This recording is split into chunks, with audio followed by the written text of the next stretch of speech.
2 of Fake Baseball. Thank you, everybody, for being here at the beginning of the stream. You literally have no idea how much joy it brings me to have people just here right when we get going. So, from the bottom of my heart, thank you, everybody. Welcome to week 2. It has been a hell of a week 1, or it was a hell of a week 1, I should say, as we prepare for the second week of action. I've been doing laps around the concourse. Where the hell is the Yaks team store? Well, you see, the issue is that you're in Chicago and that the Yaks are all the way up in Vancouver, BC. I hope this helps. Alternatively, you can try checking up your ass. Yo, what's up, Soviet eggs? Also, is it Demarine?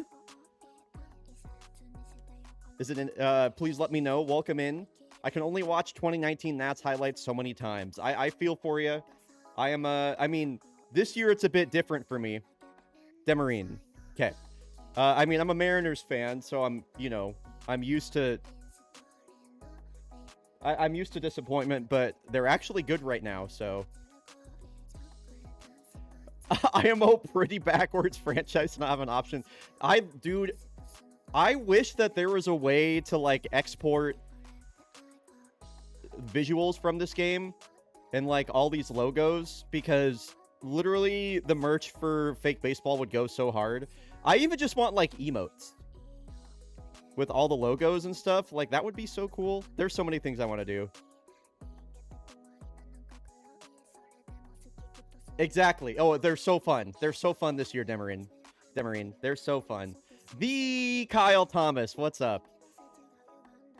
There's got to be. I've looked. The only stuff I can rip is the stats, and I'm using a third party program for that. I'm here to check on my platypi. There has to be a way. I don't know if people want to do the research and figure that out, I think that would be really, really cool, because I haven't been able to figure it out. So anyway, let's take a bit of a look at the league here and how things are going and who's doing what and who's surprising. I'm going to try and keep this, let's see. So it's 12:03 p.m., 12:04 p.m. Pacific right now. I'm going to keep this 10 minutes or less for this recap. Okay, we're going to try and go really, really, we're going to try and keep this like brief. Anyway, here is our full picture at the league standings. Here, let me get rid of chat really quick here. Sorry, chat, you're dead now. It's a pretty even battle up in the Pacific Northwest. It's really still anybody's game. I think the Kodiaks having a losing record after 11 games is probably the most surprising, but our pitching has been really, really bad. So that's the main thing. The big surprise to me is the Havana Knights at 9-2 in Southern Heat. I did not pick these guys to do really well at all. But if we go take a look at their roster and we want to take a look at some of their team stats, they are hitting the ever-loving shit out of the ball. Almost their entire lineup has an OPS of 900 or higher. Tyrone Lancaster, former Kodiak, he's having a great season. Brock Beefton. Brock fucking Beefton. Shoutouts Wormo. Brock Beefton, 4 home runs, 1,000 OPS. He's doing really, really well. He's another pickup from them. Cannoli Buccellato. Feel like he's having a breakout season as well so far. So anyway, the Havana Knights are they're hitting the shit out of the ball. They're playing really well. No, you cannot, Jazz Hands. Good to see you, by the way. Good to see you. The New York favorites, we've talked about this a lot. Man, they really do mirror the Mets in real life. You hate to see it. Their like high flying offense has really not done anything. That's pretty unfortunate. The Munich Engineers 8-3. They are killing it right now. We wanted to check in on the platypi, so let's go check in on the platypi because they're still in the mix down there in SoCo. It's the Jags that have kind of run away with it so far, but 5-6, they have the second best record. So let's go take a look at the platypi for my good friend, the Kyle Thomas. The Mets are Jover. We got to sell the team. If Steve Cohen ever sold the team, that might be the worst thing to ever happen to the Mets. Oh, wait, this is... Okay, we're not looking at the favorites. We're looking at the Melbourne Fighting Platypi. Bear with me, bear with me, bear with me, bear with me. There's a million different places I can click. Oh, wait, I forgot I have the Straftat playlist now. I should put on the Straftat playlist. Okay. Melbourne fighting platypi.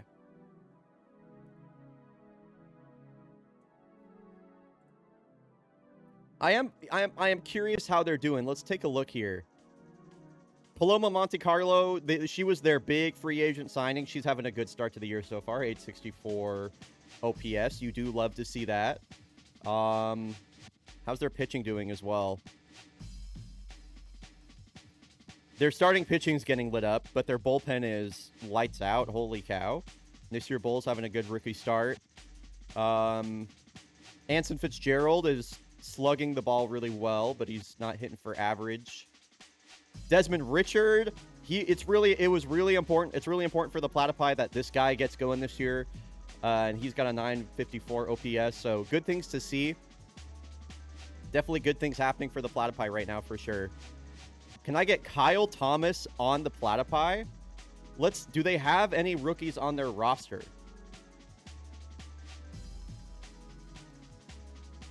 I am not sure that they do. Carter Day Jr.? Wow, no, this guy's been in the league for 4 years. Oh! This guy's yeah, here you go. This year, okay. Kyle Thomas. Yeah, we can do that.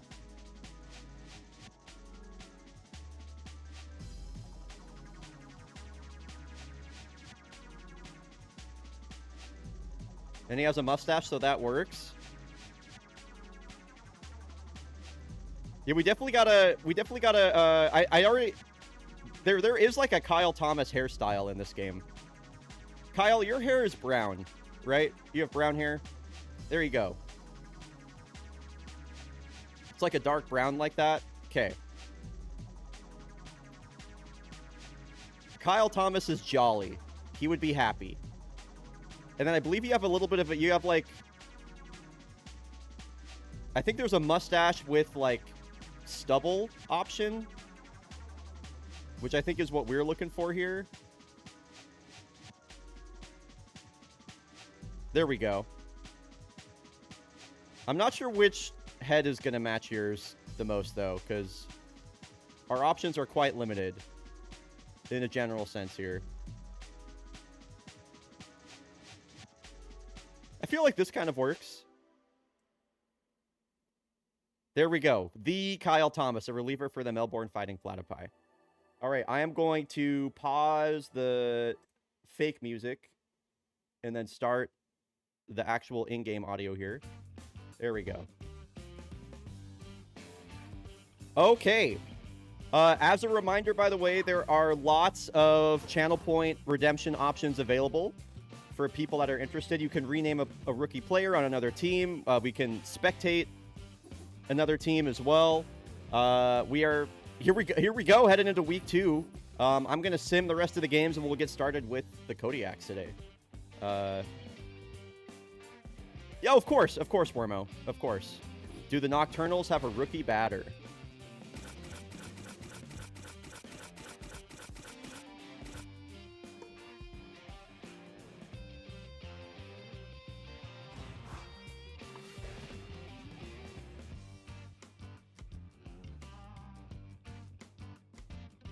I don't. They have a rookie pitcher that's 31 years old. That's your best bet, though. I'm not even sure what Willis Goyard is supposed to be. Like, is that like a... Is that like a reference to something? Oh, by the way, folks, I'm going to run the 90 seconds of ads immediately, so that way it doesn't play over our actual gameplay. So exclamation ad skip to skip the ad. It's only 90 seconds. Alternatively, consider subscribing for an ad-free viewing experience.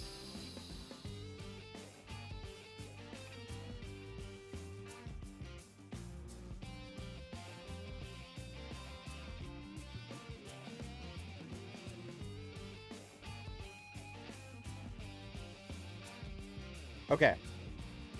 Sorry, I just got a pretty interesting... Okay, there we go. All right, so I'm going to run the ads, and we're going to sim the games here. Yellowfin 6-4 over the Golondrinas. That's tough. Damn, I really wanted the Toucans to take that one. Triple kill. Unioneers are 7-4.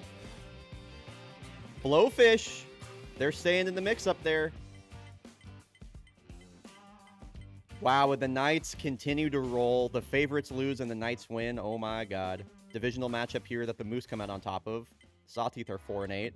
Platypi, 11 runs scored in that win over the Rangers.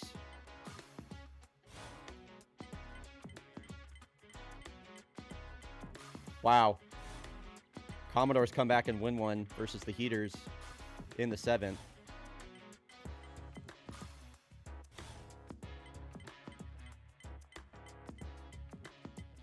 Tough loss for the Engineers.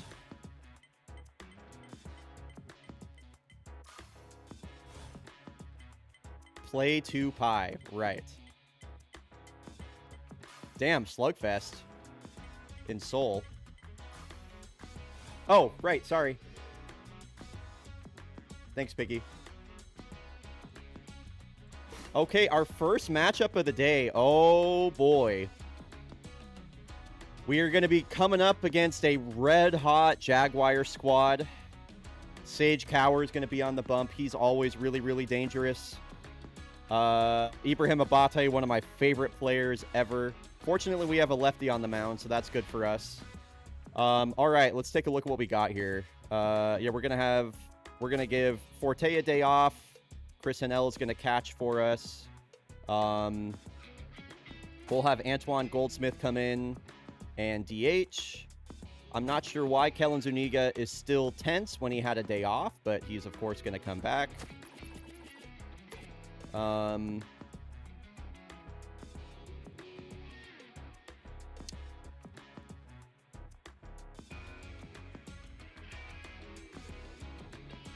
would like to not have two lefties in a row here.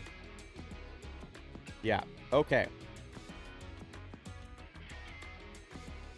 No more nonsense today. No more nonsense.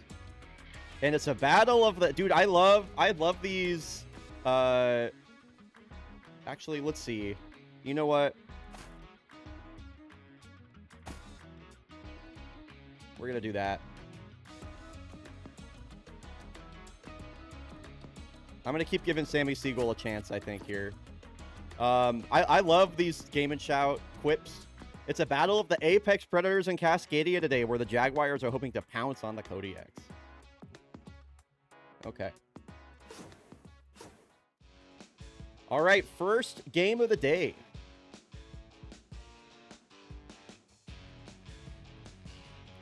The Yak Attack Bleachers are about to go apeshit with the lead-off back-to-back Jacks. That is something I would love to see. It's going to be the DH, Hiroyuki Sakai, in his sophomore season, leading things off for the Jags. As we head into week 2 of Fake Baseball. Thank you, everybody, for being here. On the bump, it's going to be the free agent acquisition in the offseason for the Yaks, Toko Ji-min. She has yet to allow a run this season, and she's got Sakai on 2 strikes quickly. Gonna have to battle back immediately here is Sakai, off to a scuffling start of the season, only batting a .184. No home runs, and he's fouled off some good pitches. Here's the 1-2. Saw that curveball all the way. And he's not going down easy here. The 8th pitch of this at-bat. Make it 9. And, wow, Sakai is going to win that battle as the ball gets by Zamboni out in left field. Tried to get it on a slide. And it'll be a double for Sakai. Wow, yeah, that's a tough start. That's a tough start for G-Min and the Yaks. A 9-pitch at-bat results in a leadoff double. Nobody out now for Eddie Kit. Rookie first baseman for the Jaguars. Batting second today. G-Min was just not able to put away Sakai. And here's a ground ball right to Zuniga, who's back in the lineup today at first. It's a productive out for the Jags. Advancing to third is Sakai. And now the always dangerous Ibrahim Abate. Kodiaks are glad that there's not a righty on the mound. Abate, probably one of the best batters of all time against right-handed pitching. He'll go down on 3 pitches. And now Billie Jean Blackwood, most dangerous hitter on the Jags right now, will surely be the toughest challenge of the inning here for Toko.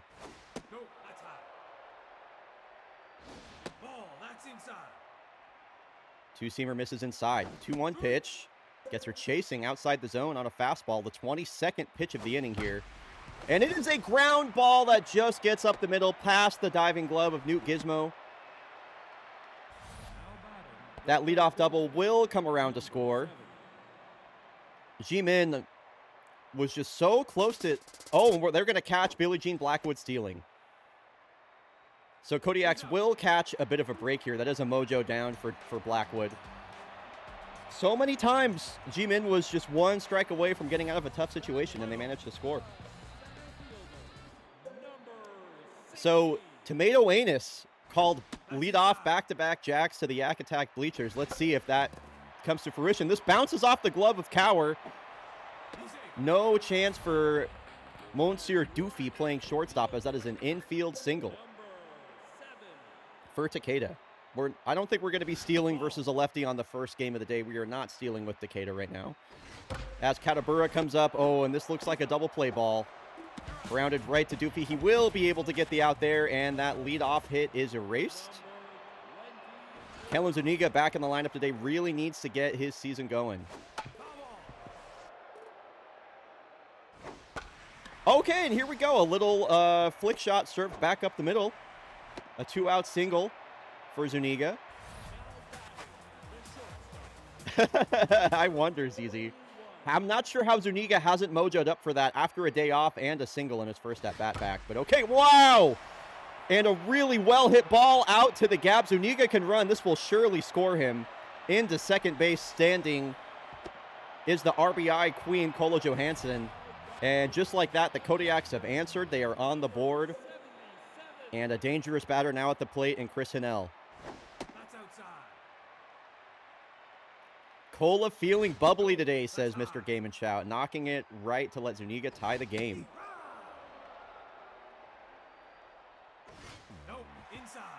Ball gets away. Runner moves into third, and it'll be a 3-1 count now to Hinnell.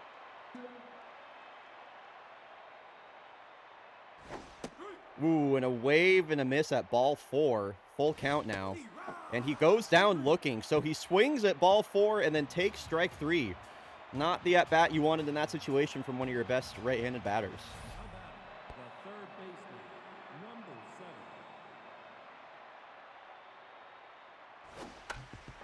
Grounder up the middle. Johansson charging it. Gets the play at first. Demarine, I'd be so curious to know who your favorite team in fake baseball is.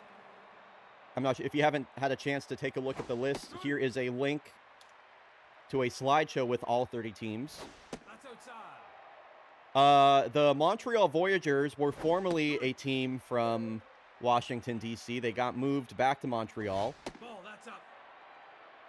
So maybe you take an interest in them. They're a cool squad. Full count now to Marta Gold. I think this will get out of play. Chill out, Zuniga.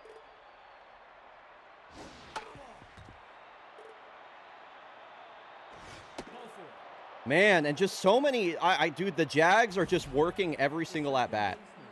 Ji-Min is not able to get anything by them right now.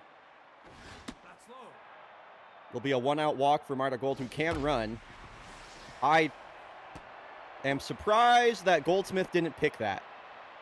That felt like a double play ball right there. Couldn't have got around the horn, but alas, it's runners on first and second now for Jerry Glover.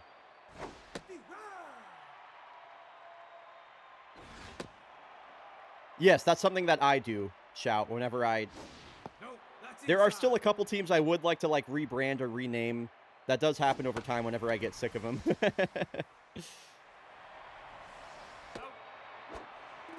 Crucial second out. Caught by Zamboni out there and left. And it'll be the 9-hole batter, Monsieur Doofy. He's rattled and batting .037. Surely Toko Ji-Min can get this out and not allow a run this inning. Her 40th pitch. Wow, able to take the cutter that just barely ran outside. There we go. G-Min makes easy work of that. It'll be Goldsmith, Siegel, and Zamboni, a pair of rookies. Will lead off the inning here for the Kodiaks. Goldsmith had a good start to the year, but has scuffled since. Man, and just an outstanding grab from Eric Parmigiano. We've seen a lot of that versus Kodiak's hitters so far this year. Just a lot of really amazing defensive plays that have stolen away hits, and this will not be stolen away. Hit out to the corner. Sammy Siegel well fielded on a bounce there by Blackwood, but it's a one-out knock. Great to see the young rookie get another hit. Weak wave and a miss at a fastball at the knees, 98.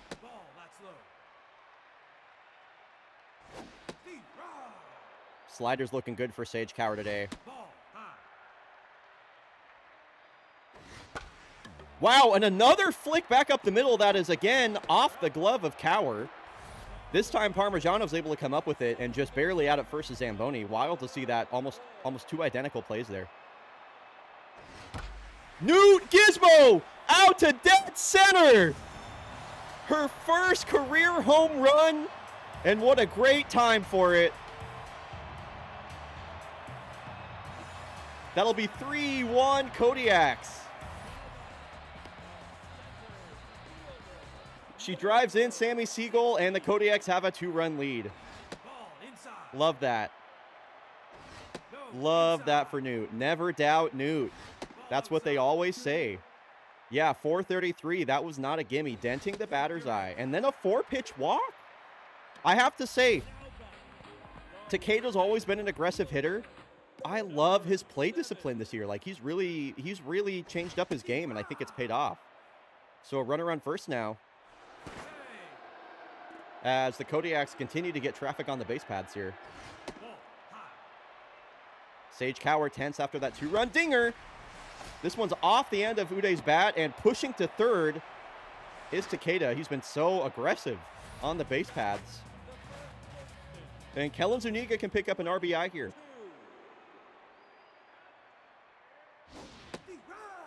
Questionable strike call with that front door slider. 1-1 to the first baseman. Zuniga takes that inside. Saw that cutter all the way.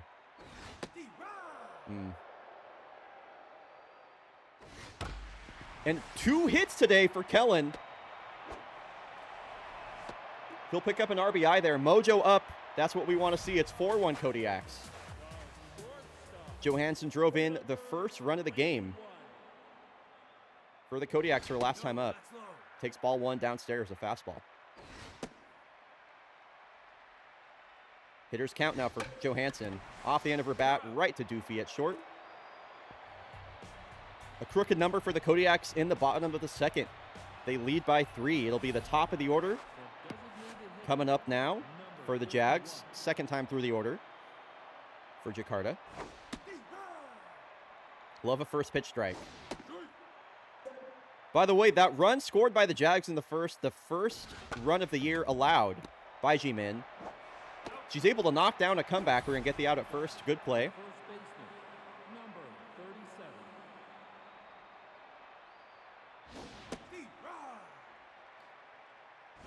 No, inside. Ball inside. No, Iron. Who are you referring to with Iron Chef, by the way? that's ball 4. Is there like an Iron Chef named Hiroyuki or something like that? I am not familiar with this reference. Another walk issued by G-Min, by the way.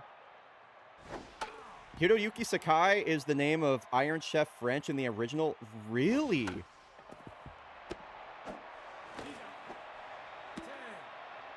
So, Hiroyuki Sakai is a name that I got from a randomly generated player in my out-of-the-park baseball save that I did with the Mariners. He was a randomly generated player that came into the league in like 2031 as a Japanese international. And I really liked him, so I just put that name in this. Wow, that's wild. I had no idea. That's very, very cool, actually. I used to watch a lot of Iron Chef when I was younger, so that's pretty neat. No, no. I do like the nickname, the Iron Chef, for him, though. That's a lot of fun. Billie Jean Blackwood drove in a run her last time up. What's up, Nexon Games? Today I learned, yeah, right? Another full count from Ji-Min. Please don't lose her. Nice. Freezes her 97 on the outer edge. A perfect pitch.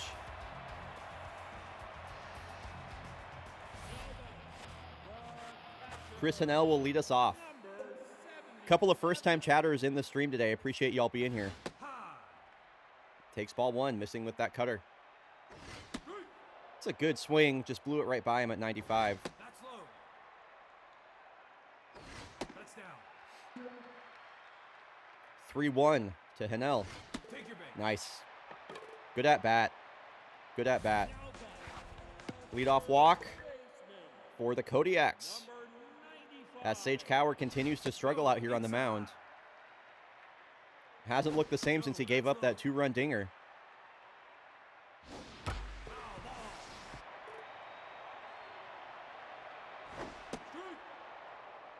Chasing the high fastball. Here's the 2-2 to Goldsmith. Ball gets away, and Hanel will get into second base easily. And now the payoff pitch to the rookie third baseman. And this one's hit to the gap. Well, this will easily score Hanel and might be extra bases for Goldsmith. He's digging for it. The throw in from Gold is not in time. Continuing to add on are the Kodiaks, and they're going to leave in Cower with a runner on second. Yo, what's up, Alex? Good to see you, bud. I've never seen Iron Chef. Man, you would love Iron Chef, Gormy.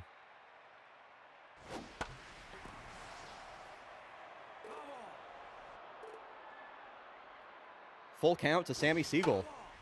Got a base hit his last time up and scored, batting .250 on the season now. Jammed him. Fielding this as etiquette, and he'll flip it back to Cower, who makes the grab. Productive out, though.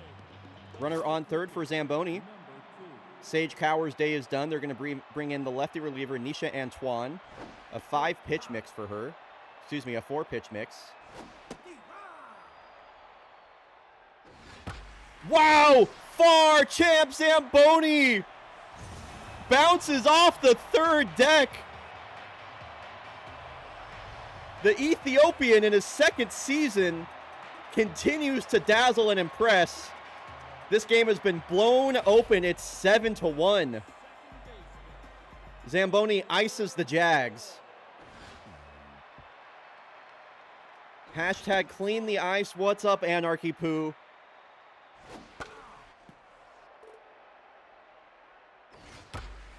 And Gizmo is going to give this one a ride as well. She tries to go back-to-back. This will be a fly out to Marta Gold out in center.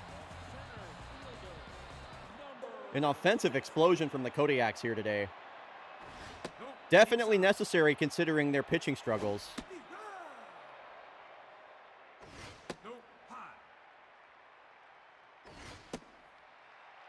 And a 3-1 count to Takeda.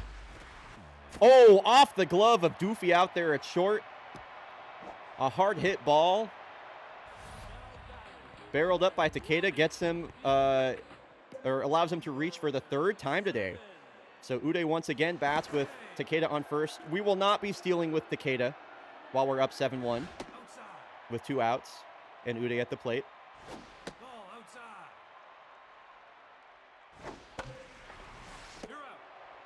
A good pitch there from Antoine.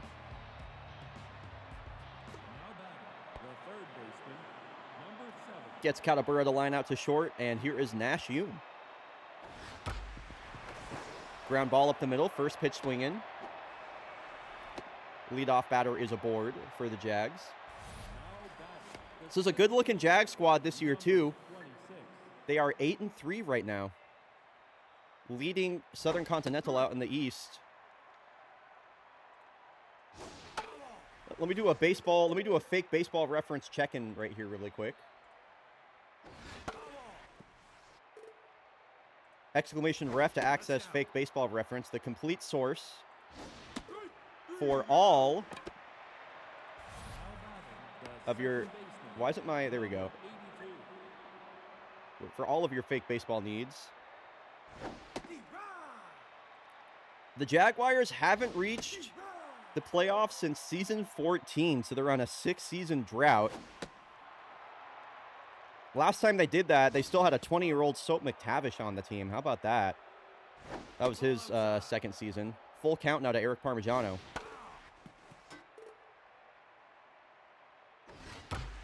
Ground ball up the middle, snagged by Gizmo. Just gets the out at first. Runner will advance to second. Smart play. Yesterday was the 30th anniversary of the last time a Major League team forfeited a game. Wild to think that used to happen. Can't believe Soap had to go all the way back down to free agency. Yep. Come on, Toko. Let's just get through this fourth inning here. Nice. There we go. A well-spun game from Toko Jimin. That is a quality start for her by fake baseball standards. 1 earned run through 4 innings. And here's Kellen Zuniga. He's got 2 hits today. Looks at a strike, a curveball on the outside edge. Tries to go back to that same pitch. Grounder. Doofy. 1 away.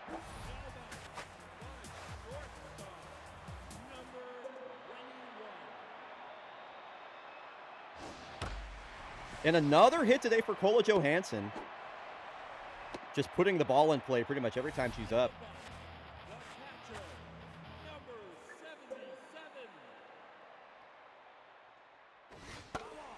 That was a good-looking swing right there from Hanel. Ball, that's inside. Go.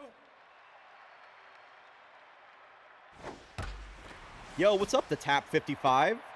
Let me be the first to welcome you to the Fake Baseball Week 2 stream.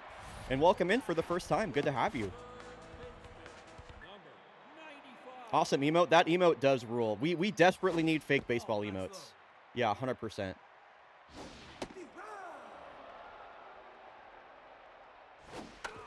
I would love to see Goldsmith crank one over the Yak Attack bleachers right now. Rookie's looking for his first homer. A wave and a miss on a curveball. That was a good pitch from Nisha Antoine. Hasn't looked too bad in relief. And now the rookie, Sammy Siegel. Down to 2 strikes. Hasn't swung the bat yet. Yeah, I just got sent a... I'm going to look into it more as well, Gormy. No, that's inside. Tomato actually just sent me a link that could prove useful. Tomato and GDQ sent me here, but I never actually chatted. Oh, so cool. Tommy was actually just in chat.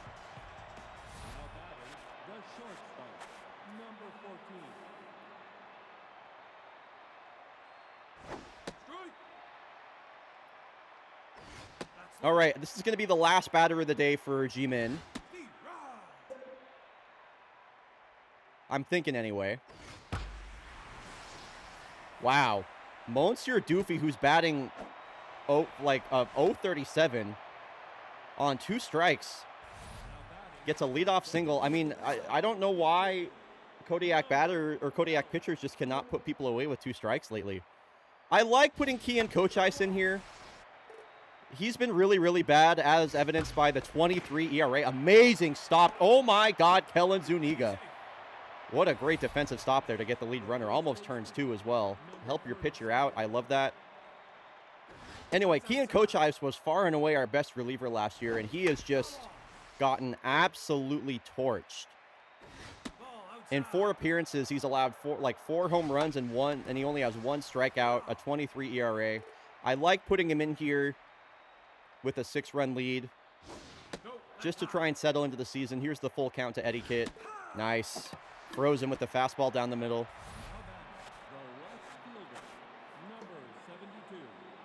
A good challenge here. The top of this Jaguars order is pretty lethal.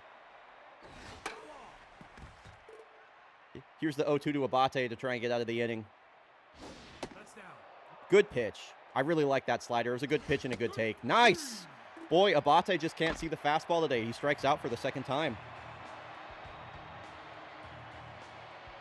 Things you love to see.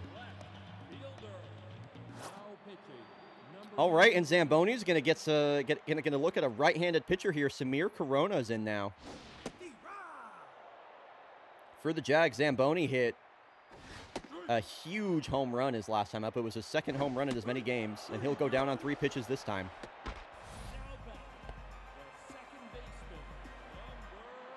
Me when I'm Newt Gizmo. Newt Gizmo is at the plate right now. It's true.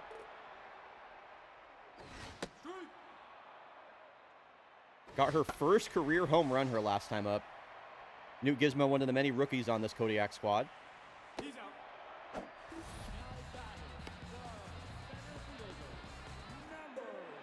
Samir Corona trying to put down these Jags in order.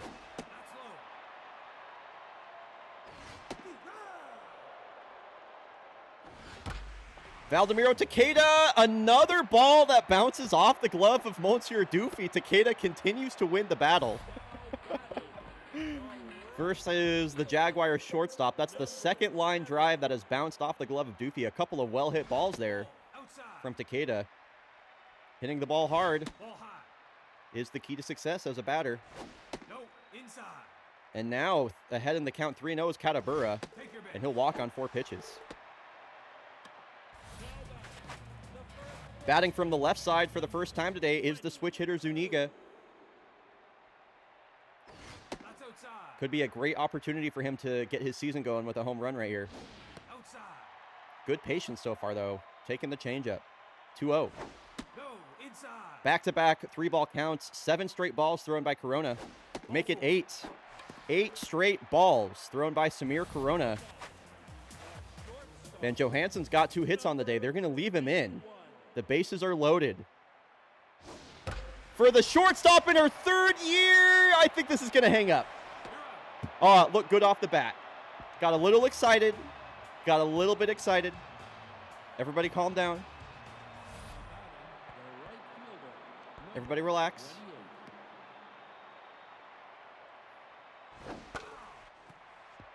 That was set up to be real cool. That was almost a moment for sure. It looks like Corona gets to keep his crown this time. Shout, I can't wait to have you on as a guest commentator. That's going to be so fun. How deep is that corner out there?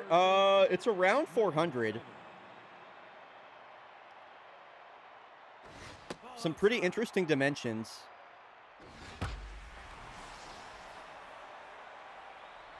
At this ballpark. Another home run allowed by Kian Kochais, dude.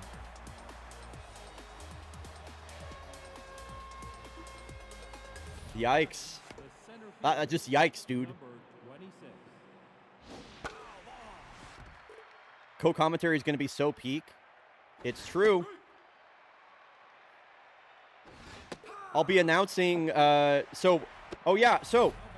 not announcing who yet, but what I can say is that our first guest co-commentator will be on this Friday. I'll be announcing who the commentator is probably at the end of Wednesday's stream.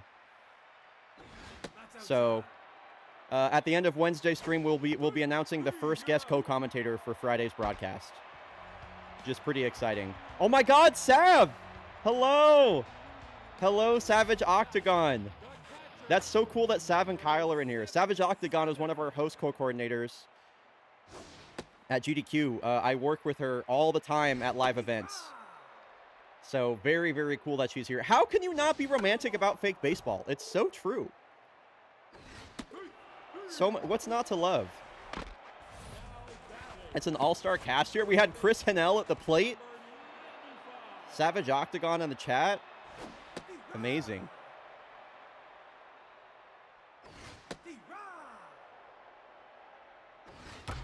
Nice. Let's go, Goldsmith. Imagine this. A ballpark that has an alley extending from dead center that's 5,000 feet deep, but it's exactly the width of one ball. So if you hit a ball in there and it how do you retrieve a ball out of there? Is my question. Wouldn't that just be a home run if you hit it in there, basically? Because like if it's one ball wide, then you can't field it unless the center fielder is given one of those like extendable grabber arms that you can reach in there. Maybe it's mega sloped. That's also fun. Like the hill that used to be at the Astro Stadium. Dude, is that batter Kyle? But no, Kyle Thomas is on the Melbourne Fighting Platypi. Kyle Thomas is in this league, believe it or not. He's a reliever for the Melbourne Fighting Platypi.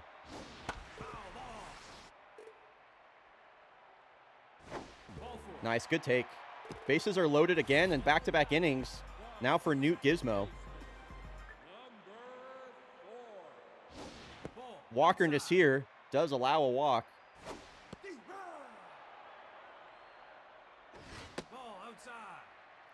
Yeah, let's go Newt Gizmo. 2-2 to Gizmo. Home run and a strikeout. Survival swing, able to fight off that curveball. Popped up. This will surely be an infield fly. And the bases are going to be loaded for Valdemiro Takeda, who is on fire. He's reached in all 4 plate appearances today. 3 singles and a walk. Ah, rolls over on this, swinging at the first pitch. Kodiaks will leave him loaded. It'll be 8-9-1. The last hope here for the Jags in a game where the Kodiaks have put up 15 hits. Ball inside. Me too. I also wanted to jack off Takeda. Sorry, I mean I wanted Takeda to be jacked. Jacked is a mojo rating. It's the next level up from on fire. My bad. A pitch right down the middle is... Oh, Zamboni will field it on a bounce. Didn't want to risk extra bases there. That'll be the end of Coach Ice's day. They're giving off a leadoff single. Wax Poetic going to be trusted to close out the game. Me when I'm bryonato holding on to Takeda's member. Wild. Wild.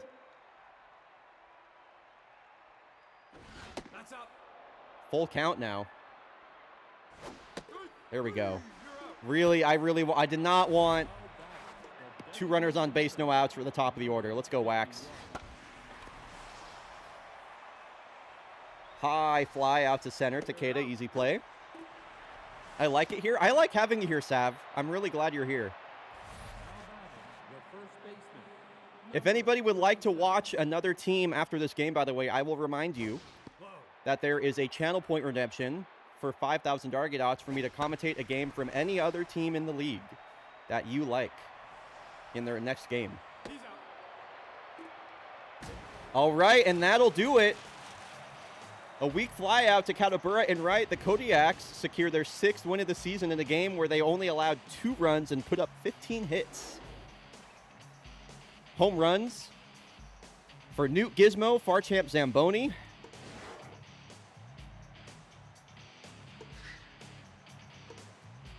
I would like a history lesson on Johnny Watson, please. Oh my God, I would love to do a player deep dive on Johnny Watson.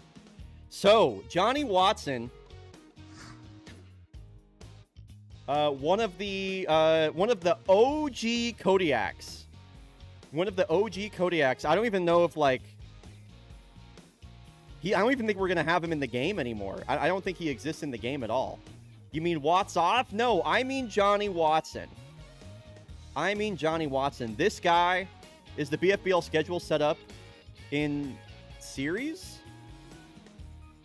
No. If you want to check the schedule, here's what you can do if you want to check the schedule. You go to Fake Baseball Reference. Okay. You'll go to Schedule and Scores. Here's the entire schedule. You can see every game that's been played so far.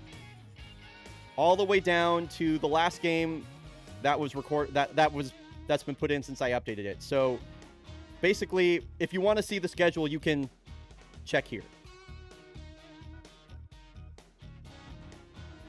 if you're really, really curious. It's not the most readable or legible, but this is the way that the data is given to me by the game, and that's the way I process it.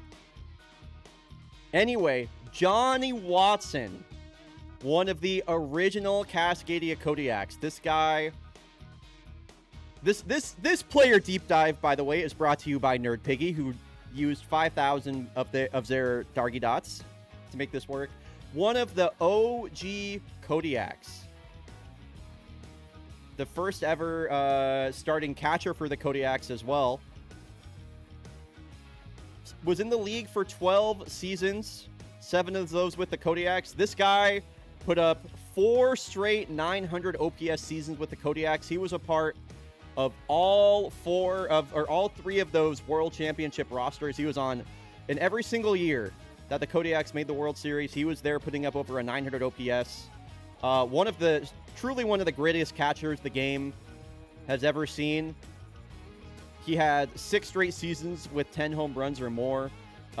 Went on to play with he only played in the Pacific Northwest. 2 seasons with Missoula, 3 seasons with Portland, but absolutely one of the GOAT catchers. Will be a Hall of Famer whenever we get that up and running. He was known for not only his excellent bat, but in 13 seasons behind the dish, he only recorded 1 error. So not only was he a great catcher defensively, I mean, he hit the shit out of the ball. A 350 batting average in 71 games played. He was DHing, he was catching. Yeah, shout out Johnny Watson. He was a part of a lot of really, really good Kodiak teams. Will not be forgotten. Yeah. No, he's the GOAT. He's one of the GOATs. That is why if you navigate to the Kodiak's page and you look at notable former players, Johnny Watson. That's our guy right there. Anyway, that player deep dive was brought to you by Nerd Piggy. Last chance, by the way, to do a redeem to watch another team. So if you navigate over to Fake Baseball Reference, you will see that in the Coming Soon tab, it says Hall of Fame.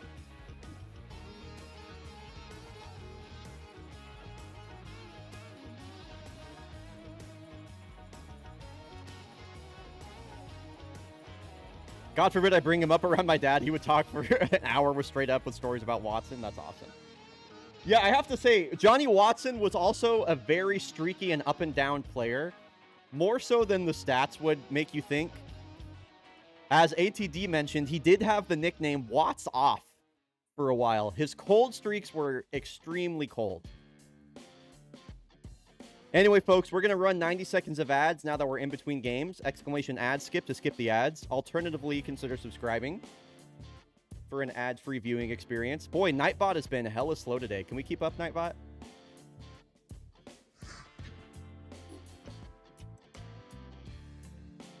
All right, let's check out what's going on around the league, too. Buddy Weaver down to 5.8.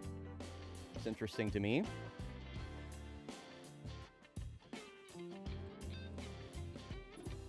All right.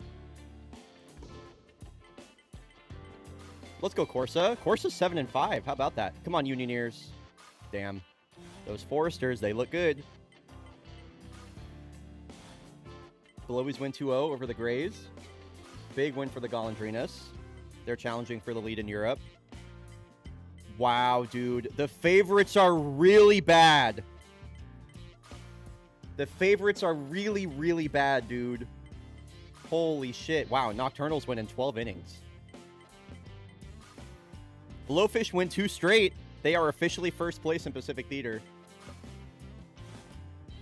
Let's go, Commies. 14 innings?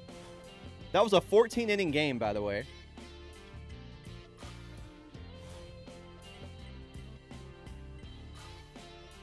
Palermo is 8-5. Dude, Europe looks like a bloodbath right now. A lot of good teams in Europe. Voyagers win 14-1 over the Reapers. Wow. Jags get it. Wow. Jags put up 15 in a bounce back win. Jeez Louise. There's a lot of... Dude, I'll tell you what. There are a lot of good teams. There are a lot of good teams in fake baseball right now. It's going to be tough to make the playoffs this year.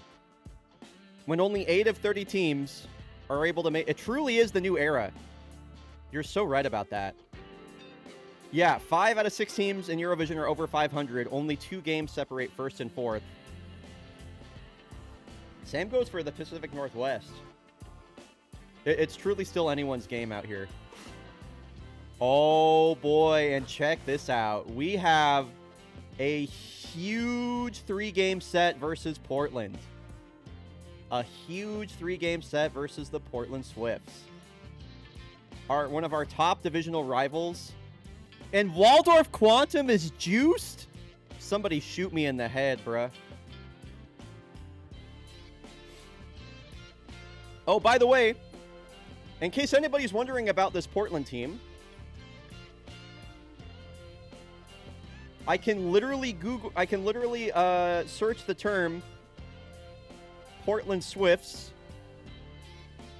And in case you're wondering why they are named the Portland Swifts, there is basically every year in the fall, there are tens of thousands of Vos Swifts that gather at an old school here in the Portland city limits where they roost. You'll have people come out, they'll bring out lawn chairs, they'll hang out, you know. Anyway, if you would like to read more about this, it's a very amazing phenomenon here in Portland. This is why the team is named this. I will link you to the Board Alliance of Oregon's website. So anyway, that's actually coming up next month as well, which is really, really exciting. But yeah, tens of thousands of Vos Swifts will roost at Chapman Elementary School. Really, really cool. I'm looking forward to going this year. Don't ask Waldorf Quantum where he was on January 6th. That's crazy. That's crazy. Yeah, to talk about this Portland Swifts team a little bit here. They have just a really, really, really good-looking team. One of the best pitching rotations. They were the landing spot for Waldorf Quantum. One of the best active hitters in the league right now. And he is crushing the ball for them. This team is scary. Captain Price batting .447 with a 1200 OPS. Jason David. He's been on the team for the last 3 years, coming off a 900 OPS season. Yikes, dude. Man. All right, here we go. We're facing another left-handed batter. I feel like we've only faced left-handed pitching, it seems.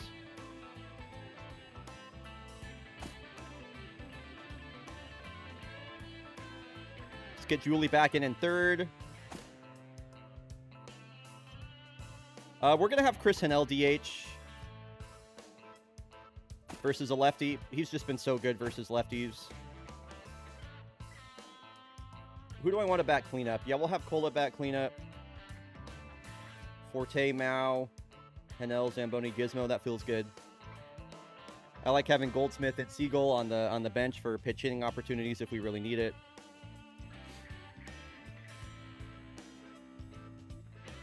Yeah. Well, I am really glad that we have Celeste LeBlanc on the bump. She has been outstanding this year. Truly an ace. What's up? What's up, Koala? Good to see you. Welcome back. All right, we are headed to Portland. We're going to for a 3-game set. Portland Swifts, one of the top teams in the Pacific Northwest this year. Also, a brand new rebrand as of season 19. I am extremely proud of this logo and these colors and everything. I really, really am proud of the work that I did with the Portland Swifts rebrand, formerly known as the Portland Freight Hoppers. It'll be the hottest batter on the Kodiaks, leading us off in Valdemiro Takeda, batting .500 through 12 games. He has had a lightning start. Swings at the first pitch, and this is by the glove of Jason David. And just like that, a lead-off hit for Takeda. It's happened so many times this year. Katabura up to the plate with nobody on and Takeda on first. He can run too. The former Kodiak Tigran Zacharian behind the dish. It's got a good arm. It's 2 foul balls off the end of Kadabura's bat as he's down 0-2. The pitch from Somner Leon. Wow, saw that 2-seam all the way. Well taken upstairs. And Kadabura's back in this count. Ground ball. Price just going to get the out at first. Advancing to second, though, is Takeda. In scoring position now for Kellen Zuniga.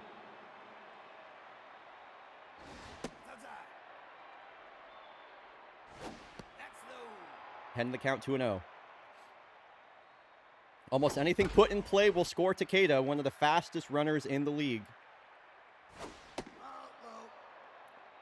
3 balls now to Zuniga. Here's the pitch. It's a 5-pitch walk. Dude, these Swifts uniforms look so fucking good. Some sexy-ass uniforms on the Swifts. Kola Johansson, 6 RBI, batting .351. We're not stealing third with Takeda with Kola Johansson at the plate. That is such a dumb move.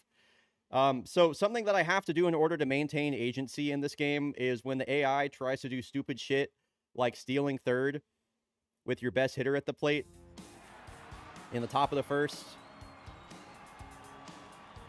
you just gotta, you gotta quit out of the game. Otherwise, the CPU does really stupid things that I would never call, like that. Just let Kola cook.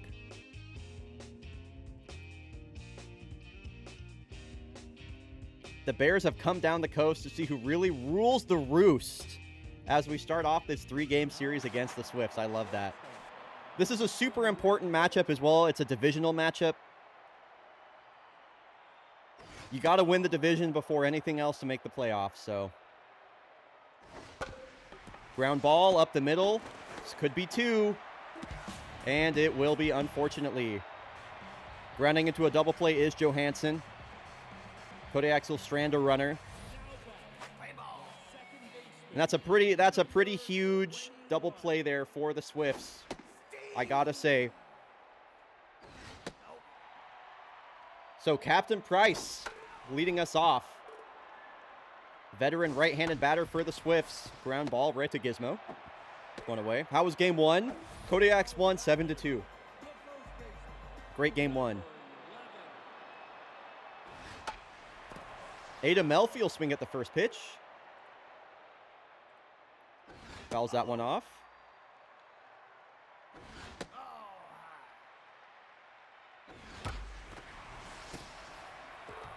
All right, and LeBlanc back in the count, the 2-2.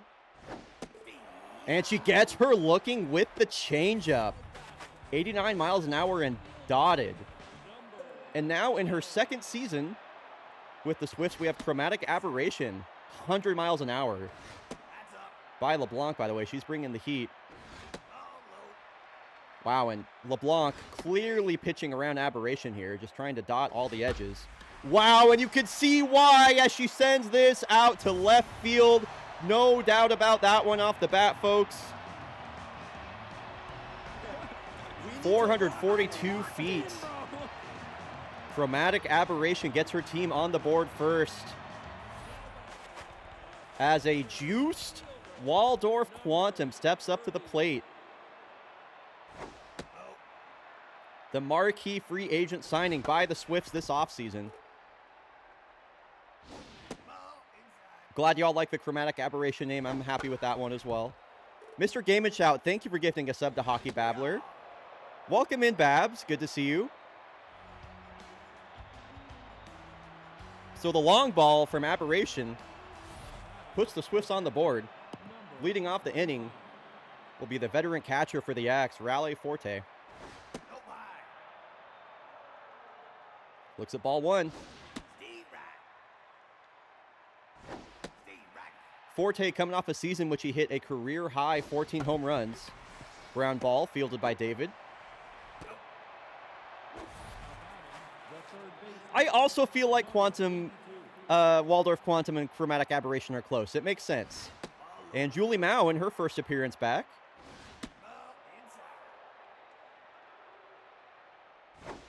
Had a day off her last time up, and this might go. Oh, it's just off the wall. It's a very short porch out there in right center. You never know when you get a line drive hit out that way, and that'll be a base hit. Now Chris Nl comes up DHing today versus the lefty Leon. Kodiaks have faced an obscene amount of left-handed pitching this season so far. In there for strike one with the slider. Wow, I thought that was a strike. Another 3-ball count for the Kodiaks. Looks at 92 down the gut, and here is the payoff. A smash out to left. This might hang up. It's at the warning track. Aberration there. Hanel just missed that one. And now left on left, Zamboni versus Leon. Well-located two-seam for strike one. 4 home runs on the year for Zamboni so far. He has been mashing the ball. Swings at a pitch out of the zone and fouls it off. Wow, he is very swing happy.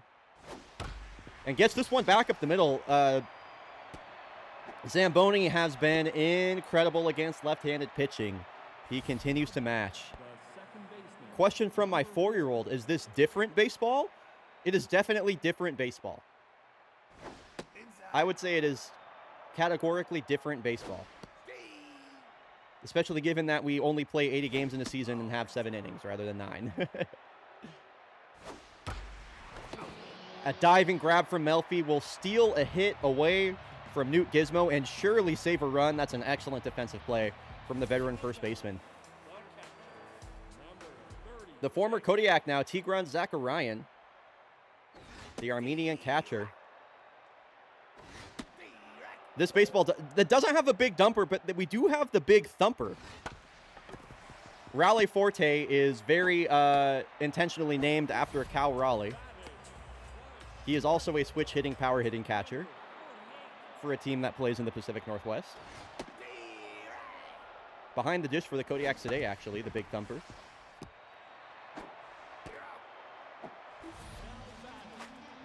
And here is Jake Legg. His second year with the Kodiaks, DHing today. Looks at a curveball for strike one, or for ball one, rather. And he'll shoot this one down the left field line. Running to field, this is Zamboni. He's going to hold up at first.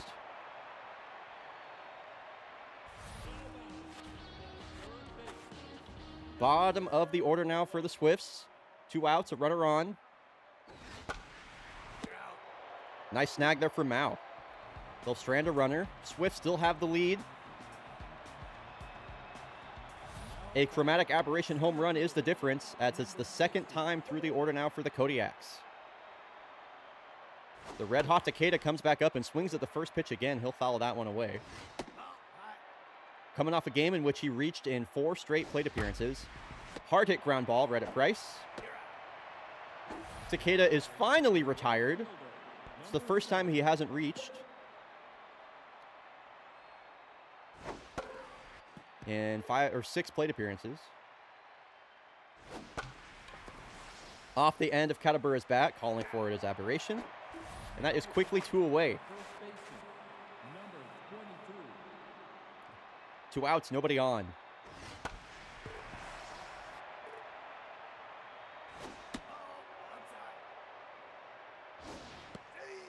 Strike 2 to Zuniga. Trying to get his season going. He'll swing at 93 on the outside edge. So, top of the Kodiaks order is retired in order. Somner Leon looking real good today at the plate, or on the mound.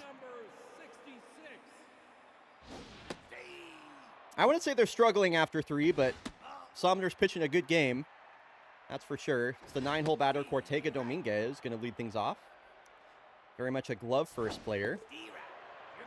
He'll swing through a curveball from the block.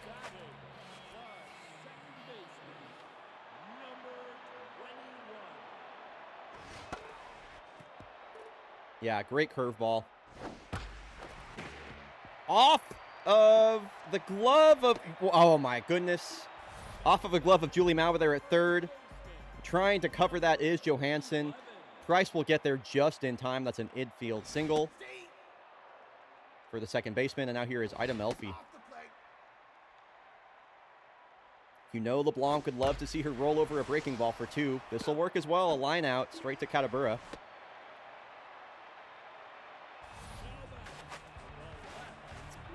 It'll be interesting to see how LeBlanc approaches this matchup. Very clearly was pitching around Aberration her last time up, and she took her deep. Comes into this at-bat on fire. She's looked at 2 strikes. And she'll swing at strike 3, a huge strikeout for LeBlanc. She'll strand a runner at first. She's looked really good since giving up that single dinger.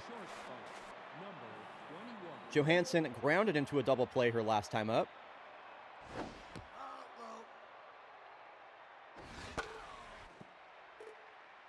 You know she'd love to crack one open here. Should be a foul ball for strike 2.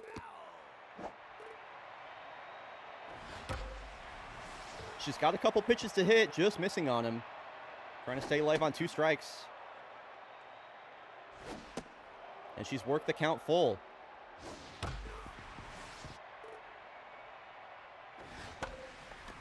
This is a weak fly out to right, but it'll make it to the warning track. Wow. Surely would have been gone had she barreled that up. She just missed it. And here's the big thumper. Raleigh Forte, a questionable strike 1 on the upper corner. Trying to protect that now. Wow, that's very annoying. So Leon trying to retire the side in order for 2 straight innings. Here's Julie Mao, who got a base hit. She'll swing at the first pitch for strike 1.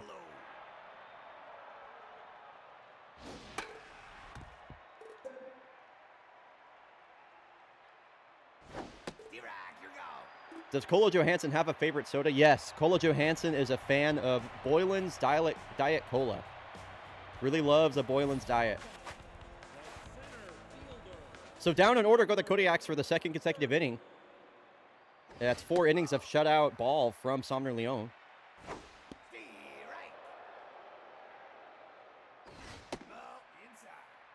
Waldorf Quantum juice coming into this game. Not often your best player gets juice, so you'd love to see the Swifts would love to see them capitalize on that. Boylan's is not a regional thing, no. And he'll draw a 6-pitch walk there. Leadoff man is aboard, and Quantum can run. Yeah, LeBlanc will check in over at first to a parade of boos from the Portlanders.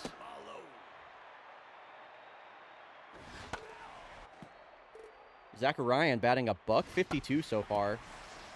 Little jam shot out to right. A diving grab from Katabura.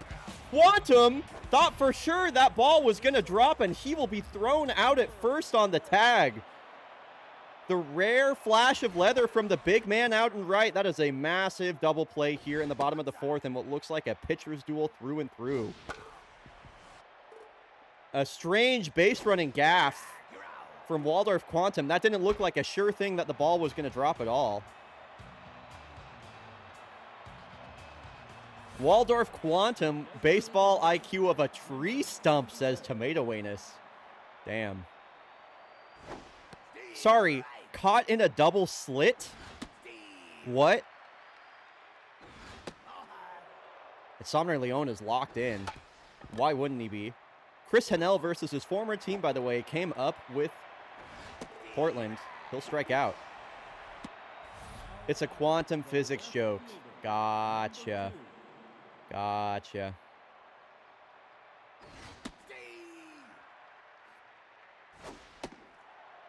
I hear something much different when I hear the word slit. That's my bad.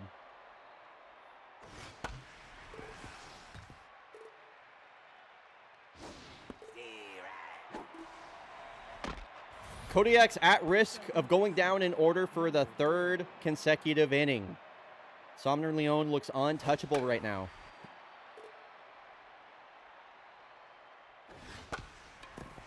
And this will be a ground ball to Melfi. An absolute gem from Somner Leon. He has allowed 3 hits and no runs through 5 innings of ball. Jake Legg will lead us off for the Swifts. 7, 8, and 9 here for Portland.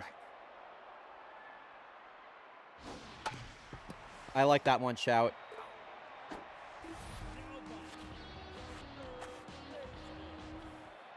Still, only a 1-run lead for the Swifts. LeBlanc going to do everything she can to keep the Kodiaks in this game. She's pitched a great game herself. Still got 99 in the tank through 5 innings.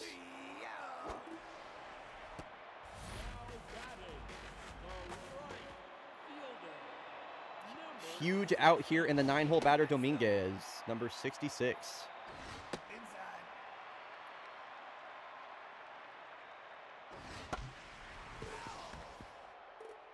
Trying to work back into the count here is LeBlanc, and she will. Has Dominguez on 2 strikes, and he'll strike out for the 2nd straight plate appearance. A true pitcher's duel today. It is the top of the Kodiaks order coming up. It's probably their best chance to make something happen here in the top of the 6th. Probably the last plate appearance for these guys right here in this game. Any idea what team you'd like for that one, Warmo?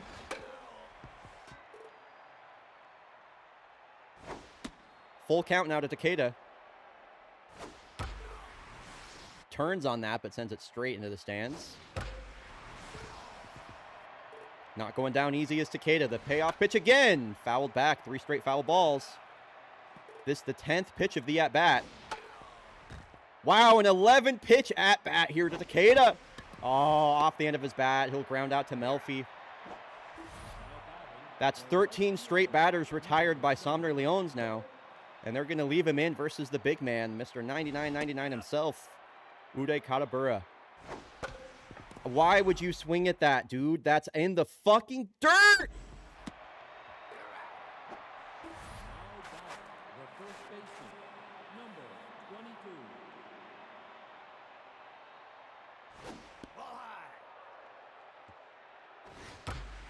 There we go. Holy cow, the first base runner in what feels like years for the Kodiaks here. And they're going to leave Leones in to face Kola Johansson with a runner on first. That is an interesting decision. I personally would have pulled him. Let's see if it pays off for him. A huge power threat, Johansson. And she's on to her last strike. Trying to make something happen for her Kodiaks. Starter Dartier is going to pick that on a bounce. Kodiaks have been held scoreless through 6. And now the top of the order coming up. They will surely be looking for some insurance here.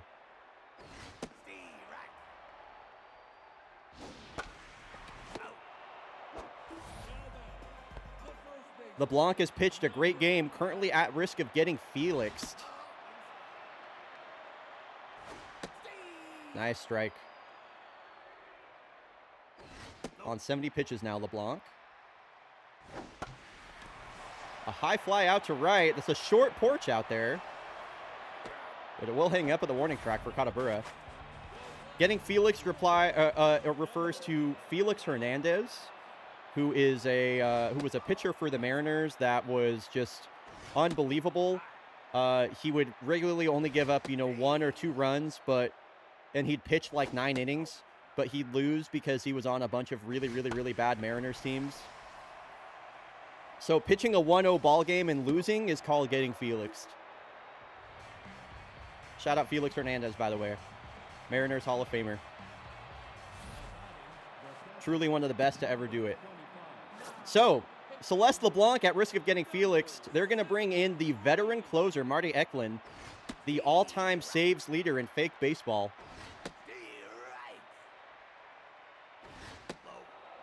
Forte is stared at 3 straight pitches. Here's the 1-2. Late swing decision, able to stay alive. Ground ball up the middle. Backhand grab by Price. Out at first is Forte. What's up, Shredbird? Good to see you. Yeah, getting scheened would be the modern day adaptation of that. Yeah.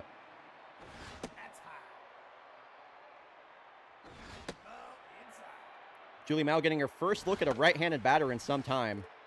You'd love to see her make something happen here. 3-1 to Mao. And the count works full. Tough out is activated on 2 strikes for Mao. Fouled away. Another weak grounder off the end. Just no hard contact today for the Kodiaks. It has been all on the ground. Kodiaks are going to go to their bench for a pinch hit opportunity here. They are going to bring in the rookie, Antoine Goldsmith. Going to play the matchup game. Goldsmith being a switch hitter.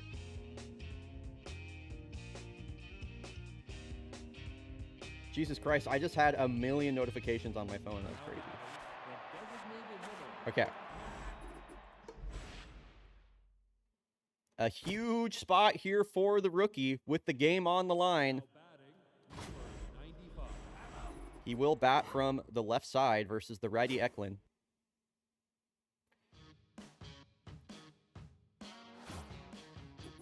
Eklund, of course, looking for his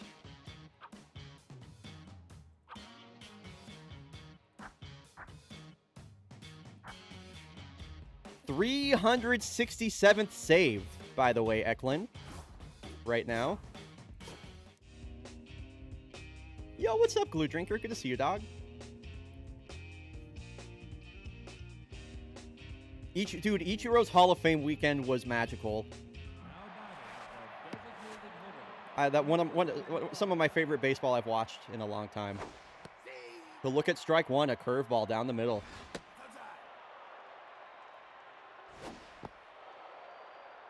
His first home run in his rookie career would tie the game right now. And he's down to his last strike, the 2-2. And another full count, the payoff. Okay, a pinch hit walk for Goldsmith. Gets on base now for far champ Zamboni. That's a short porch out there in right field. Zamboni can pull one and give the Kodiaks a lead here. A huge swing at a 77-mile-an-hour changeup. And he'll go down swinging. The Kodiaks are shut out through 7 innings. Celeste LeBlanc gets absolutely felixed. And the Swifts will take game 1 of this series. A gem spun by pretty much every single pitcher that appeared. Tough loss for LeBlanc. That one's not on her, that's for sure. And the Swifts fly away to victory. 1-0 on the board and 1-0 on the series. That's good. That's good. Any idea what team? Oh, some movement over in Dublin. The Mallards have signed former Kodiak and 24-year-old starting pitcher Skunk Bandana to a $5.8 million deal.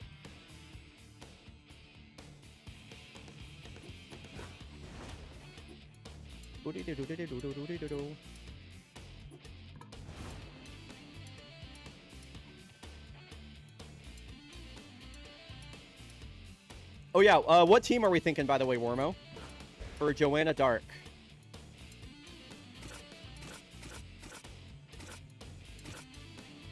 Please pick your team.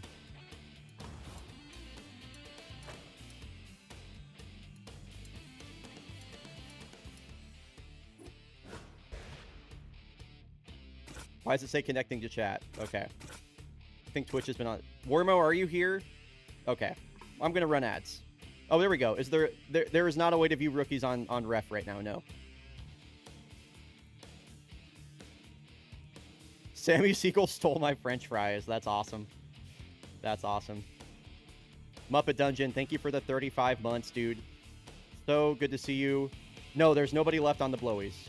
Rampage. That team that team is super popular. Everybody wants to rename people on the Blowfish.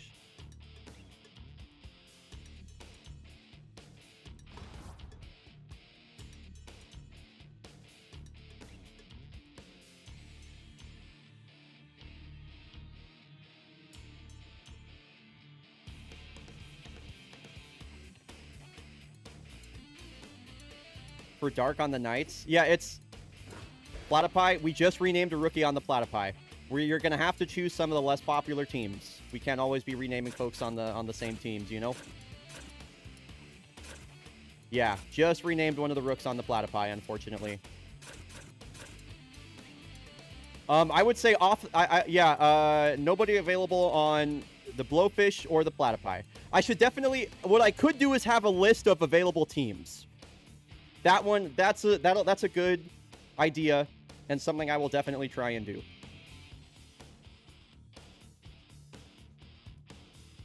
Folks, there are ads incoming in just over a minute.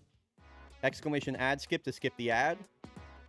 Alternatively, consider subscribing. There are also channel point redemptions to watch other teams in the league that are not the Kodiaks. For only 5,000 Darky Dots, we can spectate and commentate a game from any other team in the league.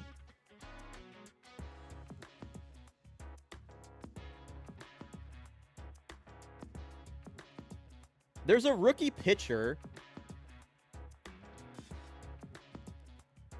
There's a rookie pitcher on the Knights. Or the Bush Rangers. Is there a rookie batter on the Bush Rangers?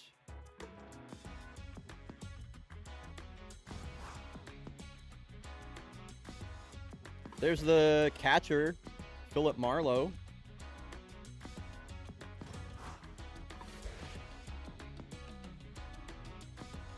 Paisley Church, of course. That's not changing, though. Yeah, so there's two pitchers. You want it to be a hitter? Okay.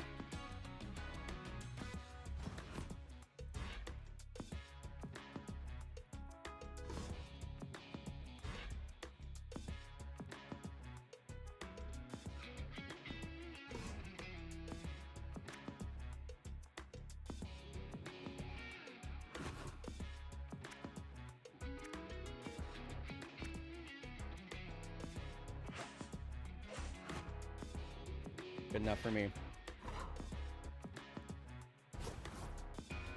All right.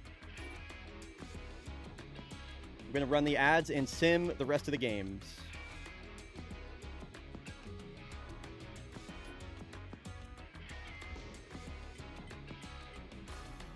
Let's go Unioneers.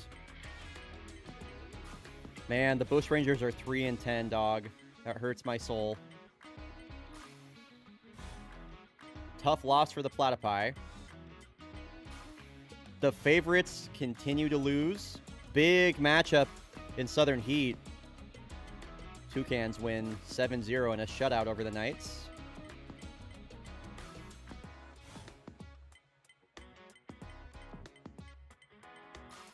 $12-0 for the Nemesis. Holy shit. Corsa. Big win for them over the Pacific Theater leading Blowfish. Voyagers are 8-6. An 8-0 shutout from the Commodores on the Jags.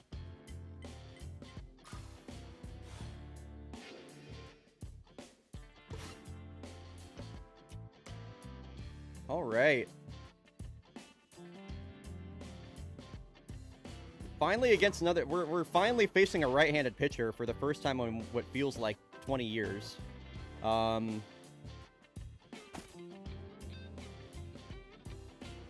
There's really not much of a difference between these two defensively.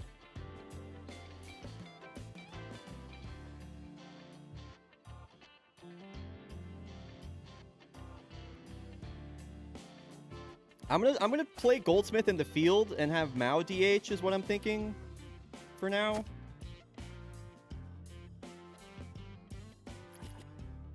Move around the batting order a bit here. I don't like three straight righties at the top, actually. I take that back.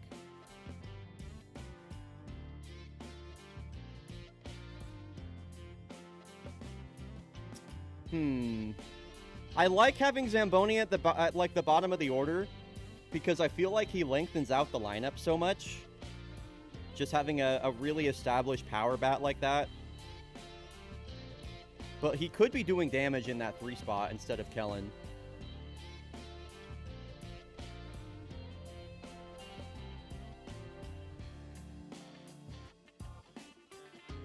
If anything else, he should be moved.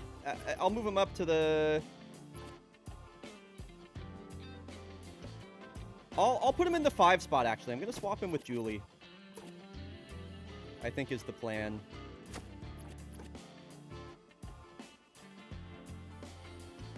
feels better.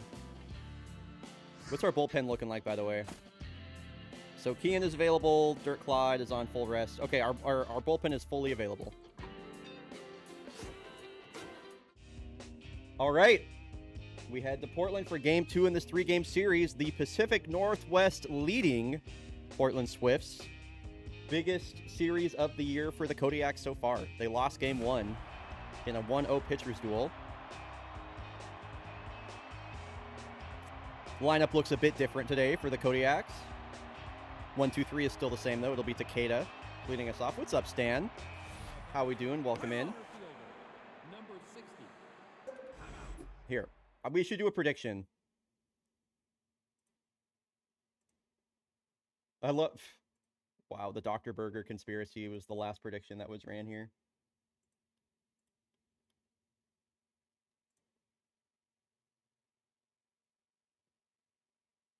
How many total runs will be scored this game?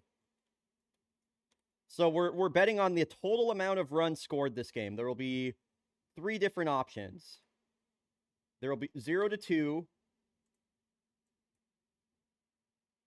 3-5, and then 6+. That's total runs combined between both teams. Total runs combined between both teams. Actually, let's go 0-3, 4-6, and then 7+. That feels a bit better. Prediction is open now, by the way. All right, Bone Boro going to get us started on the bump. A 5-pitch mix. Comes into the game tense. Strike 1 to Takeda. A wave and a miss on a ball way out of the zone. What's the whip of the Swifts pitcher? It is actually on the screen. 1.38. Striking out on 3 pitches is Takeda. What's up, Corey PB? Off the end of Katabura's bat and quickly 2 away for the Kodiaks. My God, it's a continuation of last game. Bone Boro came into the game tense, and the Kodiaks have just let him in the game.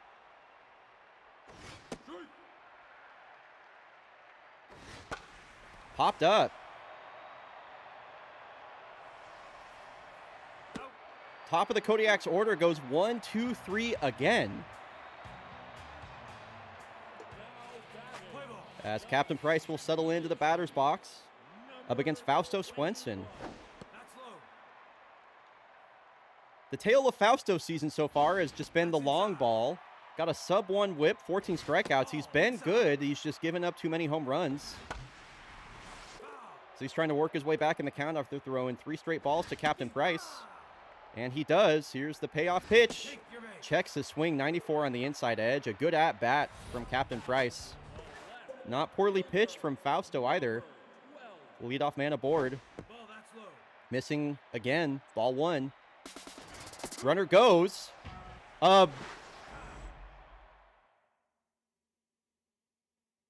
Forte had him dead to rights and sails a pitch into center field. That'll be a stolen base for Captain Price.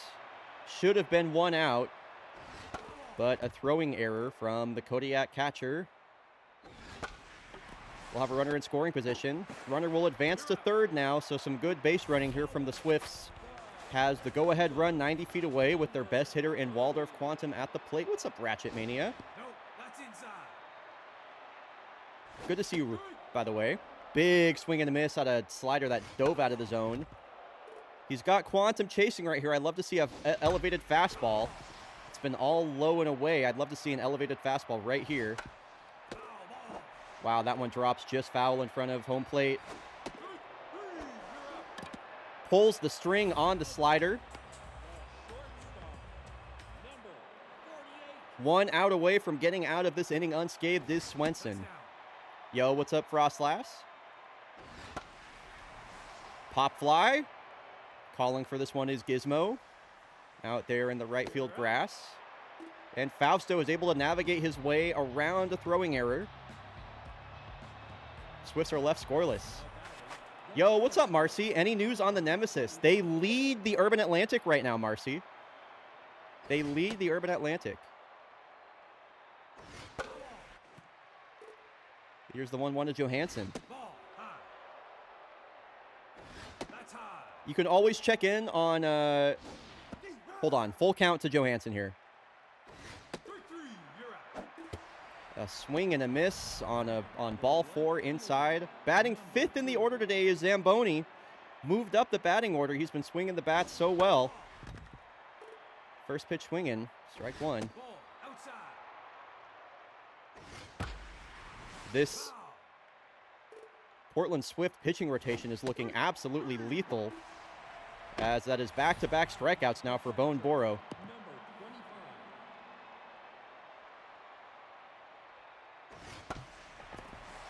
Off the inside of his bat, bobbled by Melfi. She'll get the flip to Boro.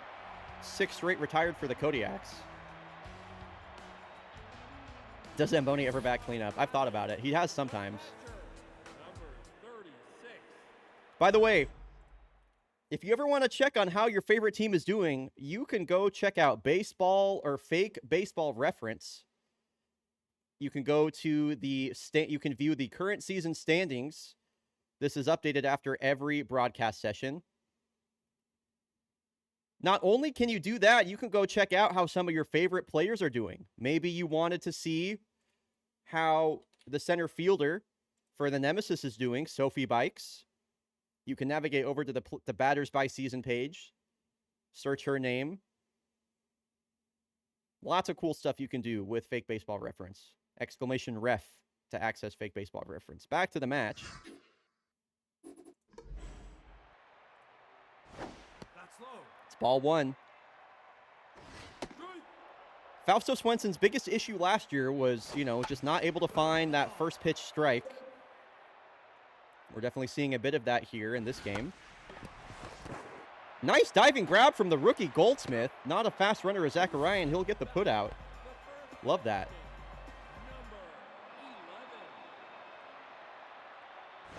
Ball, that's inside.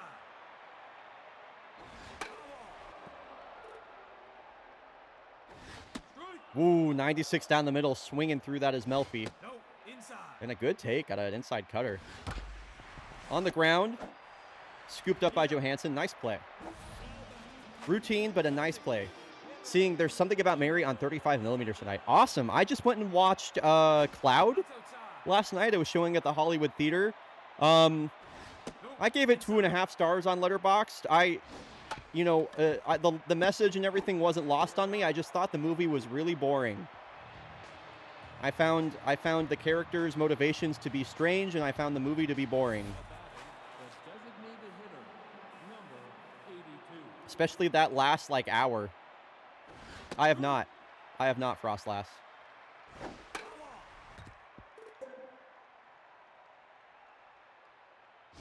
Ball, that's low.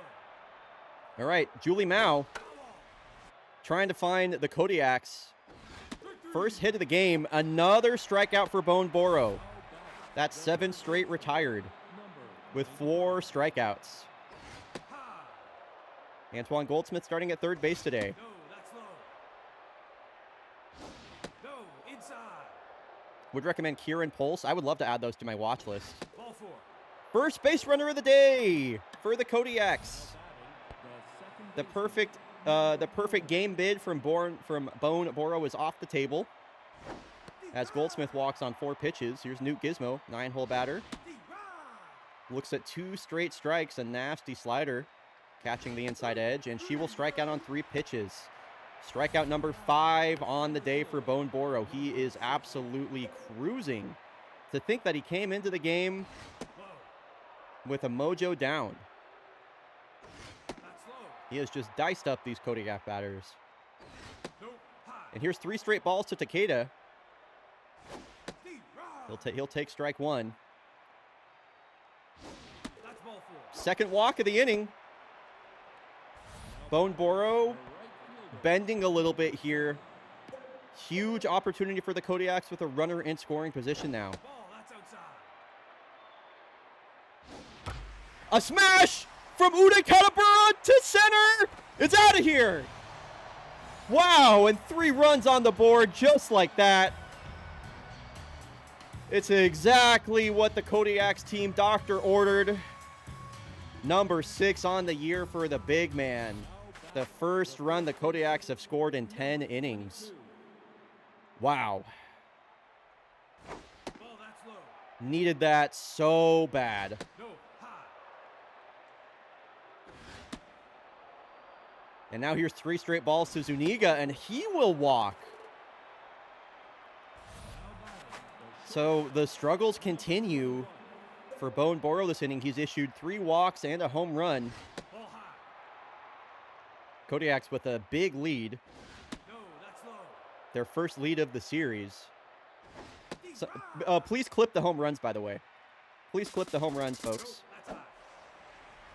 We're not stealing with Kellen Zuniga, dog. Please clip the home runs, my good friends.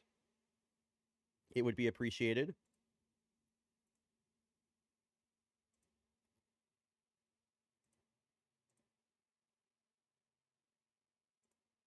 Swift's got to get somebody warming up in the pen. It's true. It's Boro got Burrud. That's good. That's good.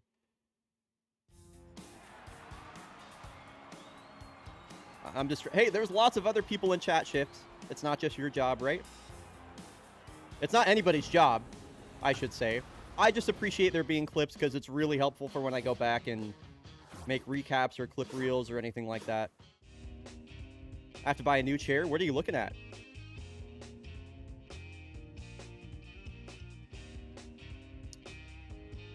Kellen Zuniga is fast, but he's not that fast. He's not fast enough to be stealing versus this catcher. Dude.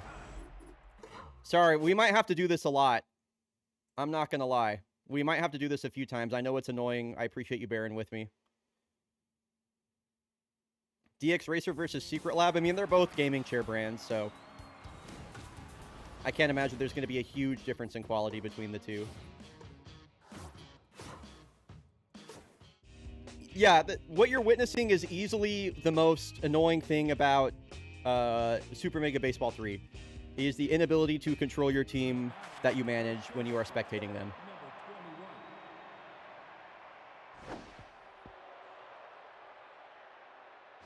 Take your base. All right, and a 5-pitch walk. The 4th walk of the inning issued. Now Farchamp Zamboni at the plate with a chance to do even more damage. And he hits him!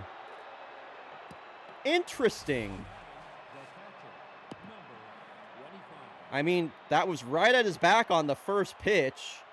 It'll load the bases now for Raleigh Forte. Outside. This has really come apart at the seams here for Bone Boro, Take your base. as he'll throw 4 straight balls to Raleigh Forte. That's an RBI walk. Surely they pull him. That will be the end of Bone Boro's day. In comes the hard-throwing Ready Fry Sauce, one of the best relievers on this Swifts roster. That's a very questionable strike call at the top of the zone to Julie Mao. Yo, my good friend KZ Fru. Dude, so good to see you. What's up, man? Welcome to the fake baseball stream, dude. Popped up. Ranging back for this is the shortstop, Jason David. He'll get that. He'll make that play. So a 4 spot in the top of the 3rd. 4 runs on 1 hit. That hit, of course, being the Uday Katabura 3-run shot.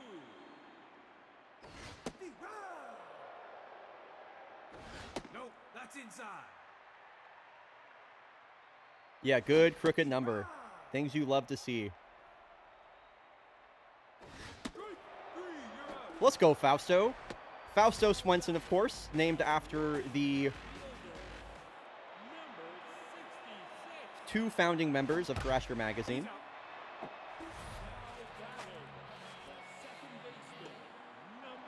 In his 2nd year with the Kodiaks.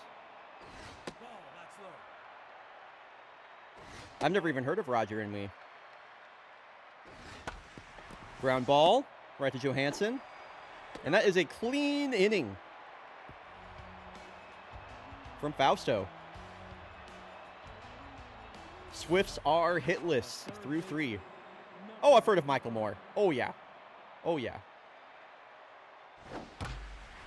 First pitch swinging is the rookie Goldsmith. That served right back up the middle. Leadoff hit.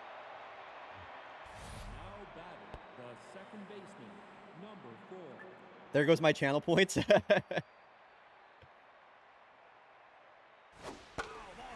Another first pitch swinging from Gizmo. They are really going after Fry Sauce here.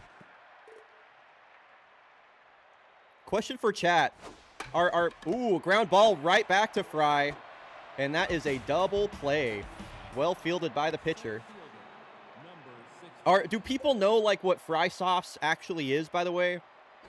I know it's been historically more of, like, a Northwest thing, but do people know what Fry Sauce is? Have people heard of Fry Sauce?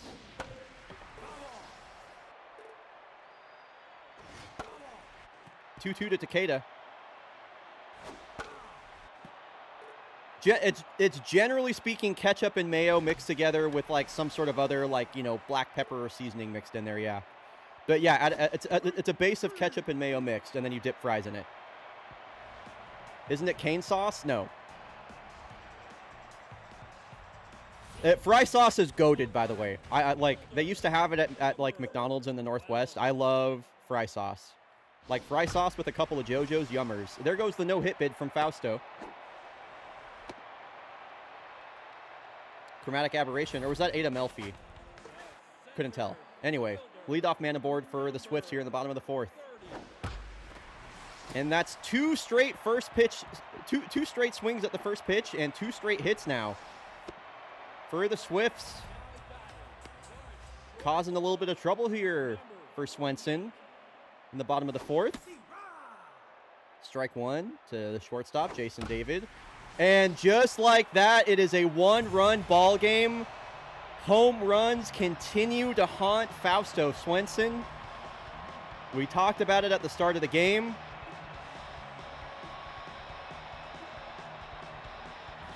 He pitches a gem, and now he's got a blow-up inning here as 3 runs come across and still no outs recorded. Nice out there recorded by Kola Johansson, and that will be 7+ runs scored. If you guessed 7+ runs, you do win the prediction. 42,000 Dargy Dots going out.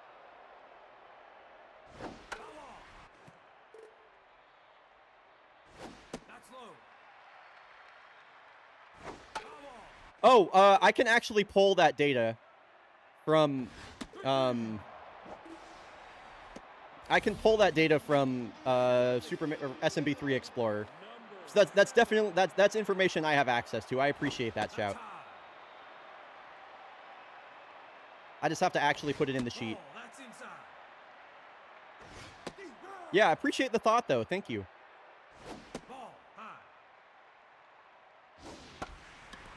Ooh, a little fly, too short, and a jumping grab from Johansson to steal a hit away. The Swifts have answered. They're back in this ball game. A 1-run game now as we head to the top of the 5th. Katabura got that huge home run. His 6th of the year his last time up.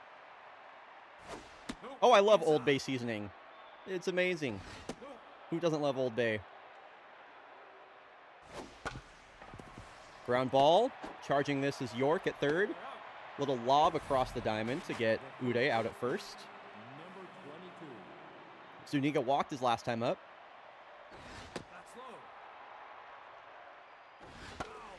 That was a home run swing right there. He just missed it. This one back up the middle, past the diving glove of Price. A 1-out knock for the Yaks. Their 3rd hit of the ball game. It'll be Kola Johansson up with Zuniga on first. We're not dealing with Kellen Zuniga. Approaching 30 pitches is Fry Sauce. His stamina starting to wane a bit here. 3-1 count out of Johansson. And the payoff. A smash out to right, left, center. It's going somewhere. It's going out of here. Kola Johansson, some crucial insurance for the Kodiaks. I almost said the Mariners. Her 3rd homer of the year. It is a 3-run ball game once again.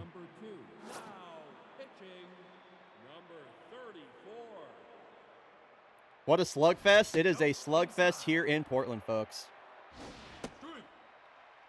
Marty Augustine The rookie make his first appearance versus the Kodiaks this year.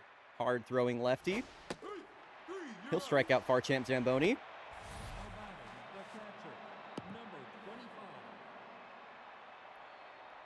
2 on, nobody out for the big thumper, Raleigh Forte. Nope, that's high.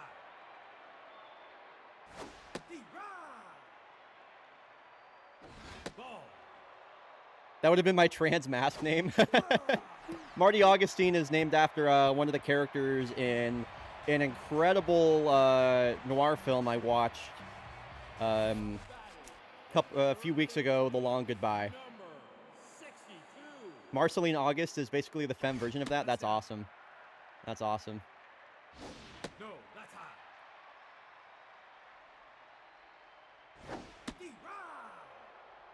So Swenson with a little more run support now.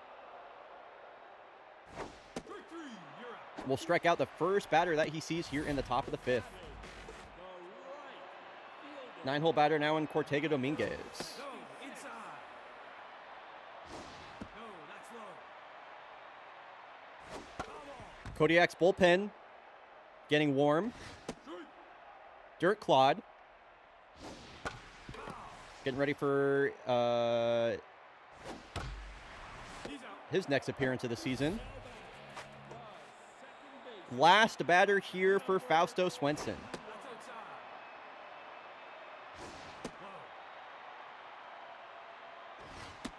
Three straight balls to Captain Price. Can't lose him here. Wow, and he almost hits him.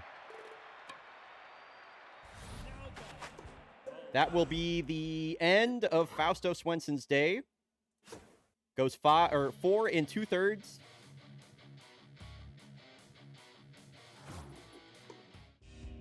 Kodiaks will go to their bullpen. In case people are wondering why I have to do this to go to the bullpen, again, I don't have any actual control over the game while I'm spectating it. So in order to do this, I have to quit out of the game and then make the switch. So here comes Dirt Clod. One of the Kodiak's best relievers last year is off to a scuffling start. Very similar to that of Kian Coach Ice. He will inherit a runner on first and is up against the heart of the Swifts order. The last 2 times Dirt Clod appeared, he gave up a home run to the first batter that he saw.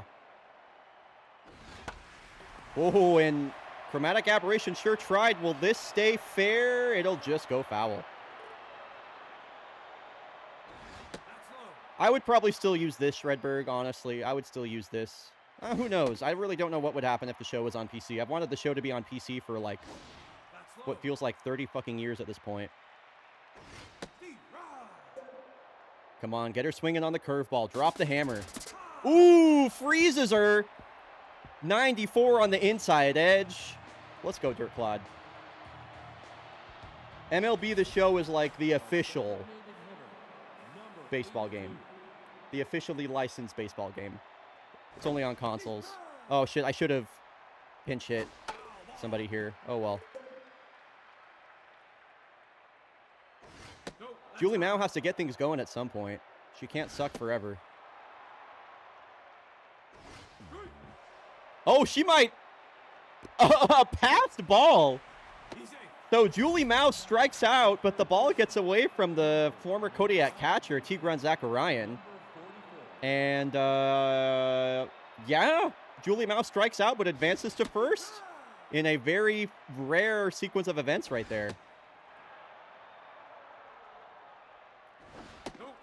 And Jordan Pepper in as a pinch runner now for Mao. It's a fly out to right. Dominguez is there.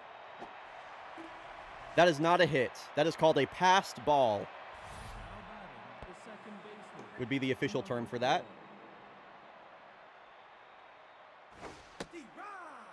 Newt Gizmo looks at strike 1. No, that's low. Ground ball served right back to Melfi. Pepper with a little stutter step is out at second, and that is a double play. 3, 4, and 5. It'll be Quantum, David, and Zakarian. Coming up for the Swifts, Dirt Clod gets back to work.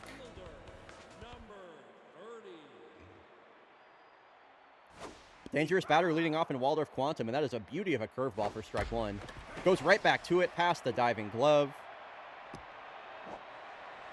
of Goldsmith over there at third.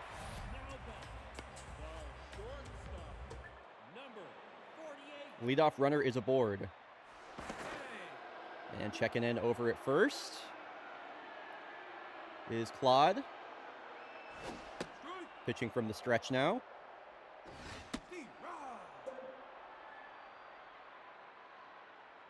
Got him on 2 strikes quickly. Not biting on that high cheese. No, that's inside. Gotta put him away here. Throw a pitch, Claude.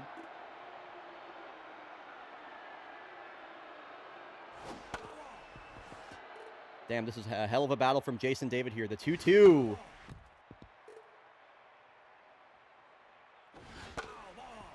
Wow. Jason David fighting for his life. Oh my gosh, the curveball just missing. He dropped the hammer and it missed. Cannot throw a pitch. Throw a pitch, dude. Cannot lose him here. And Jason David wins the battle. The tying run will come to the plate now. It's Tigran Zakarian. Strike one with the slider. Runner in scoring position now for the Swifts. A big swing and a miss. Tough out activated for Zakarian. And he'll get him on 3 pitches. They're going to leave Claude in to face Ida Melfi, the first baseman. Fine strike one again. So important here. And she's late on 91 down the gut. K-Man activated. I don't know how you take that slider in that position. An amazing take, but she can't lay off the high fastball. Jake Leg is all that stands between Dirt Claude and a clean inning.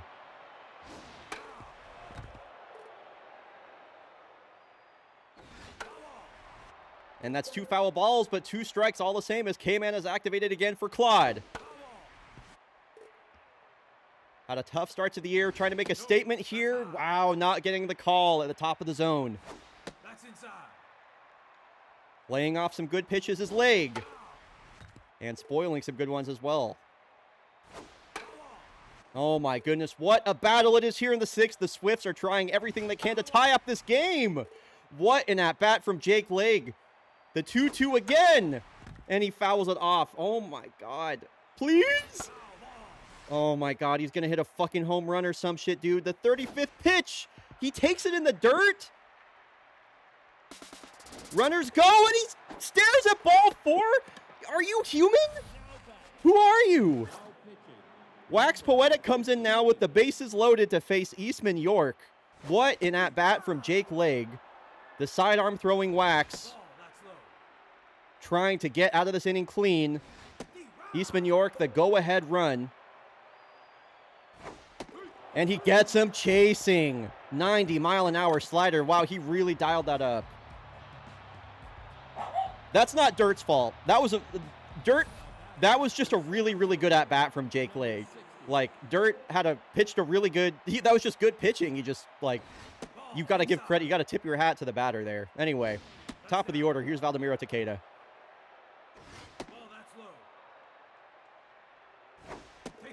He'll take 4 straight balls.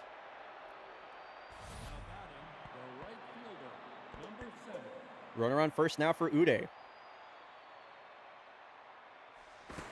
Throw a pitch, loser.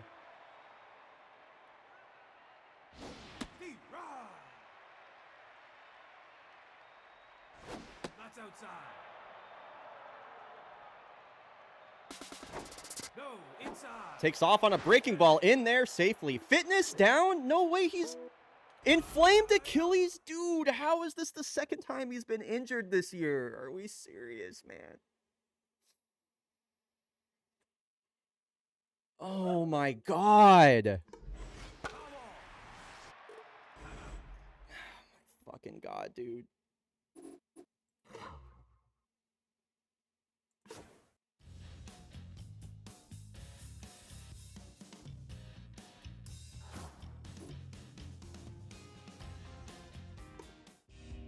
It's so evil. It's the second time he's been injured, and he's going to be out for like a bunch of games now, man.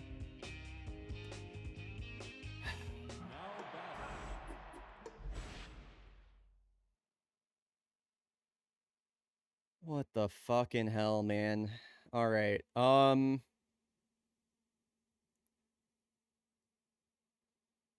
Jordan Pepper's in as the DH.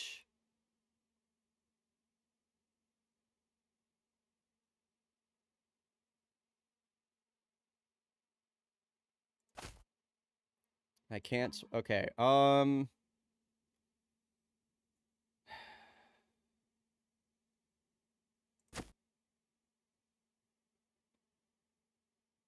guess we got to bring in Pecorino. Oh yeah, Julie Mao got taken out of the game, dude. Yeah,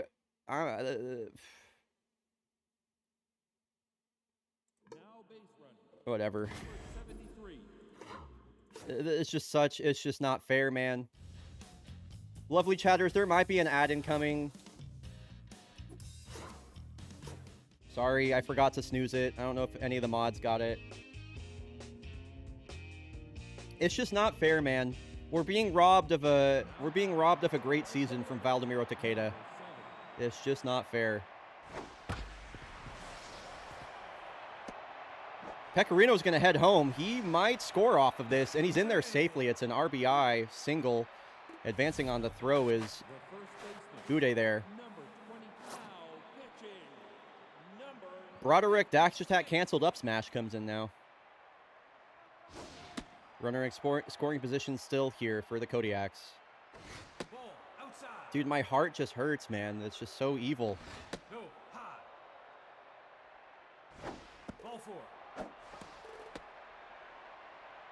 Now back, the shortstop, number 21.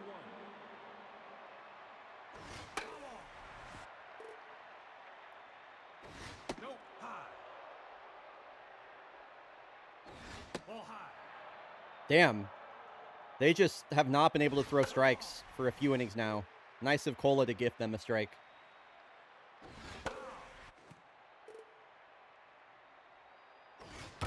Yeah, that was served right down the middle. You can't throw a pitch like that to Cola Johansson. She will fuck that up every time. Her second home run of the game, 4th of the year. RBIs number 9, 10, and 11. It is 10-3 Kodiaks.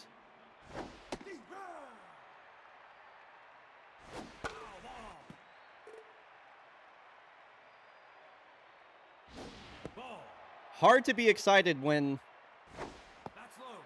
Takeda went down, though. Gotta be honest.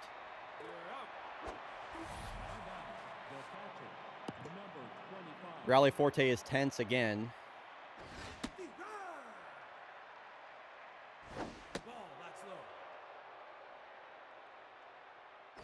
No, that's inside. Ball outside. Work a walk here, Forte.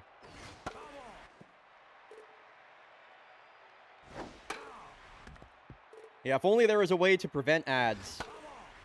The top scientists in the world can't figure it out. Late swing decision.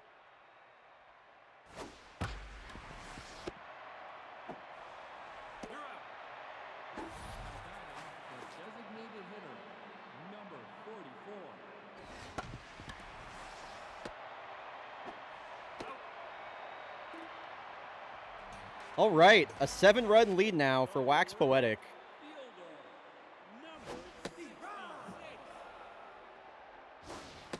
Hey, thanks for gifting a sub to ATD Shift. I appreciate that. Thanks for the clip, Koala. You know what they say. Exclamation ABC. Welcome to the Bryo Heads, ATD. Thank you, Shift. 131 gifted subs to the channel was like completely absurd. That is awesome.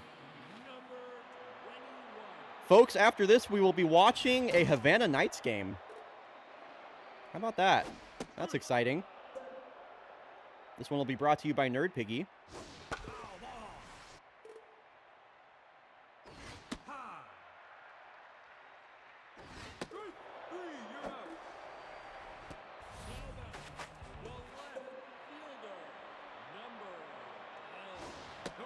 inside.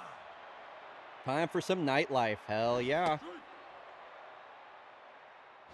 Ball, that's outside. Foul ball. All right, let's just close this out, please, Wax. Foul. Dude, what does Nightbot steal today? Wake up, Nightbot.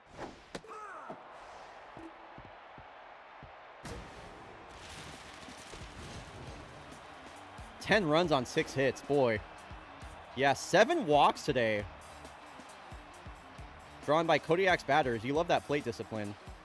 The tail, of course, though, is Valdemiro Takeda going down with an inflamed Achilles on a stolen base attempt. Injuries have really plagued the Kodiaks this year, unfortunately.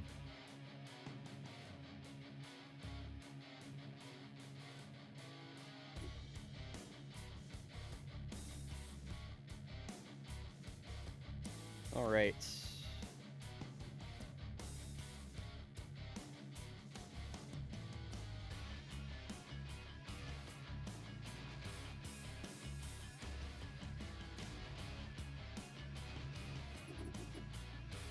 So what's the next Knights game? Oh, the Knights at the the Toucans at the Knights. That'll be fun. That'll be real. This should be a fun game. So, folks, this game is brought to you by Nerd Piggy. It redeemed the channel point redemption to watch a game for a team, for any team other than the Kodiaks. So we will be checking out a divisional matchup in the Southern Heat. It'll be the Havana Knights versus the Sao Paulo Toucans, literally the first and second place teams in the division. This is a huge, huge matchup for the two of them.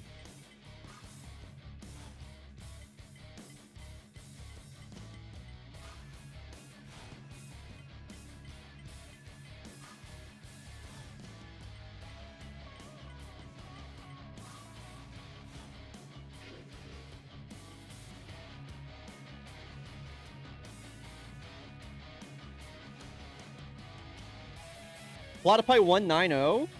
Let's go, Platypi. They're very much still in it down in SoCo.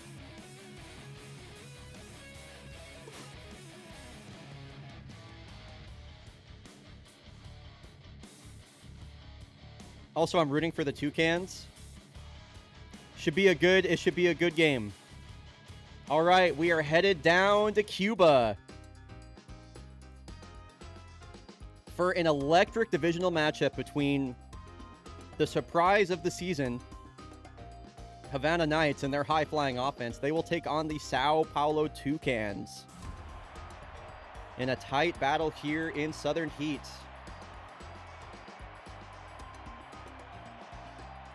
Jazzy Knoxville will be leading things off for us. Yeah, hashtag Toucan Slam. Having a good... Ooh. That's... Marcy, that's really good. First pitch swinging from Jazzy Knoxville. He'll be out at first. And Salvador Mancini is batting a $122. Boy. Toucans need him to get going. And Riker Odom, a diving grab and a quick throw over to first. First two batters are retired for the Toucans. Bryant Wiley on the bump today for the Knights. He has a 10.45 ERA. Holy cow. Toucans need to do damage versus this guy. Ground ball down the first base line, just foul. And Petrie Hendricks, the center fielder, will strike out. Ryan Riverbend, he has had an absolute heater of a year. Comes into this game on fire, batting .478, 12 RBI. He has been so central to the success of this Havana Knights team. Bye, Kyle. It was great having you, dude. Miguel Nava pitching for the Toucans, a 5-pitch mix, including a forkball. Gets Ryan Riverbend looking. A well-placed forkball at the bottom of the zone. Batting second today, Carlos Cisneros. Pair of righties to lead things off here for the Knights.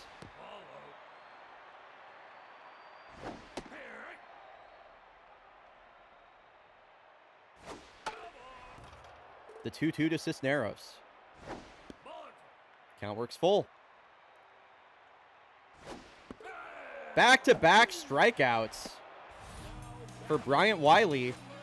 Somebody alert Wormo. It's Brock Beefton up at the plate. The slugging first baseman. OPSing over 1,000 right now for the Knights.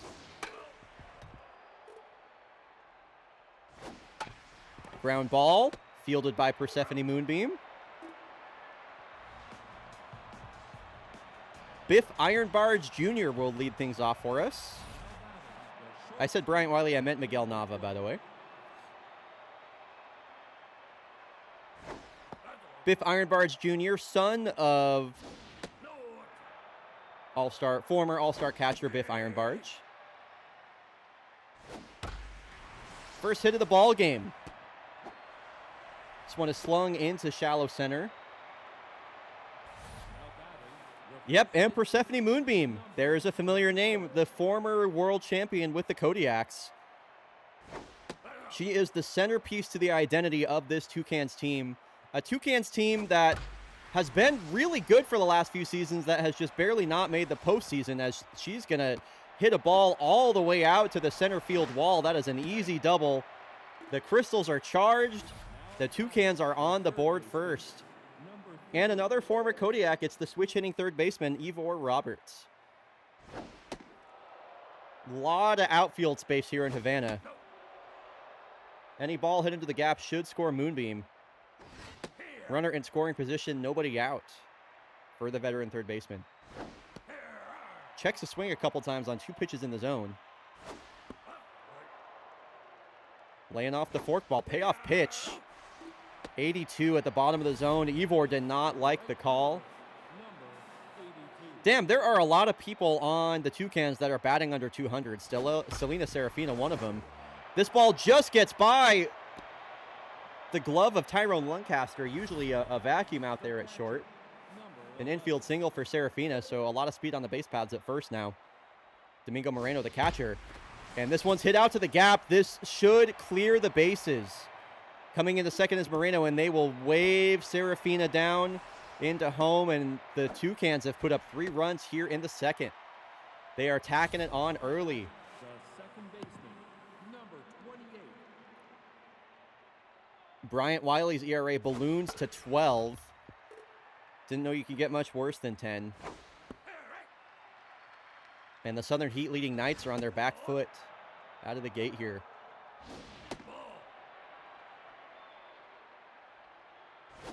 Almost hit him. Ball gets away. Into third easily is Moreno. Ground ball hit to Odom. They will get the out at first. Moreno will score. Infield was not playing in, so they will trade a run for an out there. It's an RBI. Fielder's choice for Musto.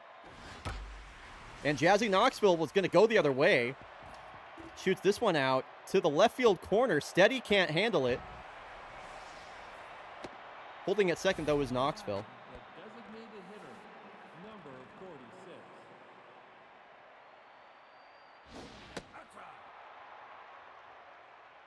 Here's the DH, Salvador Mancini. A lot of speed at second base. Runner goes on ball 4. Wow, incredibly aggressive from the Toucans there. And into third base easily is Jazzy Knoxville. So it's a 2-out walk drawn by Mancini as Wiley continues to scuffle. And this is hit down the third base line. And the hits just keep coming here for the Toucans. They have put up 5 in the bottom of the second. 2 runners in scoring position now. RBI man activated. Bryant Wiley is chased out of the game here in the top of the second. He pitches 1 2/3 innings, is responsible for both runners on base. As Legend Rivera comes in and gets 2 strikes quickly on Biff Ironbarge Jr. Batting for the second time this inning, the Toucans have batted around the Knights here, and going down swinging is Biff.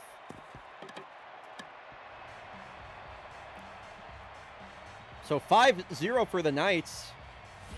The middle of their order is just getting up to the plate for the first time. Here is the former Kodiak, Tyrone Lancaster, one of the best shortstops in the game right now. A leadoff hit from their veteran shortstop would be huge. He's the clubhouse leader of this Knight squad. A lot of experience, especially in the postseason for Tyrone. He works the count full, and he'll get the first hit of the day for the Knights.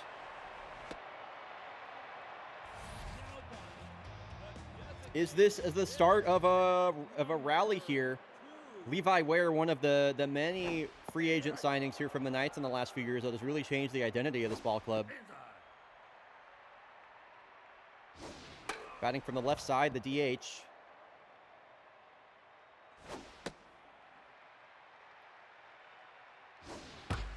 This is a double play ball. Biff, underhand flick. Musto to Moonbeam. That leadoff hit is erased for Todd Dorsey. What's up, Dolph? Good to see you. Yeah, Miguel Nava pitching real well. I would have to agree. And this one's hit to the gap. Some really big gaps here in Havana. A 2-out double for Todd Dorsey.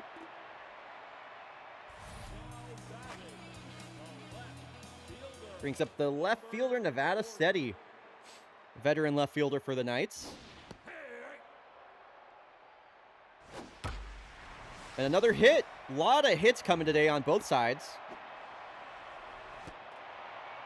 Knights will cut the lead to 4 following the RBI single from Nevada Steady.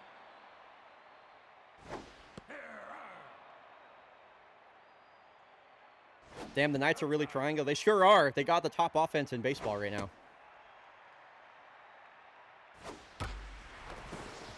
They are by no means out of this as they continue to pile on the hits. 41-year-old Riker Odom, the veteran. And Thanasis Kalakis. Batting in the 9-hole, the catcher. A very glove-first catcher. Not really a bat-to-ball sort of guy. He'll go down on 3 pitches. Knights will strand 2, but they do score 1. Yeah, if you're 41 years old, you're definitely one of the oldest in the league for sure. All right, Persephone Moonbeam scored the first run of the day for the Toucans her last time up. Swinging at the first pitch. This is a grab from Lancaster over to Beefton. 1 away. Roberts went down, looking his last time up. On a pitch that looks pretty similar to that, actually. It's been all low and inside to Roberts so far. Got to figure he's setting him up for a high fastball. Wow, no, he just blows it by him. Every single pitch was at the knees there, and 91 will get the job done.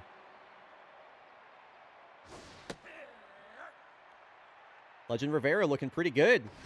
Coming in relief, and as I say that, he beans Stelina Serafina. That's not going to be good for his mojo. Domingo Moreno has the contact versus righties activated, and he's locked in.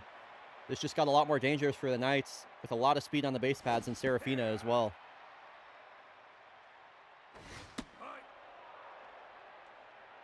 Would be huge for Rivera to bounce back from that hit by pitch with a strikeout here. Wow. Marino did really well to fight off that inside fastball and shoot it foul. Runner goes. Another stolen base for the Toucans. That's their second stolen base of the day. Ball 4.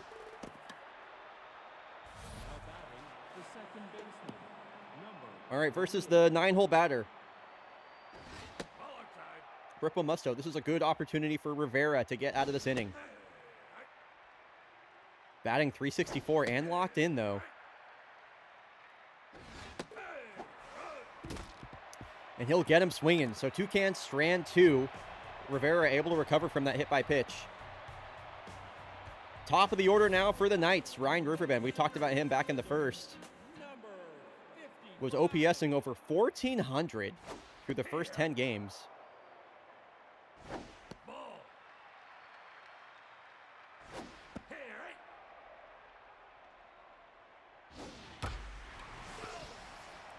struck out his first time up, and he's at risk of doing it again.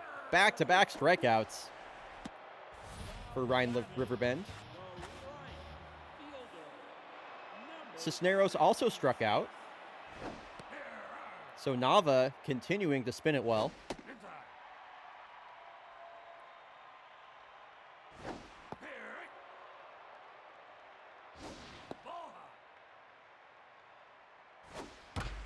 Ground ball. Backhand grab by Roberts. Throws across the diamond.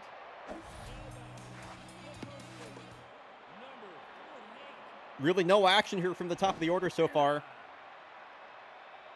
for the Knights.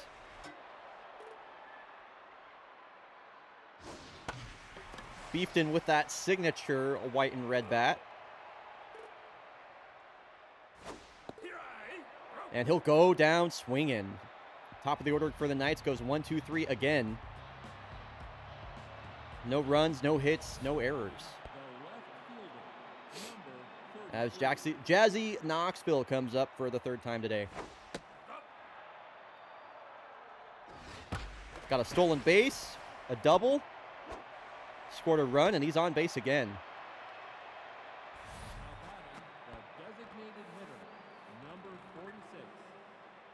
So far, this game has been a certified two-can slam. It's been all two cans so far.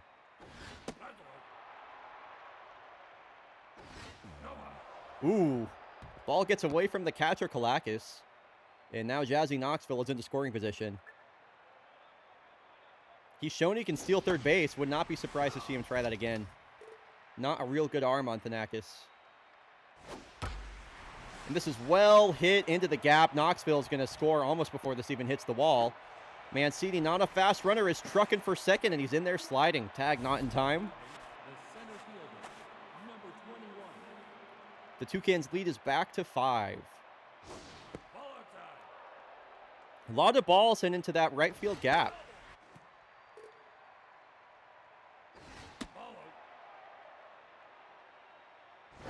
Legend Rivera really laboring out there now. A great stop from Beefton. Runner does advance to third, though. It's a productive out.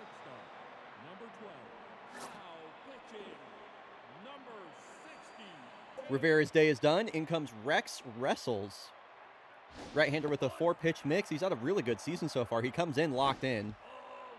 Something that's really important, especially with relievers, when their mojo is up like this, is they use less stamina when they're locked in. So if you have a reliever that can come into the game locked in, you can usually get a lot more out of them, which will be really important to the Knights here, especially as they try to recover from a game where their starter went out in the second inning.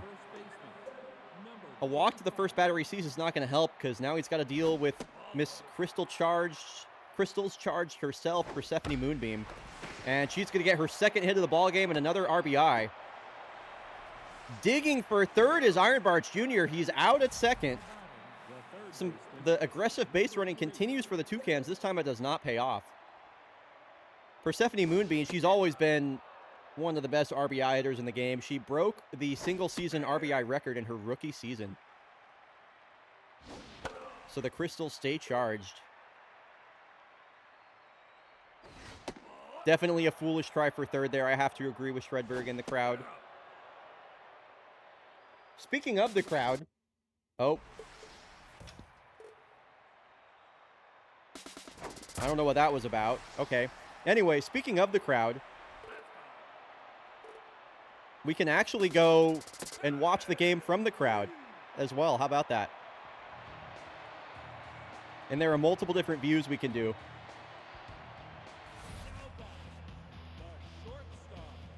Can we watch from the outfield?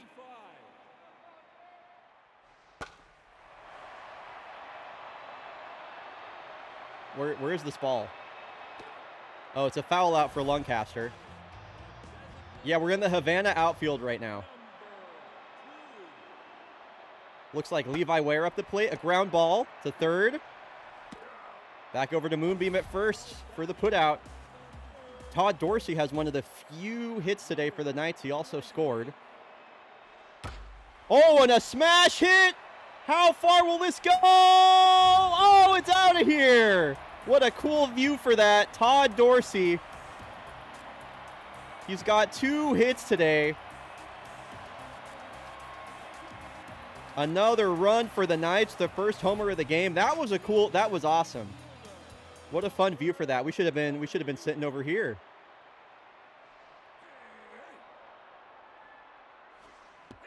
Oh, we're up in like the press box up here or something? Where are we? Anyway. Hey, Sapphire is finally here. Yay. Sapphire, welcome back. Happy birthday, Sapphire. Oh, you're in Universal Park. Oh, okay, okay. I know you had mentioned you and Horse showing up today. But if y'all are at Universal Park, that's a great way to spend your birthday. Laszlo says hi. Hi, Horse Tootbland. Happy birthday, Saf. I love you, miss you.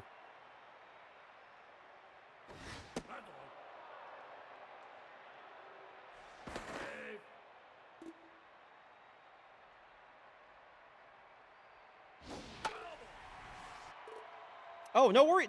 You're at Universal Park. You take your time. Don't worry about being there soon. Enjoy your birthday.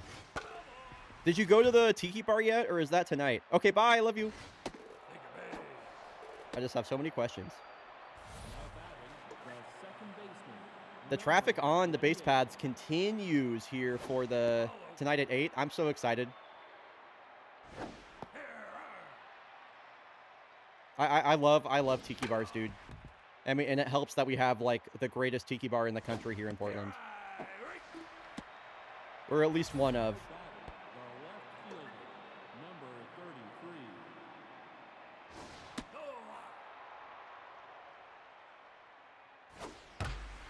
Ooh, Jazzy Knoxville stings this out to center. Runner is going to attempt to advance to third. Serafina is in there. A great tag and run there on a line drive. And Mancini's had a good game so far. Got a double, a walk, RBI. Surprised that he's still tense, honestly. I mean, he's batting a $137. I guess that makes sense. And this will be a fly out to the center fielder. That'll end the inning.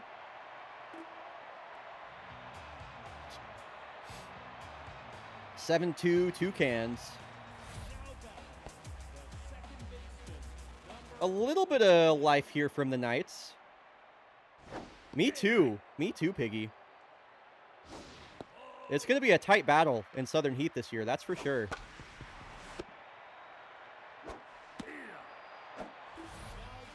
Also, thank you, Nerd Piggy, for requesting that we watch a team other than the Kodiaks. I love checking in around the league and seeing how other players are doing. There's a line out to Biff for out number 2. Miguel Nava. What a game he has pitched so far for the Toucans. Super efficient, only 2 allowed. He's pitched a really good game versus a Knights offense that has been the talk of the league. Great grab there from Musto. And the side is retired.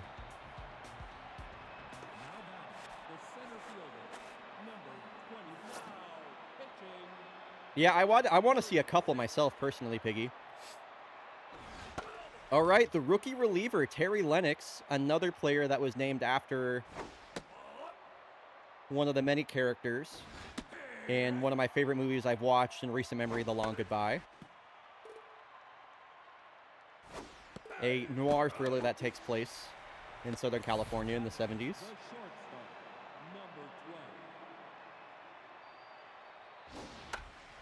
Not seen that one? It's so good. I think it's yeah. Anyway, I could talk a lot about The Long Goodbye. All right, Persephone Moonbeam, the fan favorite. She has had a hell of a game. And she's going to hit one out of the park here. A double, a single, and now a home run. Boy, did she come to play for this fake baseball stream. She knows the people in chat love her, and she continues to hit home runs on the broadcast. That is the second home run we've seen Persephone Moonbeam hit on stream. Man, what's not to love about her? Wow, and another Kodiak is going to put a tag on this. Oh, it just stays in the yard. Ivor Roberts hit this to the farthest part of the ballpark. So a 2-out home run and now a 2-out double. The right fielder, number 80. Now pitching. She is technically on cycle watch. I don't think she's going to come to bat again. I would be surprised if she had another plate appearance. And also, she's not fast, so it'd be really, really hard for her to get a triple. Oh my God! There has been a murder. Somebody alert Andy. A pitcher has died. Kimball Bellatrance murdered by the Toucans offense. They are not fucking around with their divisional rivals. They are gonna, not only are they gonna win by 6 runs, they are gonna put them in the ground. That's one of the best relievers on the Knights too, Kimball Bellatrance. She has been amazing for them. That was a Toucan slam to the face. If somebody can clip that for me so I can send it to Andy, I would appreciate it. Wow, it is 10-2 Toucans. Yeah, a real Toucan slam of a game. Having a bad time. Someone called Dr. Berger stat. This home crowd is silent.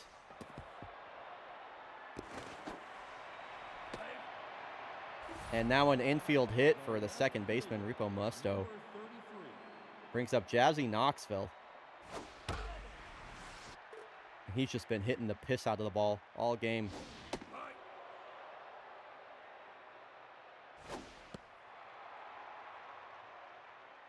Thanks for the clips, y'all.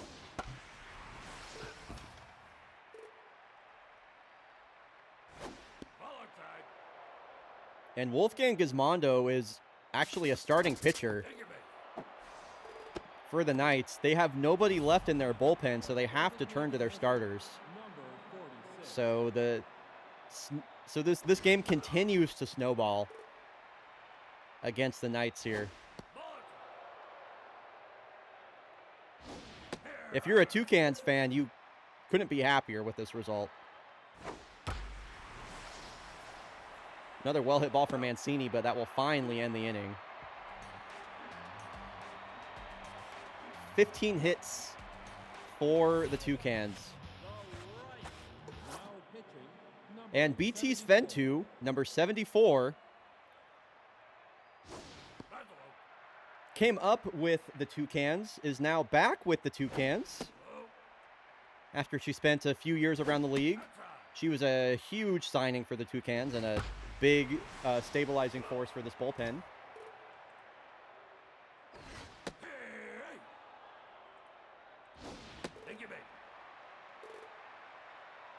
She'll issue a walk here to Cisneros.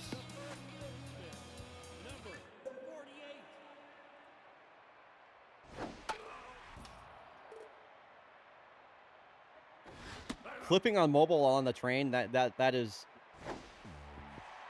true dedication, Nerd Piggy. And that's why you're the GOAT. BT Sventu has the specialist trait. This is one of the most powerful traits in the game.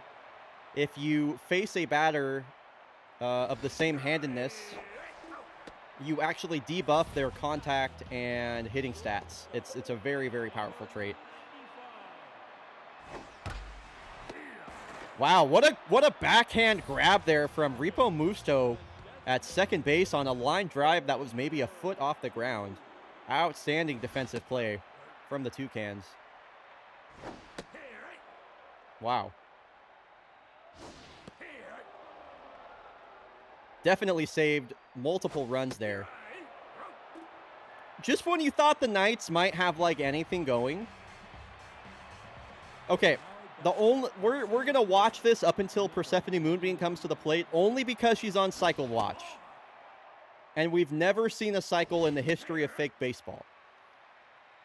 So she is gonna come to the plate. We do have to watch her at bat because all she needs is a triple to hit for the cycle. I don't think it'll happen, but it could be history, so we will be watching.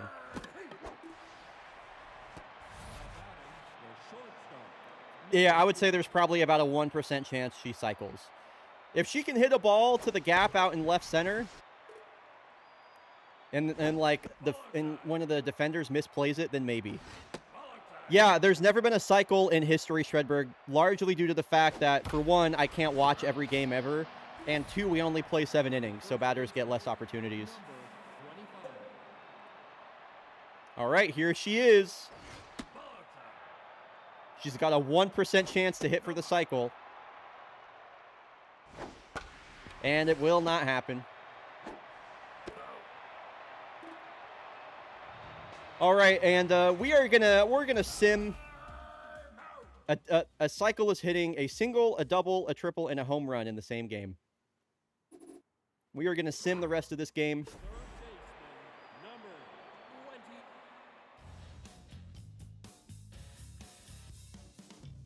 The Mercy Sim.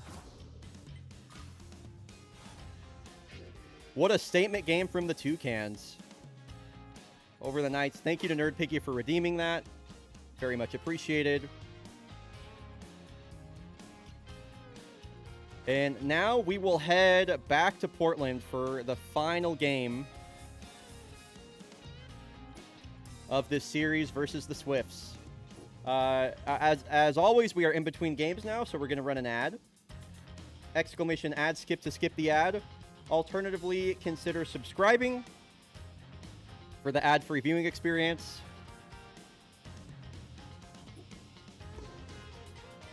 There's a lot more fake baseball coming your way, so if you're enjoying it, I would very much appreciate the support. The Blowfish are hot. Voyagers ain't looking too bad either. Alley Cat Crunch Wrap. Tough loss for Valencia.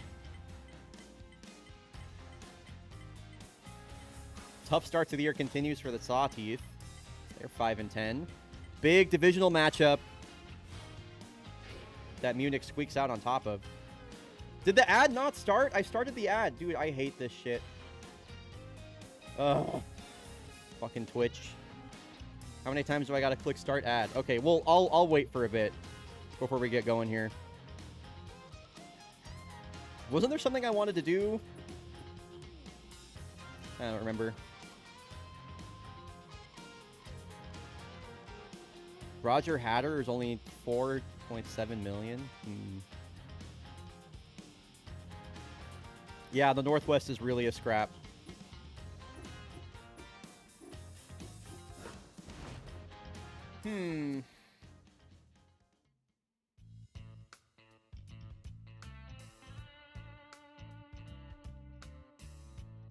Damn, I can up the power on both these guys.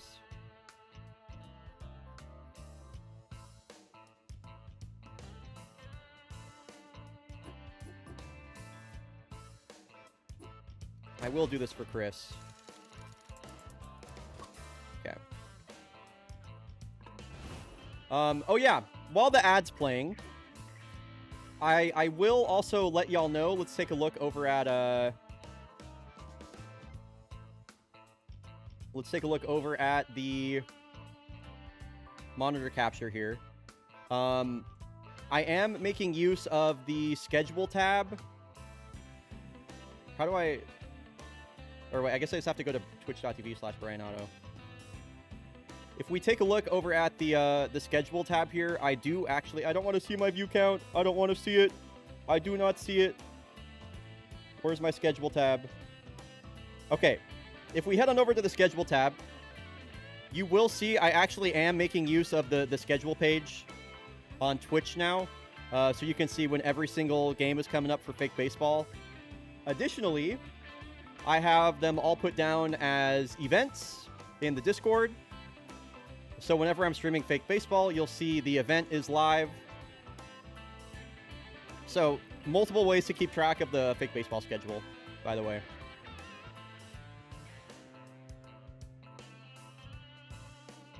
All right. Okay. final game of this 3-game set. It's been split so far between the Kodiaks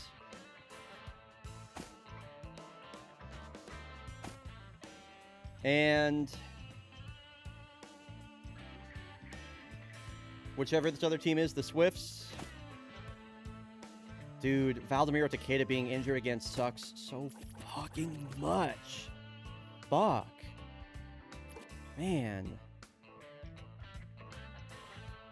Man, so who do we have bat leadoff? I guess Kellen.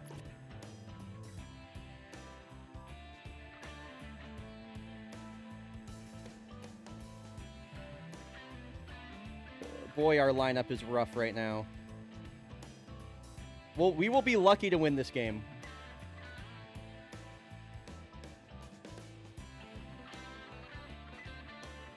That's all I'm have to say. Pascal Noir's given up more home runs this year than she did last season through 3 starts already. Like, Pascal Noir has been really, really bad. She's given up 6 home runs. In the entirety of last season, she gave up 5.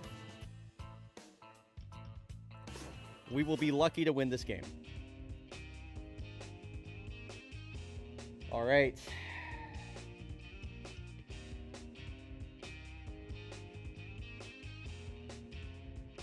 With Takeda being injured again, this is a much different Kodiak lineup headed into today.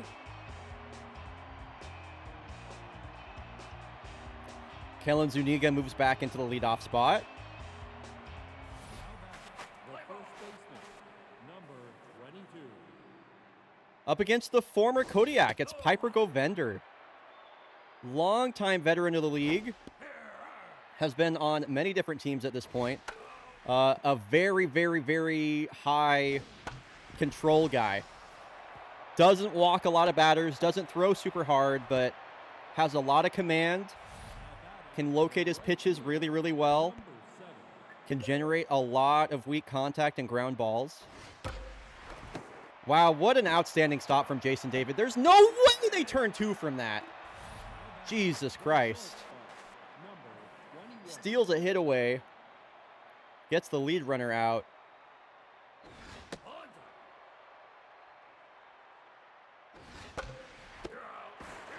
Jesus. A double play narrowly avoided by the Kodiaks twice there. As Govender is looking to get out of this inning versus Zamboni right here, the lefty batting cleanup today.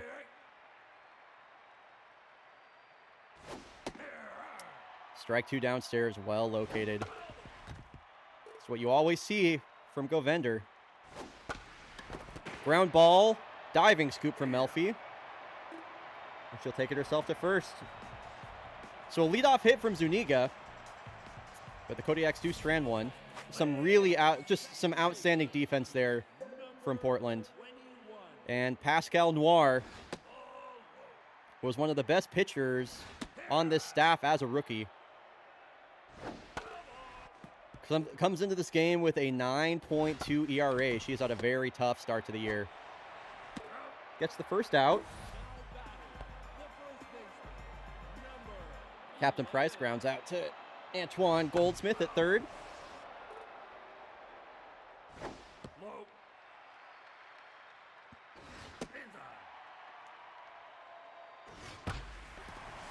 This is hit a mile high out to center. Fortunately for the Kodiaks, it's hit to one of the deepest parts of the ballpark. Jordan Pepper is filling in there at center field today, once again for the injured Valdemiro Takeda. And Pascal Noir's got to be careful with Waldorf Quantum. Gets him to roll over on this. Routine play for Johansson. 1, 2, 3. Go the Swifts. It'll be the former Swift, Chris Hennell, coming up now. Versus catching today versus left-handed pitcher Piper Govender. You know he'd love to tag up his former team right now. Wow, a little inside-out swing here, able to fight off a tough pitch in on his hands. He sends that out to shallow right. Just a really good piece of hitting there from Chris Hennell. So leadoff runner is aboard. Now for the switch hitting third baseman, Antoine Goldsmith.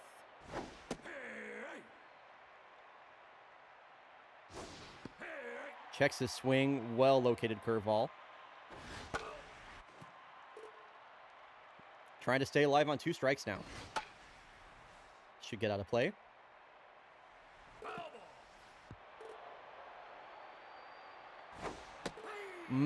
Tied him up on the slider. Really, really, really nice pitch there from Govender. And now here's the rookie, Sammy Siegel. He's had a pretty good start to the year, honestly.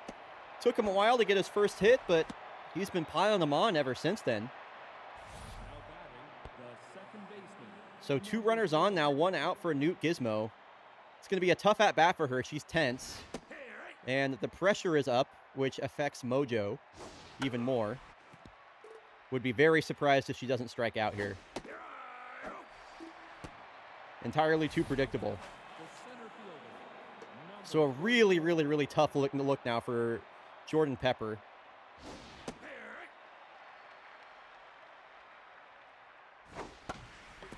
He'll fling this out to left. Charging this is Aberration, and she makes the catch on the run. Kodiak strand 2.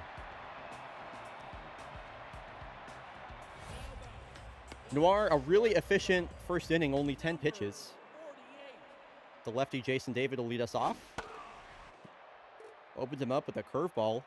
Pitching backwards a little bit here. 2 straight curveballs and 2 swings.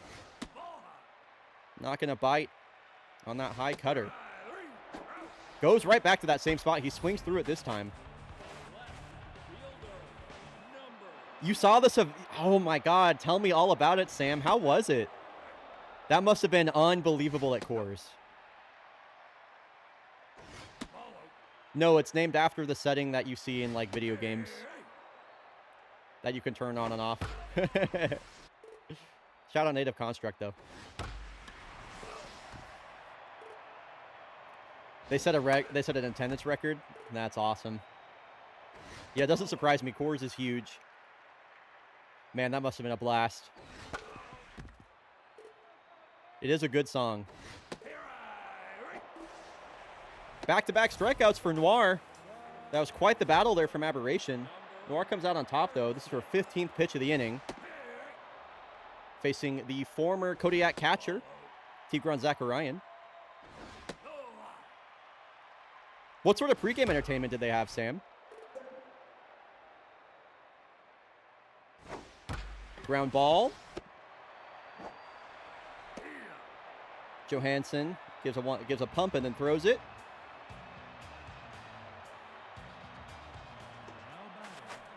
No runs, no hits, no errors for the Swifts. Top of the Kodiak order.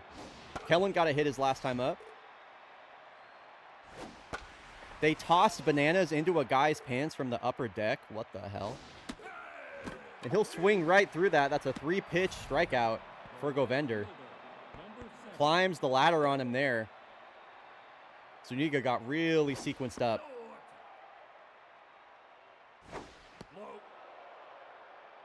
Good eye here from Katabura. Govender clearly being careful with him. Steals a strike there. And the count works full. Here's the payoff. A lazy fly kind of out into no man's land there. An overhead catch from Captain Price. That is an outstanding defensive play. Wow. Swift's defense continues to help out Govender here in this start. They have stolen multiple hits away from the Kodiaks now. Johansson is coming off a 2-homer game. Boy, and she tried right there. She almost just missed on a couple of balls there. We are all scoreless. Swifts are searching out their first hit of the ball game. Jake Ligg will lead us off.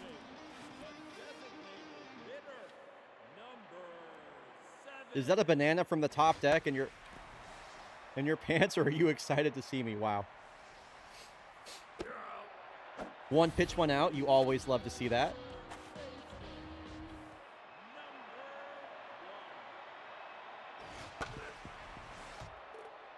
Glad you're still here, Sav. Thanks for being with us.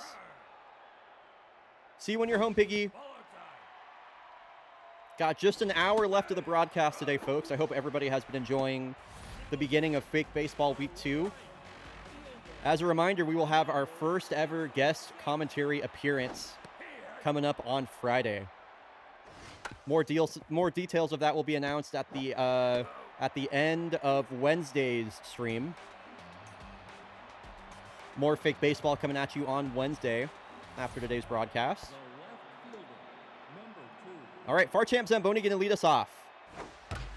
A smash out to center field. Oh, it's off the wall. Quantum can't field it. Zamboni's going to dig for 3, and he's going to get a leadoff triple.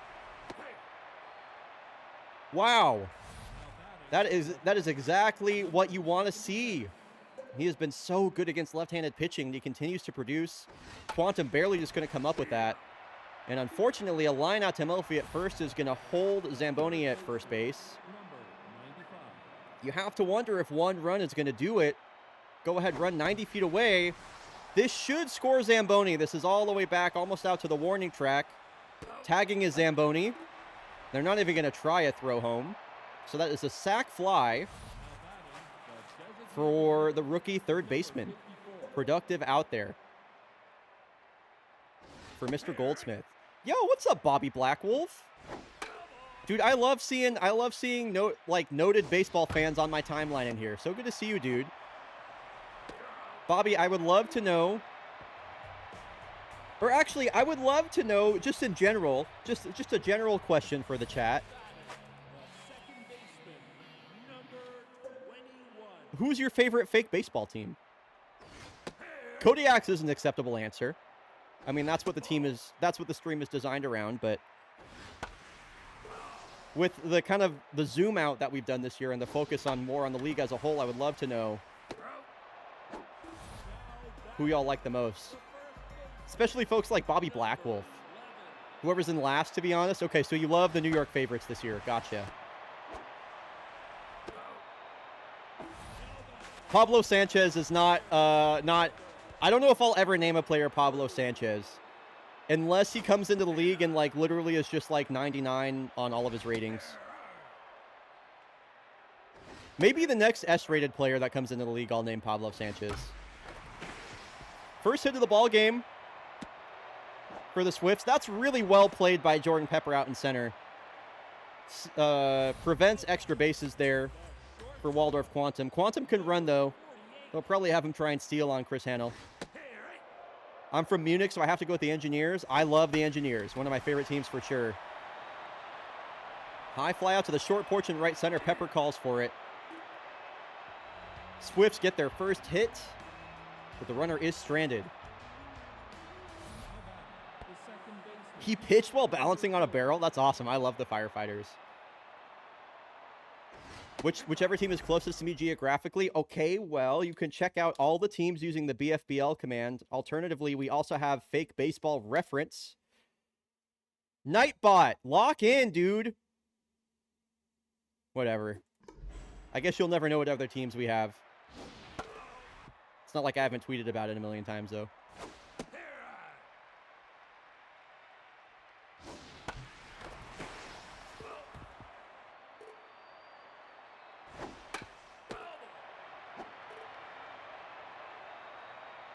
The team that would be geographically closest to you is, if you're a Braves fan, it's probably the Carolina Reapers. There you go.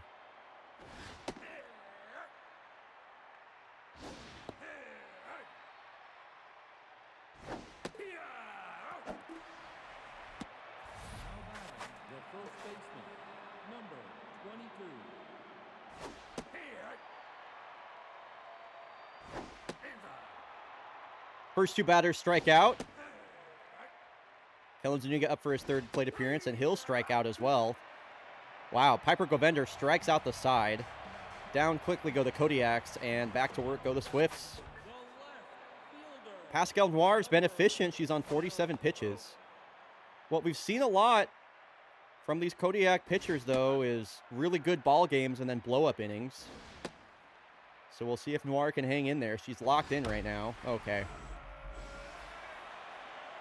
The 7th home run allowed by Noir leads all of fake baseball.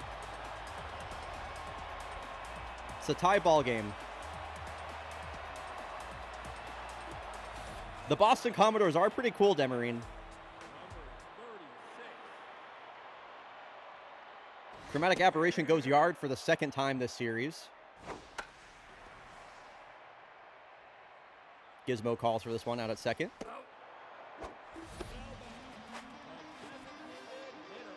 And they'll bring up the lefty Jake Legg, DHing today. Yeah, the Carolina Reapers are one of the like non-divisional rivals of the Kodiaks. They won a World Series back in season 3. They were really, really, really good for the first like 10 or so seasons of the league. They haven't been as good of late, and they're having kind of a tough start this year, but they have they're definitely building a cool team right now. No doubt about that. The Commodores are looking good this season right now, Demarine. They lead the Urban Atlantic.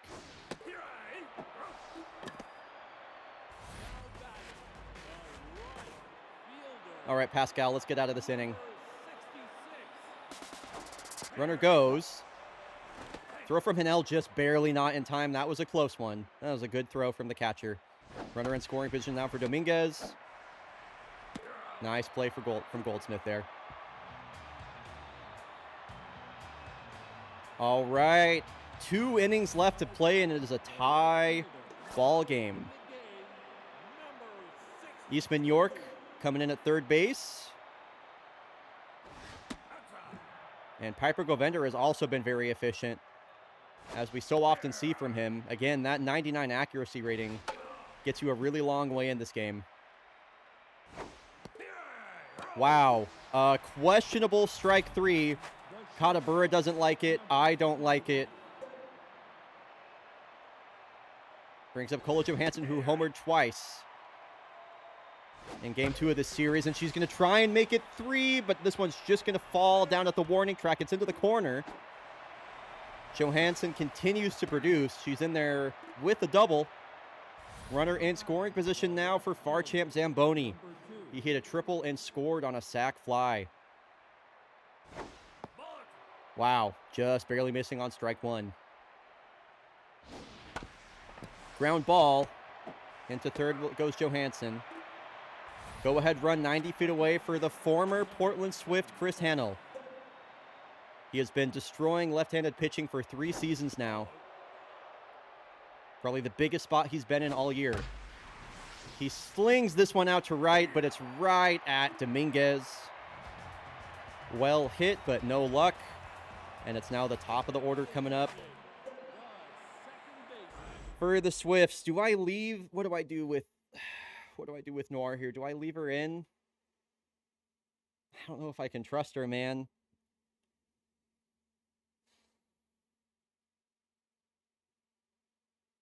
My gut says I need to take her out. Gotta go, but miss your face, and love you, Sav. Thanks for being here. My gut says I should take her out. So that's what we're gonna do.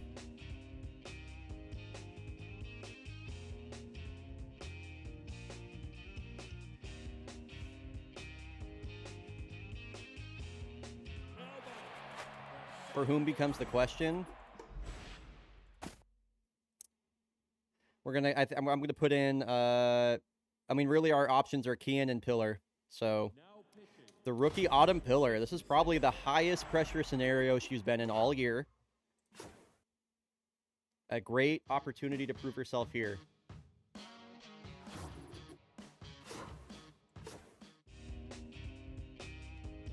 I wish my chat would reconnect.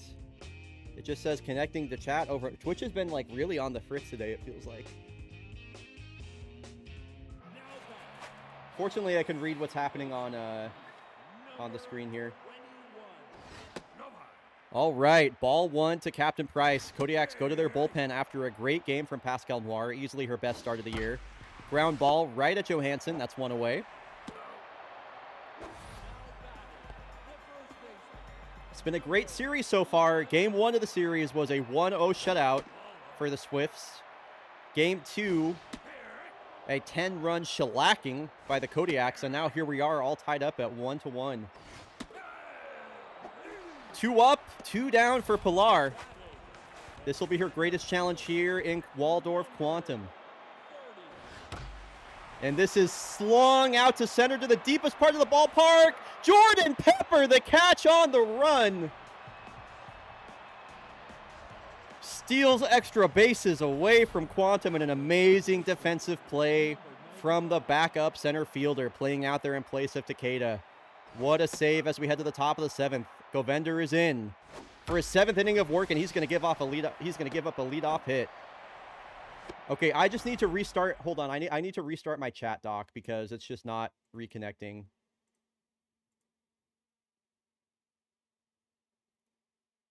There we go. We're back. Cool.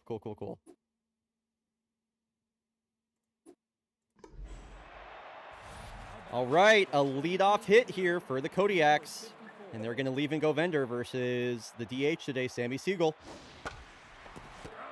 Honestly, lucky that York didn't play that on a hop. That could have very well been a double play had he played it on a hop. Julie Mao going to come in to pinch hit for Newt Gizmo. First pitch swinging, she fouls that away. Ground ball right to Govender, and Julie Mao grounds into a double play on a pinch hit. You stupid fucking no-no. Now in at third is Mao, moves over to second, or Goldsmith moves over to second. Opportunity for the Swifts to walk it off with the heart of their order coming up. Jason David, a very dangerous hitter. Pillar has him on a full count. The pitch. Fights away a good curveball. A couple of good pitches spoiled. It's going to get just over the head of the Swifts dugout there. Gets him chasing in the dirt. A huge strikeout and a great play from Chris to field the wild ball there. It's going to bring up Chromatic Aberration. She's been torching the Kodiaks all series.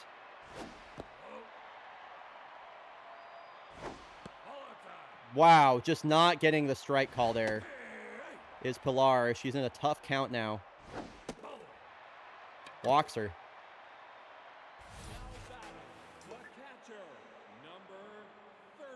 Zachariah, not a fast runner at all. Need a double play here to send us to extras. Ground ball foul. Tough out is activated on 2 strikes for Zachariah, and his contact stat is up. Trying to work his way back into the count. It's 2-2. And he works it full. Cannot give up this walk and put Aberration in scoring position. Popped up. Autumn Pillar now 1 out away from sending this to extras. It'll be Jake Legg, and the Kodiaks are going to go not to their bullpen because this might go to extras. Just kidding. Pilar has to finish the job versus the lefty, Jake Legg. Great contact guy. Really good take on that curveball. Able to locate it now. Final strike here for Pilar. Not biting on the low changeup. It's a good pitch selection. I really like this sequence so far. It's been a really great game from Autumn. Here's the 2-2 again. Oh my God, she hit him.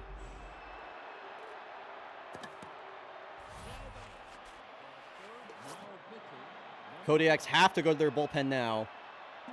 The lefty Kian Kochais comes in versus Eastman York. You just got to go straight after this guy. He's got no contact rating. He's got RBI dud. You got to pump strikes in the zone, and that's exactly what he'll do. Get some chasing on the slider. We got free baseball. Free baseball coming at you. Jordan Pepper leads us off in the 9th. Piper Govender coming in for his 8th inning of work. He's only thrown 75 pitches. He is still locked in. An all-time performance from the veteran lefty.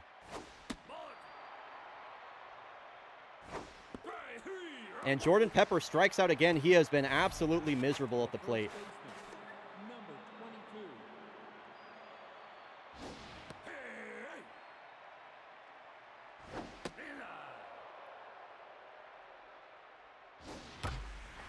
Kellen Zuniga puts a ride on this one. Aberration, just not allowing anything by her out there at left. Well read off the bat, makes the running catch. This Portland defense has been all over the ball all game. The 3-0 count to Katabura. Swinging 3-0, just late on it. He just missed. Once again, the top of the order just cannot produce for the Kodiaks here. And we'll have 9-1 and 2 coming up for the Swifts. This is looking like a heartbreaker for I feel like I've seen this movie too many times as a Kodiaks fan. It's looking like it's going to be a heartbreaker.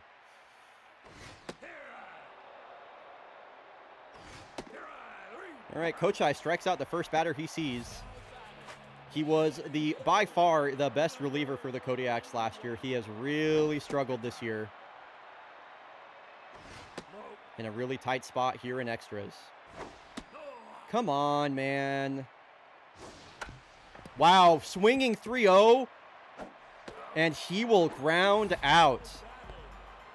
A really, really bad baseball decision there from Captain Price. Kodiaks get away with that one.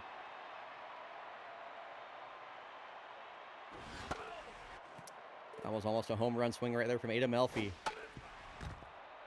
Tense and fighting left on left. She'll have to dig deep to get the win here for the Swifts. Checks her swing on a good slider. 2-2 pitch. And Kian Kochais sends us to the 9th. He has looked untouchable so far. And it'll be Johansson, Zamboni, and Hanel coming up for the Kodiaks. Johansson, a screamer, hit right at Captain Price. It gets by him on a diving attempt.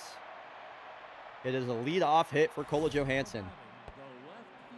And now the stage is set for Far Champ Zamboni. They're going to bring in the all-time saves leader, Marty Eklund. Zamboni gets his first chance at a righty this game, and it's a line drive right back at Price. He won't drop that one. Big spot now for the catcher, Chris Hanel. Another opportunity to put the Kodiaks in the lead in a crucial spot. Hasn't faced too much right-handed pitching this year. Good to stay alive on the curveball. Marty Eklund, again, the all-time saves leader. It's a good at-bat from Hanel. He's not going down easy. Here's the 2-2. A smash to dead center. Chris Hanel puts the Kodiaks in the lead. Versus his former team. He tags them for 2.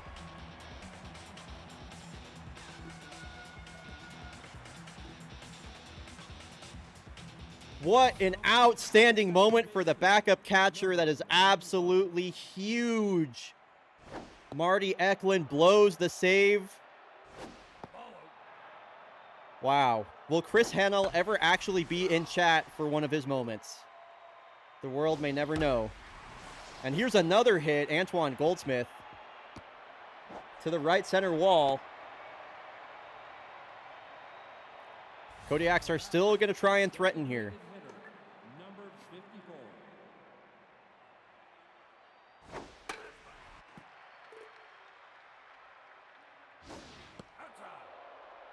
Laboring now is Eklund.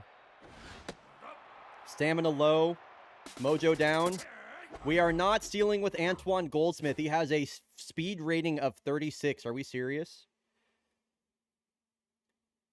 For people that aren't familiar with this, the Super Mega Baseball 3 spectating option is not really fleshed out. You don't actually have any like management opportunities or options available to you.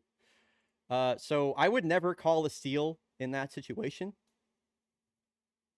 as the manager of the team. So we just have to restart the game to prevent that from happening.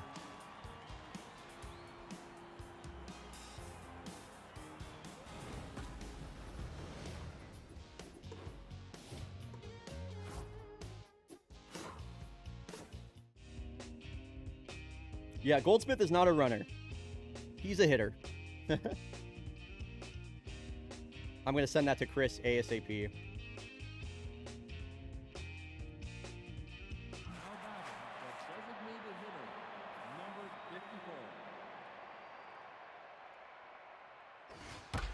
Sammy Siegel, another line drive right at Captain Price. He missed that first one. He's not missing another. They're going to bring in Fry Sauce. This would be a huge opportunity for Julie Mao to get her season back on track. They got a short porch out there in left or in right field. She can pull one so easily. Oh, that was a good swing to do it on, too. Just foul. Tough out is activated now.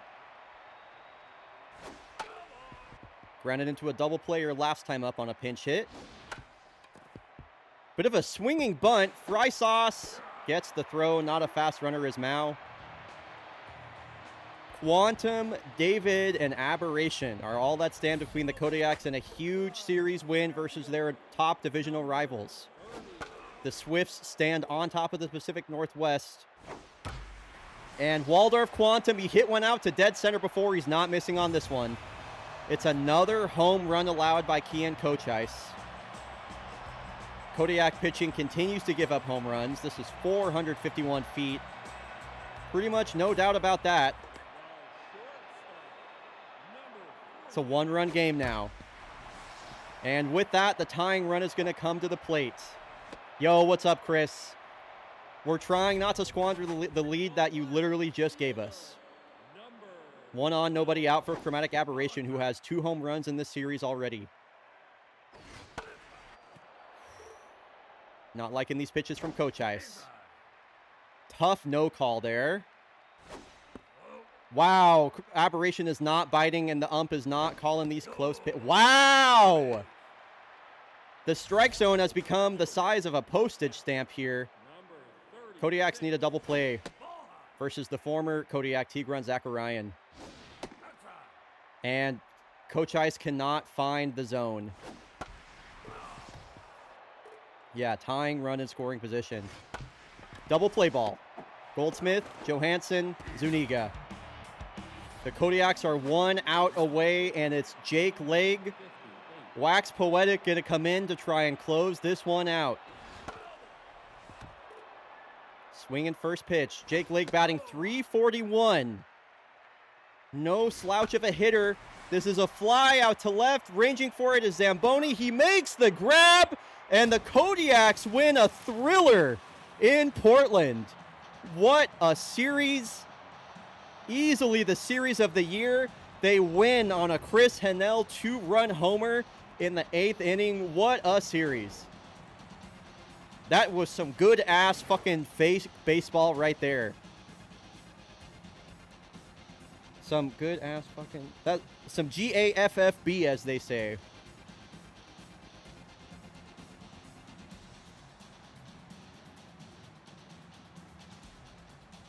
Chris Hennell in Twitch chat live from the celebrations in the dugout. Chris, what is the vibe like in the Kodiak dugout right now after that 2-run homer?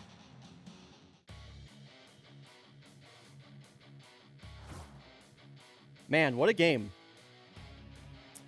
What a game.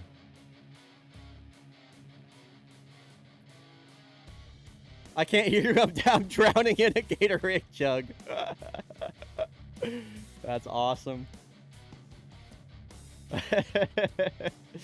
Hell yeah. All right. As always, folks, we're in between games. So we're going to run 90 seconds of ads. Exclamation ad skip to skip the ads. Alternatively, consider subscribing. There is a lot more fake baseball content coming your way if you'd like to support. Next up, the Kodiaks will be taking on the Montreal Voyagers at home.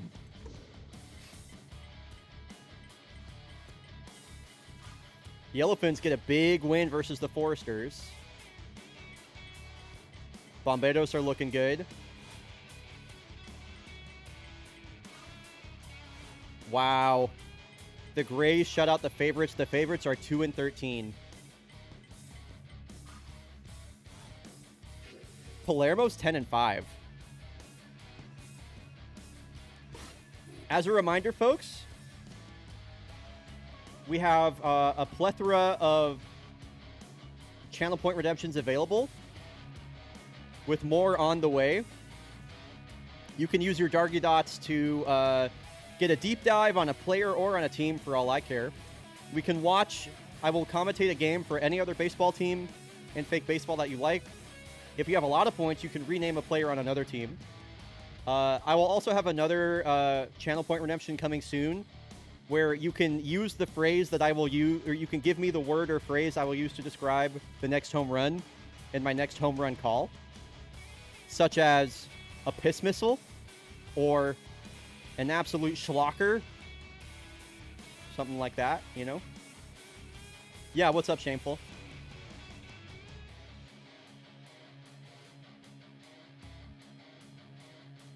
No, I will not do that. I will not do that. Kodiaks are my team. Damn, Kodiaks are facing another lefty, dude. We just cannot escape left-handed pitching. It's like every game. Every game we're facing a lefty. So weird.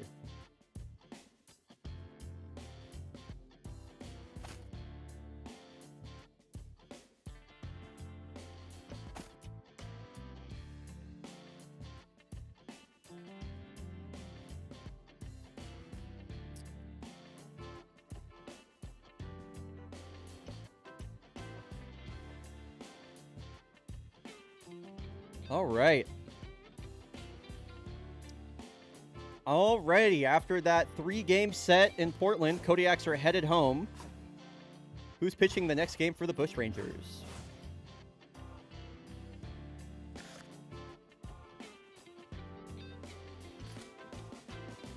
Paisley Churches, I think. Hold on. No, it's Pancake Griddles. Paisley Church is the game after we play the Toucans. Rangers versus the Yellowfins.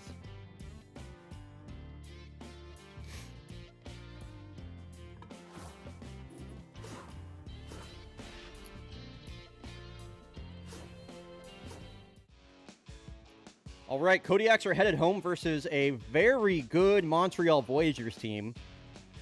One of the surprise teams at the Atlantic for sure. Wow, they have their entire top 4 in the lineup is either locked in or on fire. Alley Cat Crunchwrap, as we saw in that first series versus the Voyageurs, absolutely scorched the Kodiaks. Toko Jimin comes in for her 4th start of the year. She has only allowed 1 run in her 3 starts. And here he is, the marquee free agent signing by the Voyageurs. It's Alley Cat Crunchwrap, the second baseman. A lot of bat-to-ball skills, and he is on fire. Easily the most important out for Jimin to get today.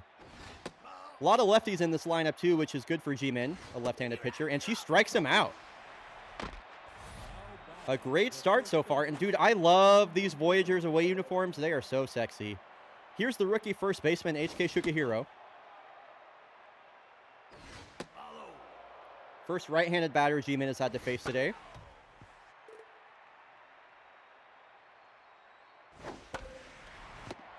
Little bouncer. Right to Zuniga, the bouncer. And he'll pick that himself. 1, 2, 3. So Zuniga records the final out of the inning, and he now steps up to the plate. Leading off today, Patty Cakes, the lefty on the bump. She is a starter reliever. Both walk-prone and a K-dud. She pitched really well against the Kodiaks her last time up. I will note that.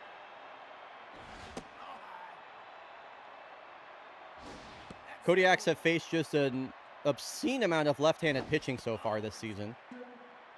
Out of sheer coincidence. 97 down the middle for strike 1. And as he's done hundreds of times before, Katabura will walk. Brings up Kola Johansson. Looks at strike one, a well-located curveball at the bottom of the zone.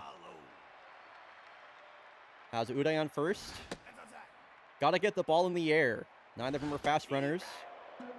Don't want to ground into a double play here. Here's the 2-2. I swung at that. She saw that change up all the way, though, and the payoff. In the dirt. Back-to-back walks issued by Patty Cakes. Brings up Farchamp Zamboni batting cleanup. Second cleanup appearance of the year for Zamboni. Woo! I thought he was about to piss on that pitch. Nice take. A ground ball off the end of his bat. There's Rylan Baja, the former Kodiak. A part of this new look Voyagers offense, or infield, I should say. So here's the catcher, Sleeve McDykel. He's also on fire, batting from the right side.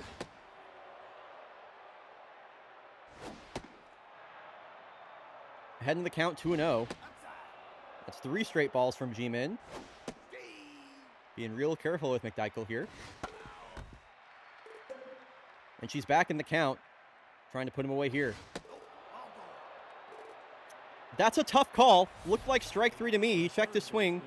And here he is. The former Kodiak had a lot of success in this ballpark. One of the top free agent signings for the Voyagers alongside Crunchwrap. Both a Silver Slugger and Gold Glover at third base with the Kodiaks, or Rylan Baja.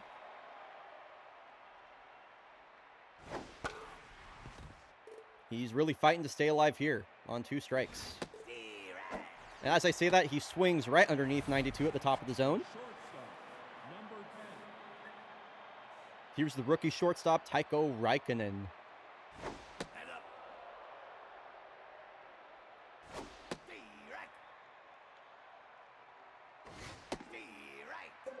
Couple of whips on a fastball. K-Man activated now for G-Min. K-Man, of course, increases her junk and velocity stat on 2 strikes. And he could not connect with the fastball there. She just kept peppering that at the top of the zone. Now Jocinda Pope, she caused the Kodiaks a lot of trouble in their first meeting of the year, which the Voyagers swept the Kodiaks, by the way, in a 2-game set up in Montreal. And G-Min is locked in. Ground ball, diving stop of Johansson. Jocinda can run, though, but a rocket out of the hand of Johansson will prevent a hit. No runs, no hits, no errors so far. And now here's the DH, Chris Hennell. Some late-game heroics for him in that 3-game set versus the Swifts. He hit the go-ahead 2-run shot in the top of the 9th. He'll lead off the inning.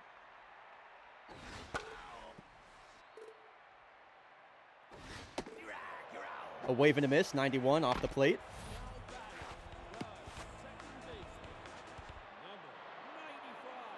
And here's the rookie, Antoine Goldsmith. He's playing second base today. He comes in batting .346. So he's having a great start to his young career. And how about his first home run?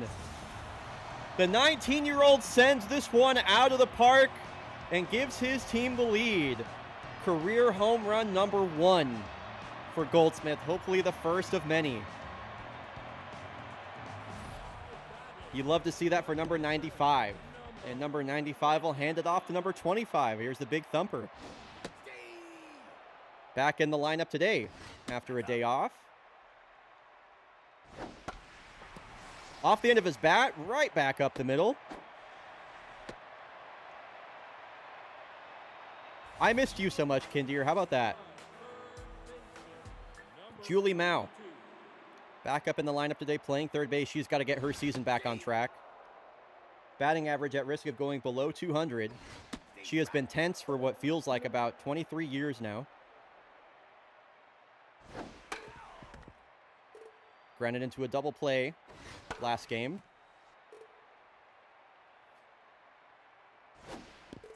And another strikeout. Her struggles continue. She has just been unplayable out there at third base. Here's Jordan Pepper filling in for the injured Valdemiro Takeda.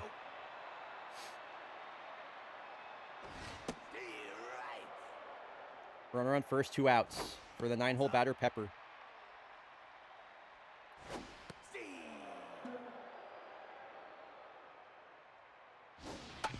Ground ball. Charging this one is front trap. He makes the barehanded grab and the throw over to first for the out.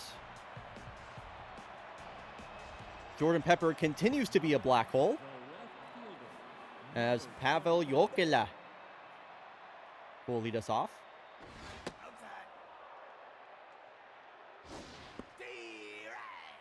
Thanks, Piggy. You know what they say, always be clipping. Exclamation ABC.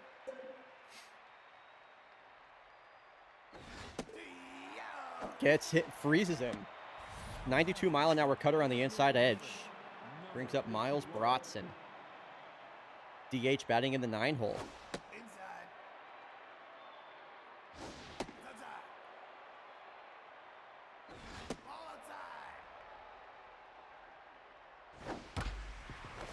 Yo, what's up, Frog-type games? Meant to follow you after the GDQ Backyard Baseball Run Supreme Commentary vibes. Dude, thank you so much. It's so funny you bring that up. The reason that, like, what I'm doing right now is literally the reason that I feel like that commentary worked for Backyard Baseball, because I've spent, like, hundreds of hours commentating this fake baseball. So it's very cool that you followed after that. Thanks so much for being here. Ooh, gun down at second base. A great throw from the veteran catcher, Raleigh Forte. You love to see that. I think that's the first runner he's thrown out this year. Anyway, welcome in for the first time, Frog Type. If you're just joining us, this is the BFBL, Bryonato's Fake Baseball League. This is a fully custom 30-team World League, as you might imagine, featuring teams from all over the world. You can type exclamation BFBL to see all the teams, or exclamation ref to see the entire database. Zuniga takes off, and that'll be a stolen base. Runner in scoring position now for the big man, Uday Katabura. Here's a hit out to shallow center. Oh! Pruitt can't make the diving grab, and that's going to allow the run to come home. Jogging home is Zuniga. He might have not have scored had Vigo just come up and thrown it. You know it's not real baseball because they only play with the DH. Continue to cope. Continue to cope.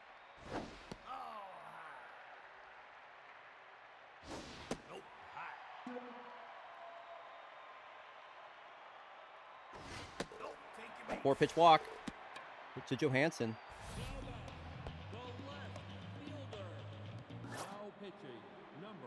And Patty Cakes' day is over after 2 innings.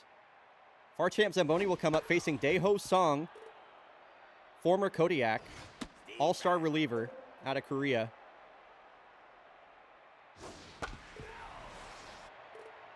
Here's the 0-2 to Zamboni. Swing and a miss. Zamboni has been struggling over the last few games, and he'll continue to struggle here. They'll bring up the DH today, Chris Hannell.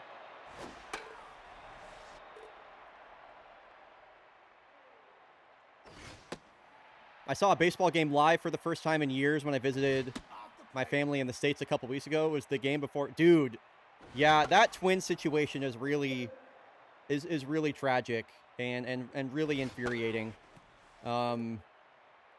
Yeah. Just a very clear attempt to fire sale the team before ownership sells the team. Just really disgusting stuff, in my opinion. I'm also a big Twins fan. I have a Twins hat. SGDQ is always in Minneapolis, so I actually just went and saw the Twins beat the Cubs 8-1 back on, I think it was July, was it July 7th? Something like that? Yeah. Well, hopefully, Frog Type, you can find a home here in fake baseball. Again, there are 30 teams from all around the world. I would encourage you to kind of like look through the teams and see which one speaks to you. I designed most of the logos. And here's Alley Cat Crunchwrap. He continues to torment the Kodiaks. He'll get a leadoff double here in the top of the fourth. Base runner now for the Voyagers. Jimin pitching from the stretch now.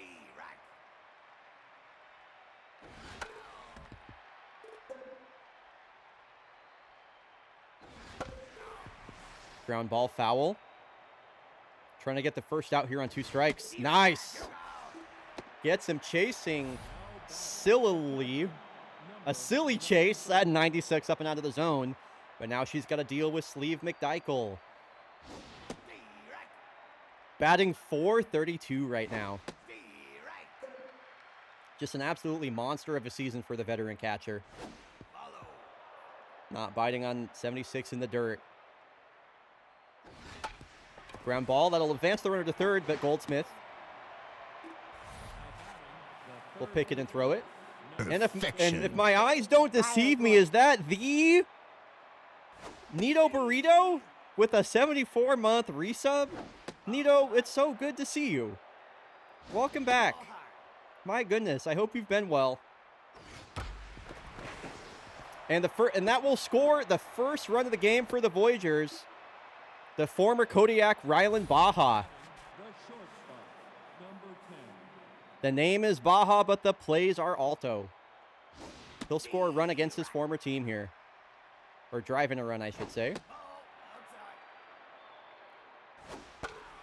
Only the second run of the year allowed by Jimin.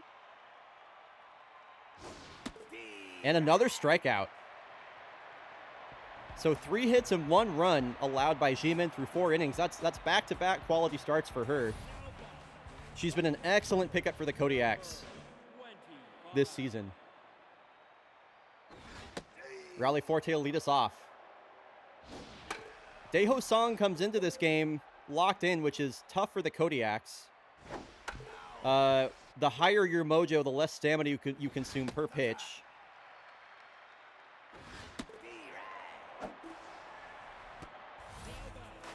I got to root for the... Dude, the Doublewood Mallards, they got a cool roster this year, man.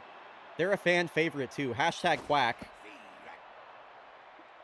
No pressure on Julie Mao, but if she doesn't come up with a hit here, her batting average will fall below 200. Man, and she just cannot fucking make contact with the ball. Like, she's really pissing me off, man. Holy cow. Lock in, girl.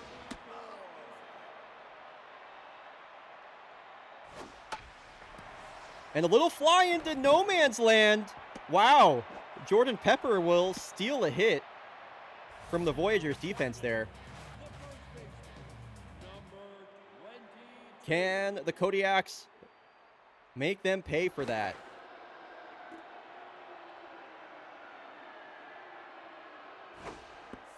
Ooh, a tough strike one on the curveball to Zuniga. Top of the order now for the Yaks. And this one is fired into shallow center, or shallow left, I should say.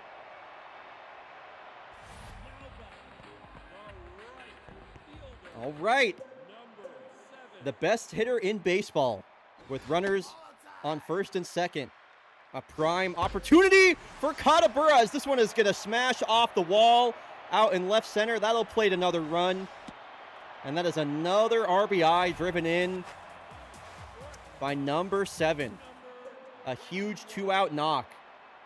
And so the blue pit does come back to haunt the Voyagers here. Kodiaks extend the lead back to 2. Uday comes up clutch again, and Kola Johansson is going to continue to terrorize opposing pitchers. Another home run from the shortstop in her 3rd year, 444 feet. RBIs number 12, 13, and 14. She might be the Kodiaks' best batter right now. She chases Daeho out of the game, and his ERA balloons to 7. Zamboni's going to pop out, and that will end the inning. But not before the Kodiaks put up 4 runs. And Uday Katabura, RBI single, and a Kola Johansson 3-run shot. That is, yes, that is a 30 of 30 home run right there. You might say Cola's popping off. You could say that. It could be said. Kodiaks are going to see how much they can squeeze out of Ji-Min here with a 5-run lead.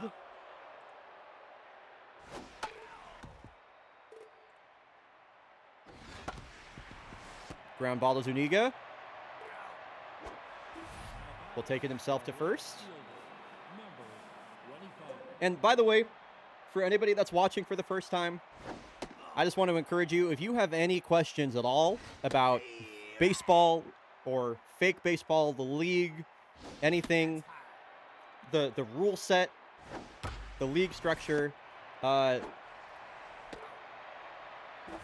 am more than happy to educate people on either fake baseball or baseball as a whole, or just answer questions in general.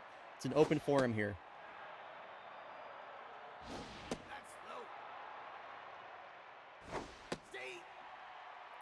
What constitutes a balk? Well, you see, a balk is when you...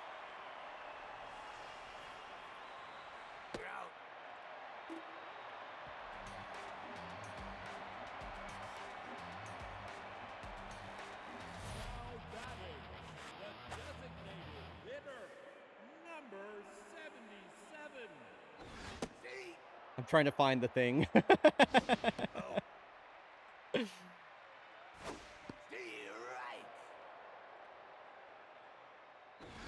Ah, here it is. Okay, allow me to explain the rules of a balk. 1, you can't just be up there doing a balk like that. 1A, a balk is when you... 1B. Okay, well, listen. A balk is when you balk the... 1C. Let me start over. 1CA. The pitcher is not allowed to do the motion to the batter that prohibits the batter from doing, you know, just trying to hit the ball. You can't do that. Once the pitcher is in the stretch, he can't be over here and say to the runner like, "I'm gonna get you. I'm gonna tag you out. You better watch your butt," and then just be like he didn't even do that.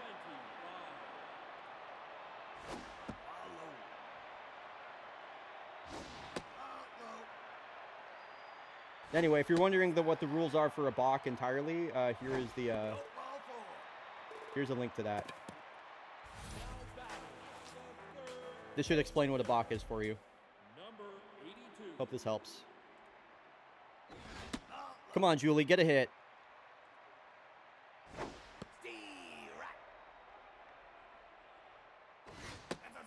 Come on, Julie, get a hit. Come on, Julie, get a hit.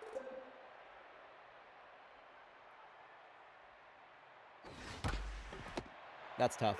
God damn you, Julie Mao. I'm going to bench her again next game, I think.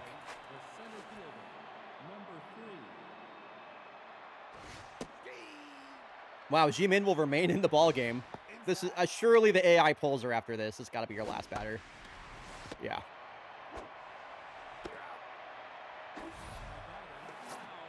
That'll be 5 1/3 innings pitched by Toko Ji-Min. She holds the Voyagers to 1 run over 5 1/3 innings. That is an excellent start. An outstanding start from the first-year Kodiak. What a signing she has been so far. As Wax Poetic gets to work here with a 5-run lead. Still no runs allowed for Wax. A real bounce back.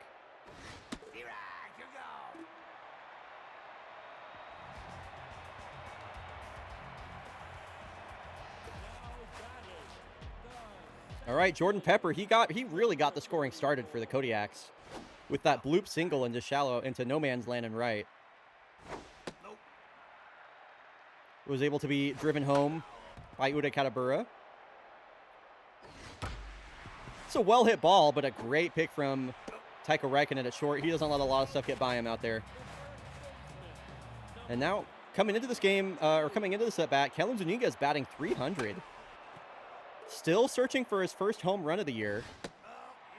I would matter-of-factly call this a home run drought for Kellen Zuniga now, who's always been a guy known for his power. He will sling this into the gap, though. so he's certainly not struggling to hit the ball. And he's going to push for 3. How about a triple for Kellen Zuniga? The rare triple at Cascadia Park. You don't see a lot of those here. And the throw home. Oh, just in time. They get Zuniga out at home. He was running on contact. You can't blame him. It was a weak ground ball, but a great throw again from Tycho at short. He's had a couple of good defensive plays. People are asking. I don't know that there's a better back-to-back than Katabura Cola. I mean, I don't know if there's a better 1-2-3 than Zuniga Katabura Cola.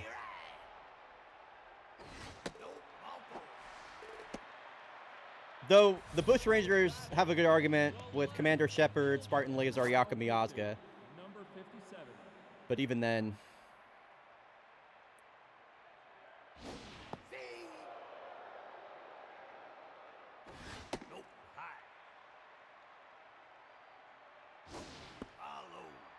And for the first time this season, Zamboni is tense. This is really the first we've seen him struggle all year. He's been pretty outstanding so far.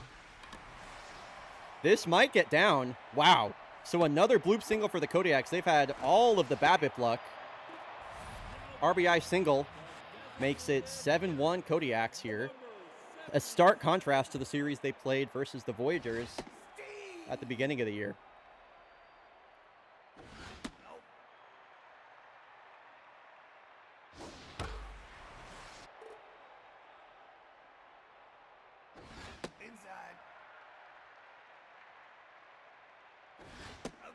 And the full count now to Chris. Runners will be going on the pitch. Swings right through it.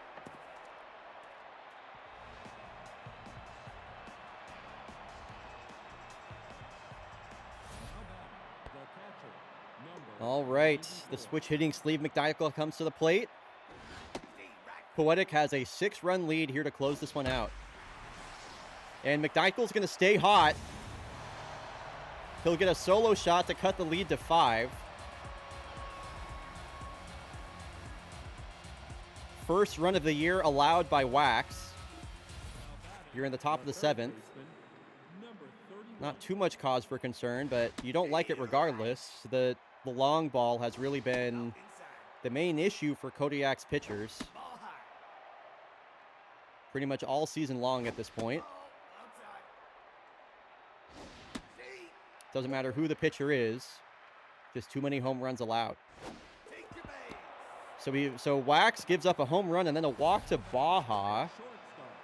Kodiak's fans would be understandably nervous, even with a 5-run lead. We've seen some pretty unbelievable things happen to this bullpen so far.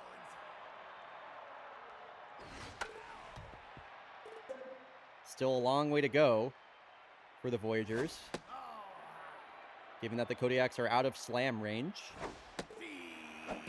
And a strikeout looking will help the Cavs quite a bit. Double play will end the game now.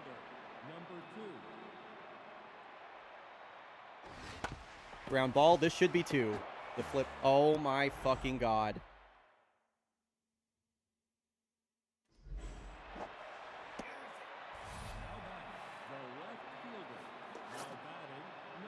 Well, that should have ended the ball game. The rookie Antoine Goldsmith bobbles the ball, trying to get the force out at second.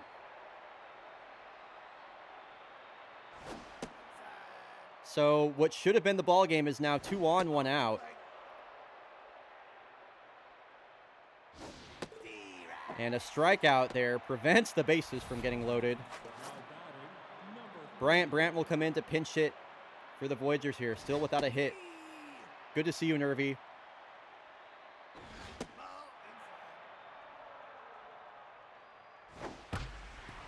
This game should not be this close. It really should not be this close.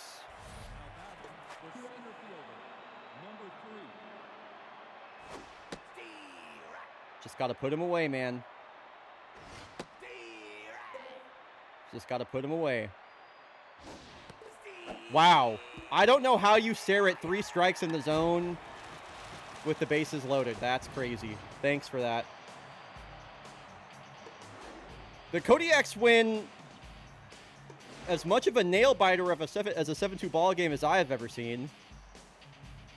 Toko Jimin with the W there. 7 strikeouts over 5 1/3, only 3 hits and 1 run allowed. That's an outstanding game from her.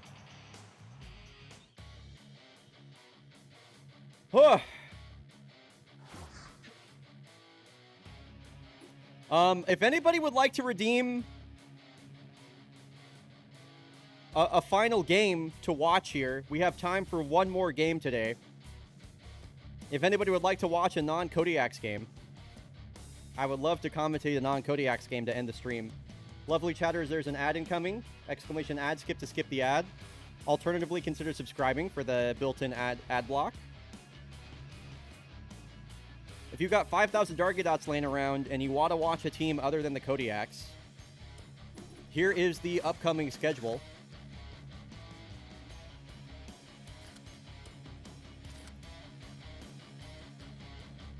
I know that Shift was talking about... Oh, no. Okay, never mind. Nice, Frog type. How's Uday been? Uday has had like a return to form. As much as you can have one. Dude, is the ad gonna run? Let's go, Twitch.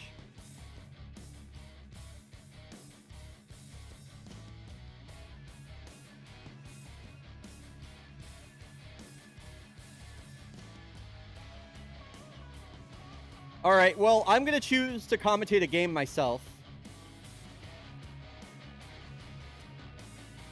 Yeah, no redeemers. Yeah, I don't know.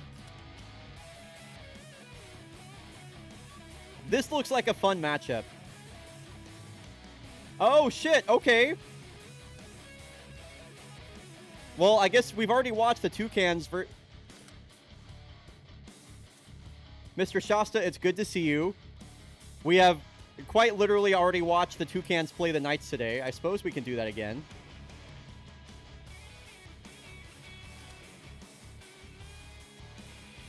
That would be quite literally the next game coming up.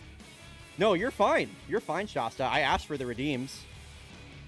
The Toucans are hot. They just scorched the Knights, actually, 10-3. Shasta, could I interest you in refunding your points and checking out this game versus the European leading Corsa Palermo versus the fan favorite Pittsburgh Unioneers? Okay, let me refund you your points really quick.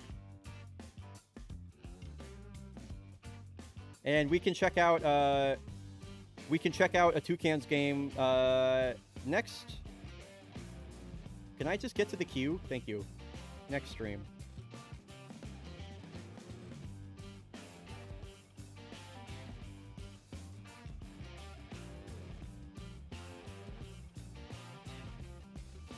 There we go.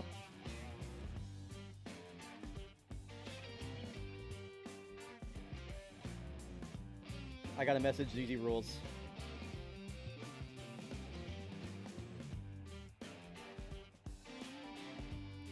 Since he's the #1 Unioneers fan. So to here, let me simulate up to here really quick and make sure we're not skipping a Kodiaks game. Cool.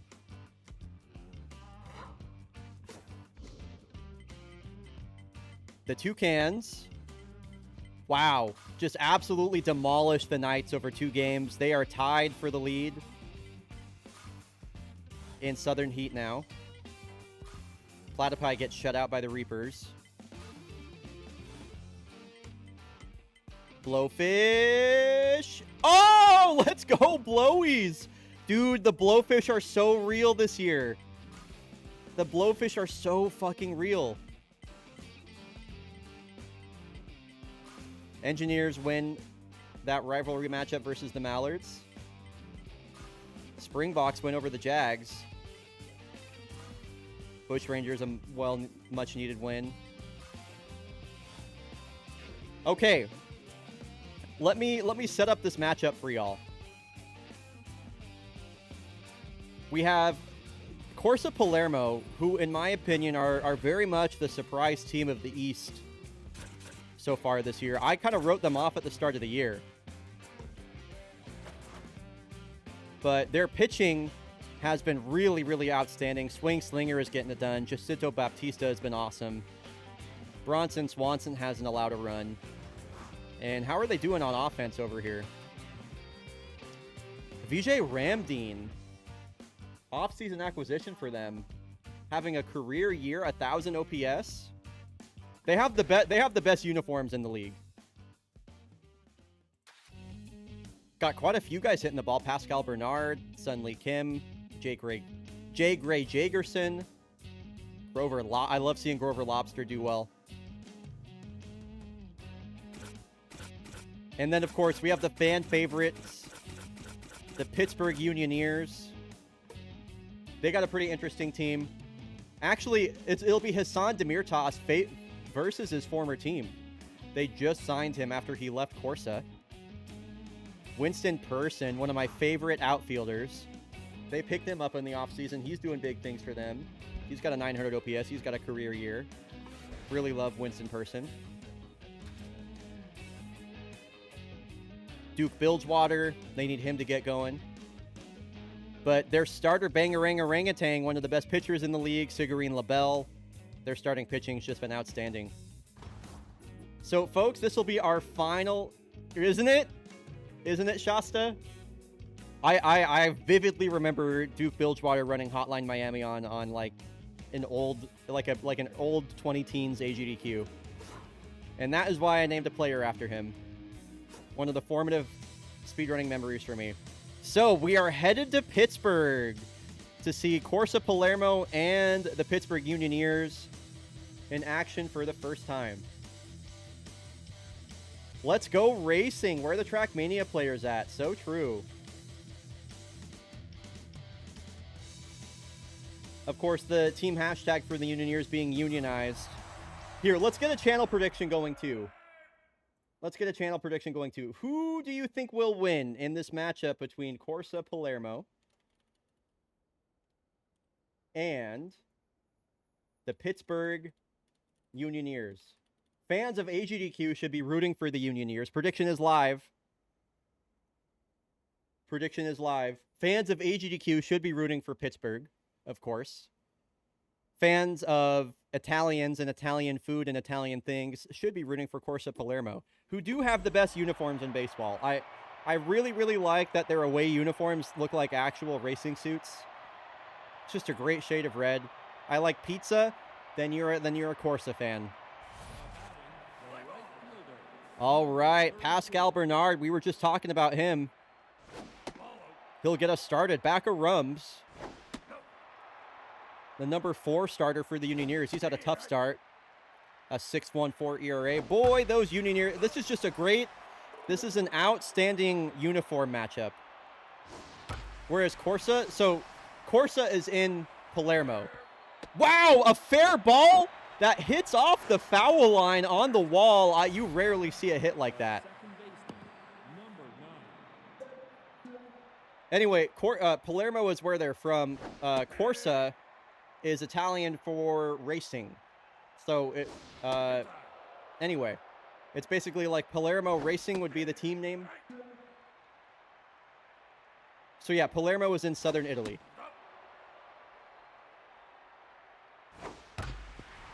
And Sunday Calabasas, the former Kodiak, is going to shoot this in the shallow center. They're going to hold the runner at third.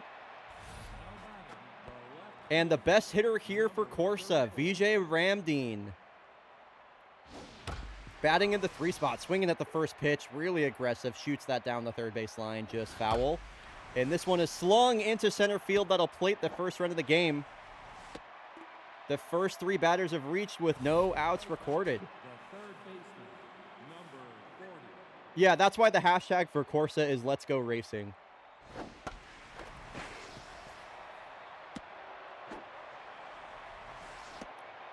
Well, also, another thing, too, is that in a lot of other Romance languages, you see, like, the structure of like, sentences is different. So, like, you wouldn't say the Valencia Swallows. You would say the Golondrinas de Valencia, which is why they are listed as Golondrinas Valencia, right? Or Heater CDMX. Same thing. Yeah, it's the thing and then the possessor of the thing. Anyway, with the bases loaded and 1 out, I didn't see who's at bat, but they are going to clear the bases with a triple. We are off to the races here in Pittsburgh as Corsa has put up a 4 spot and only 1 out recorded. Here in the first, the Unioneers are getting lit up, and they haven't even had a chance to bat yet. Yo, what's up, Dating TV? Welcome in for the first time. Let me be the first to welcome you to the fake baseball stream.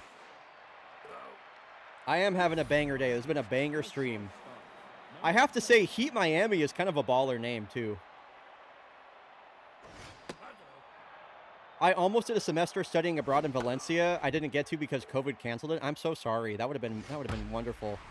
Here's a shot out to left, but Winston Person, the Gold Glover, he's ready to make that play. So Corsa, they tag the Unioneers for 5 as they get to work here in Pittsburgh in front of a shutout crowd. And swinging at the first pitch, Sunday Calabasas with a diving stop is going to steal a hit away from Benedict Steiner. And here he is, Hassan Demirtas, in his first game versus the squad he spent 5 seasons with. He's going to take him deep. Hassan Demirtas earning his paycheck for the Unioneers and tagging his former team with a homer. A no-doubter, 446 feet. How about that? And now the shortstop, Swamp Donkey. This Pittsburgh lineup, they got some thump at the top of it, that's for sure. All right, so the lead is now 4 for Jacinto Baptista. He has been probably the best pitcher on Corsa so far. Facing another righty now in Duke Bilgewater. The Hotline Miami speedrunner turned baseball player, and he gets him on 3 pitches, a wave and a miss. Swamp Donkey is an all-timer name. It's also a great way to describe a home run.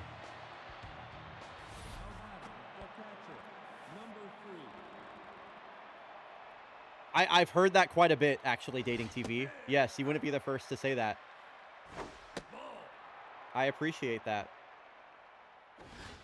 I also get,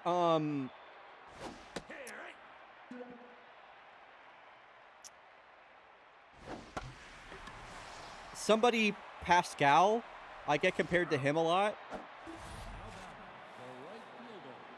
It's not Pedro Pascal, is it? When I was younger, I used to hear Jake Gyllenhaal specifically as Donnie Darko a lot.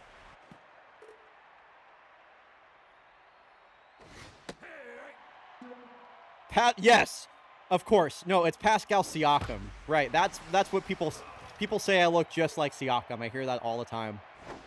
Yeah, actually.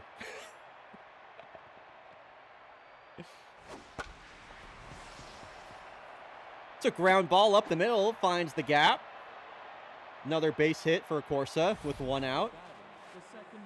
So 1 on, 1 out versus Sunday Calabasas. He's had a long and kind of scuffling career. Came up as a rookie with the Kodiaks. Went and spent several seasons with the Glasgow Grays. Corsa, his first home since he played the seasons with the Grays. Got an RBI last time up. Will fly out for the 2nd out of the inning. And here's Vijay Ramdeen, the left fielder out of India.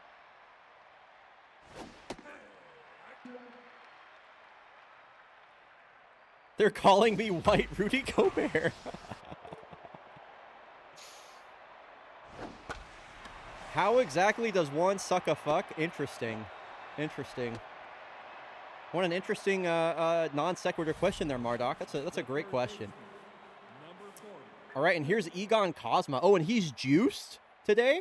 Okay. Oh, is that a... Dude, I haven't watched Donnie Darko in probably the better part of 2 decades, so that explains why I did not get that reference.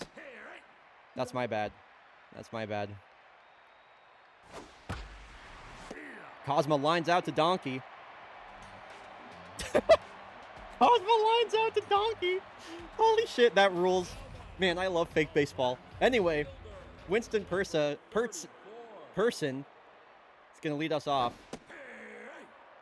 I would have loved to sign this guy. I'm not going to lie. I really like Winston Person. I like his game. Great defensive center fielder, but we already had a left fielder. We already had a lefty left fielder.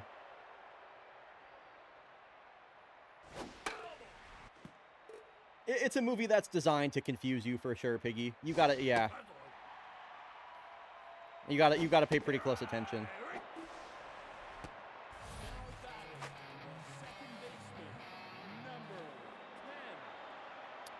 All right, here's one of the great contact hitters in baseball, Coyote Braxton Carter, and he's going to slap this one into the gap. A great grab there by Robin Ruffner to prevent extra bases. He's able to get out in front of it. Get a little backhand grab. That'll bring up Husky Bonatello. Looks at strike one, a fastball. Ooh, and a weak wave and a miss way behind. Oh my goodness. Jacinto Baptista just made him look silly. Last hope this inning for the Unioneers is Broseph Thirsty, center fielder. Oh boy. That he is making that dude, that changeup from Baptista, he is making batters look silly right now. That is on. He is on with that changeup. So Panini Tuscadero will lead us off.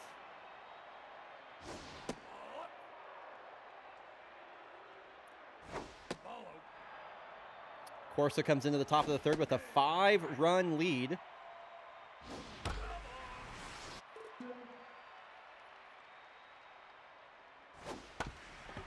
Ground ball, Steiner.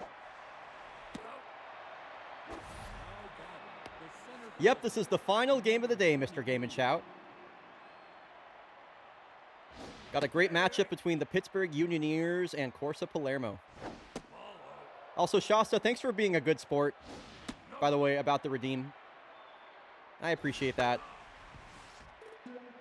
I felt bad encouraging people to redeem stuff and then not doing the redeem.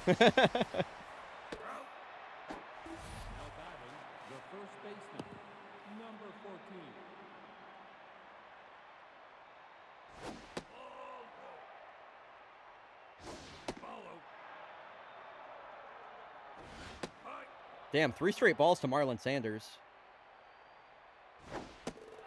And he'll walk him on 4 pitches. Wow, I thought that last one was a strike for sure. Palermo stays alive on 2 outs. J. Gray Jagerson. Power hitting shortstop. Give someone a souvenir on 2 strikes. Probably the last batter for Baca Rums, you'd have to imagine.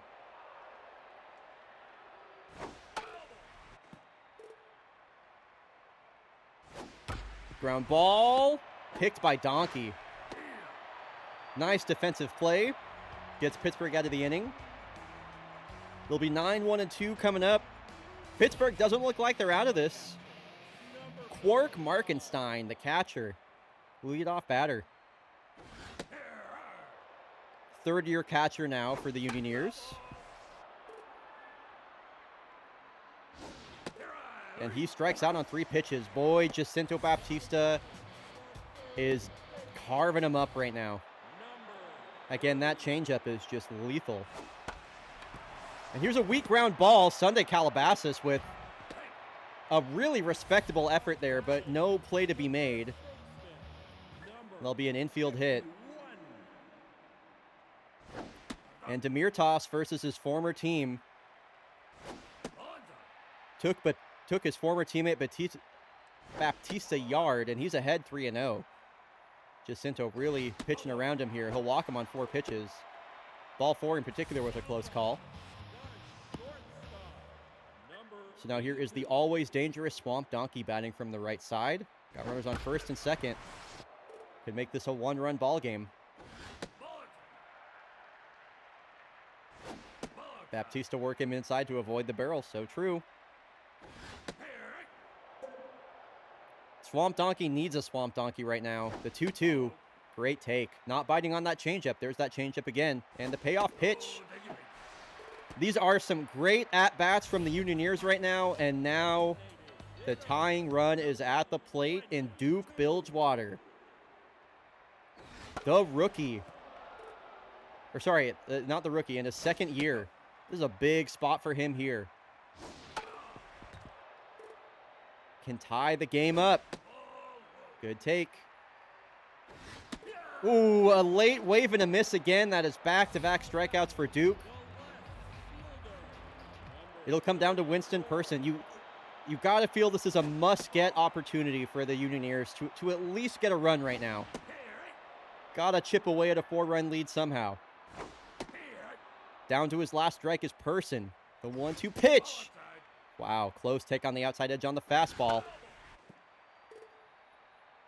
Crowd on the edge of their seat here. Checks his swing. The count works full. The payoff pitch. And Winston Person will earn an RBI walk. And now an amazing contact hitter in Coyote Braxton Carter. CBC at the plate. Bags are packed with Unioneers. A high fly. I think Ruffner's going to be able to get to this one. So maybe not the result the Unioneers wanted, but they do get a run across the board. It's a 3-run game. Unioneers are chipping away. And as we expected, that'll be the end of Baca Rum's day. Burpee Salgado, the lefty, comes in relief.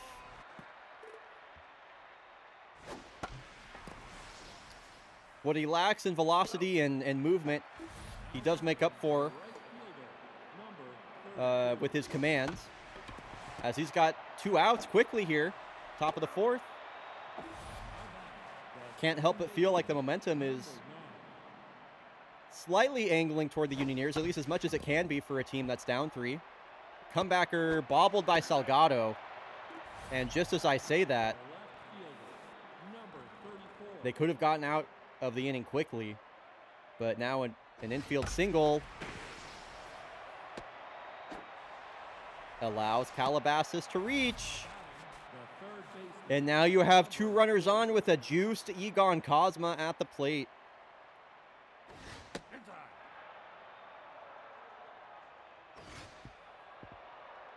Ahead in the count, 2-0. Salgado going to have to battle.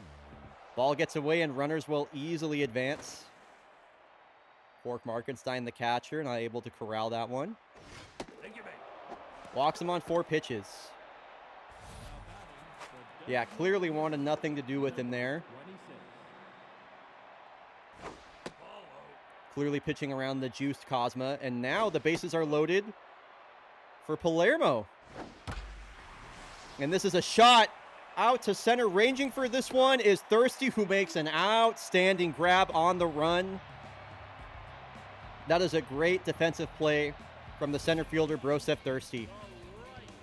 Keeps Pittsburgh in this game. They have a 3-run hill to climb. Billy bottom of the order. Husky Bonatello. Baptista looked nigh untouchable for a while there, but Unioneers have worked some good at-bats. This is a line out and a great sliding stop. Oh, wow, and look who it is. Oh, my God. The former Kodiak Callum Von Crum. This guy is one of the all-time Cascadia Kodiak relievers. Won multiple world titles with the Kodiaks in seasons 19 and 15. Yeah, CVK, as he's known by Kodiak fans. Known for crumming all over the place, crumming all over opposing batters. Looks like he's having a bit of a rough start to this season with a 6 ERA.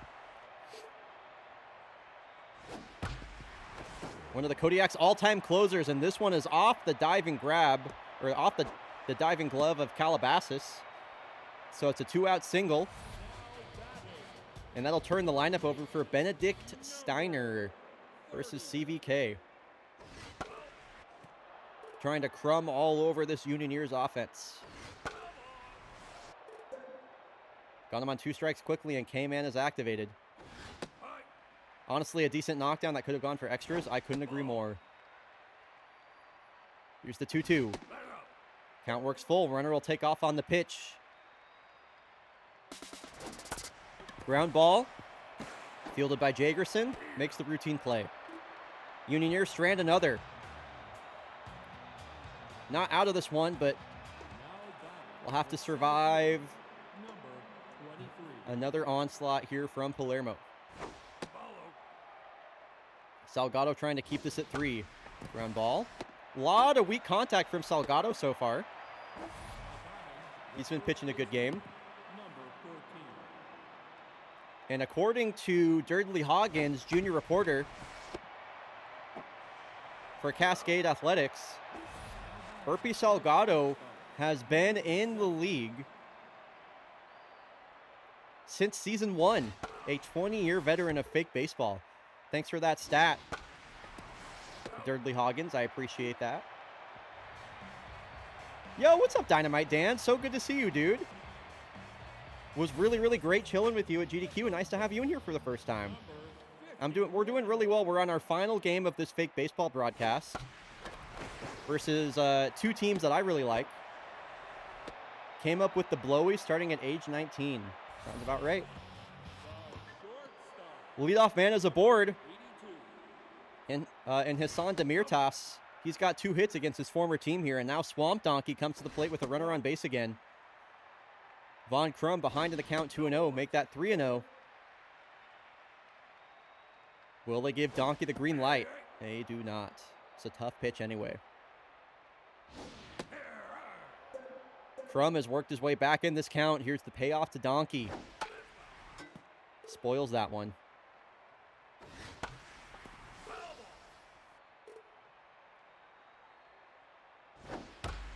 Line drive right at Cosma. Demirtas did well to tag up there. Great play by Cosmo over at third base. Tough luck for Donkey. And here's Duke Bilgewater again. He struck out in both plate appearances so far. Not what you expect from a guy with his contact rating. And Hassan Demirtas will steal on a bobbled pitch there. It will be strike 2, though.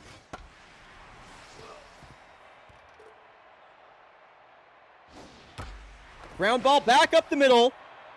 Rounding third is Demirtas. They're waving him in. The throw from Ruffner is a great one, but not in time. Sean Buck late on the tag. It is a 2-run ball game here in Pittsburgh. 1 on, 1 out for Winston. Left-handed left fielder. I think we have some fans of both in here, Dan. I am personally a Cascadia Kodiaks fan. I know Shredberg is rooting for the Unioneers. I kind of want to see Corsa win, only because I think their uniforms are awesome. Welcome back, Wormo. That'll be the end of CVK's day. Bronson Swanson, he has yet to allow a run. Comes in to face Coyote Braxton Carter. I was hoping we'd see CVK versus CBC, but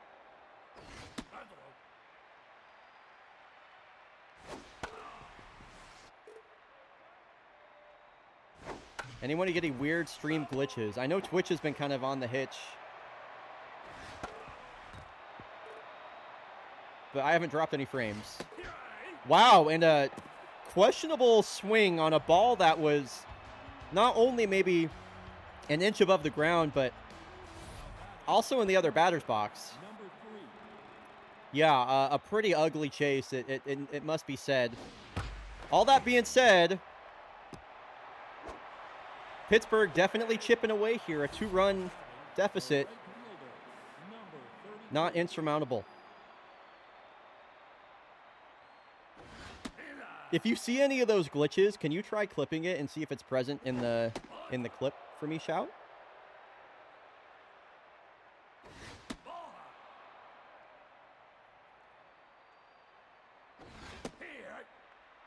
Three straight balls to Number 1 batter in the order. And the first 2 batters have reached here. They're going to leave Burpee Salgado in. Sunday Calabasas has a hit today already. And that is 6 straight balls thrown by Calabasas. And on a 2-0 count, he'll pull that one into left field. And just when you thought the Unioneers might be crawling their way back into this, VJ Ramdeen is up with the bases loaded and nobody out.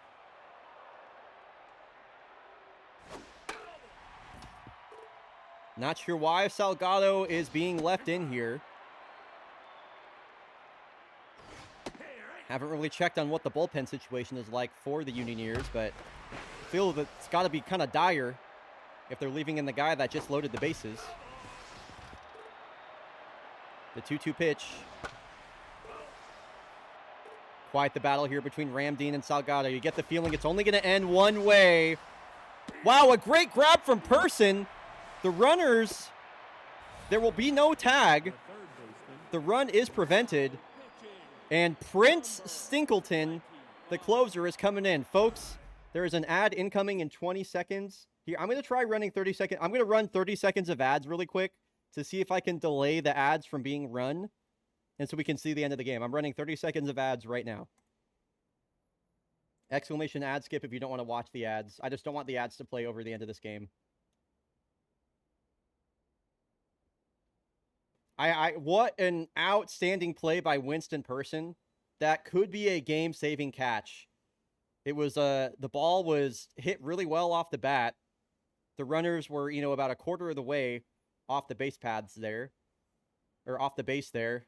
We're not able to tag up for the sac fly.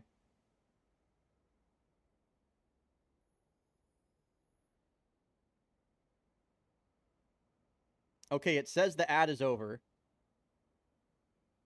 What? There's more ads playing? Whatever, Twitch. Jesus Christ. I'm just hanging out till it says the ads are done. I'm not sure how I run a 30-second ad break and then it runs another 40 seconds of ads. I think that's just a Twitch moment. Anyway, I'm chilling. While we're chilling, let's take a look at Burpee Salgado's career, huh? This is fake baseball reference, by the way. You can view this page by typing !ref or going to bit.ly/BFBL reference.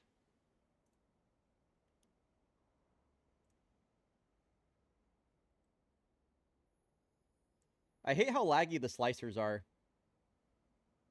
Makes me sad.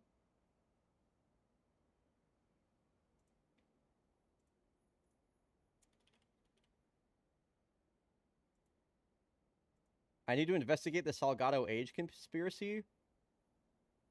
Oh, because... So, Piggy, there was something weird that happened. So... The data that I collected, I collected the data of season 1 through 10, and then season 11 through 20 separately. So there's like definitely like a data. There's some like the data is like or fudged a little bit right here because there's a 2-year gap. Like it goes from 28 to 30, and then 38, 38. So don't worry too much about this.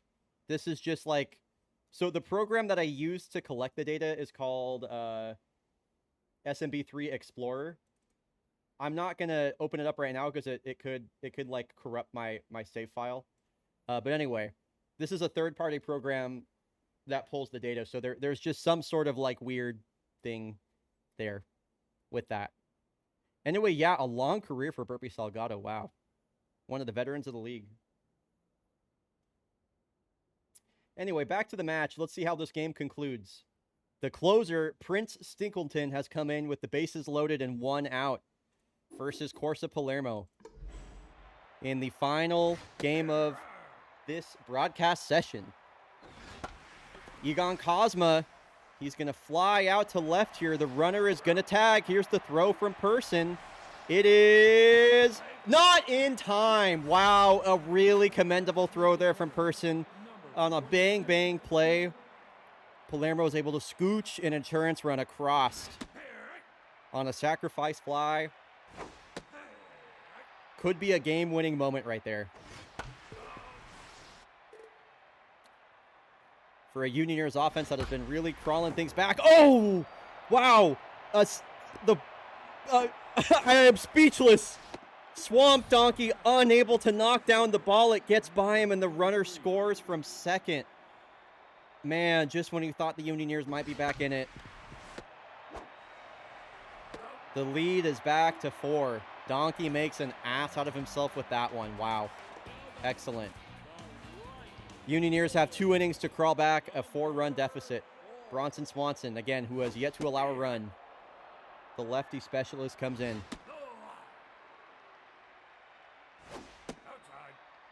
It's been all the way to Bonatello so far.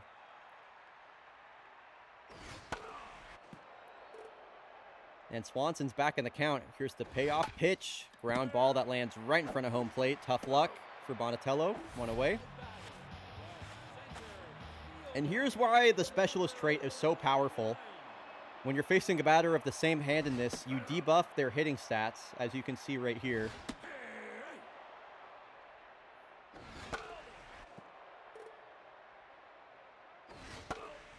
Wow, and Swanson, just everything has been in the zone so far. Off the end of the bat, right to Jagerson. 9-hole batter, Quark Markenstein.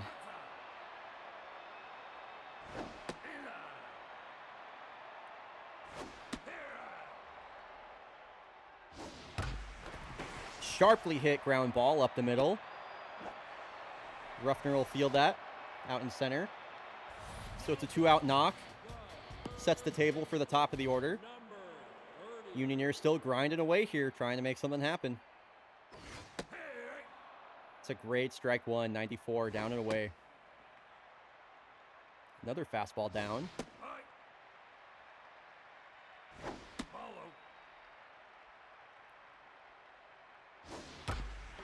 Ground ball up the middle, past the reach of Jagerson there at short. It brings Hassan Demirtas to the plate. It'll be left on left here. Hassan has reached in every plate appearance so far, and he shoots this one down the first base line. And Hassan Demirtas continues to absolutely scorch his former team. Now Swamp Donkey.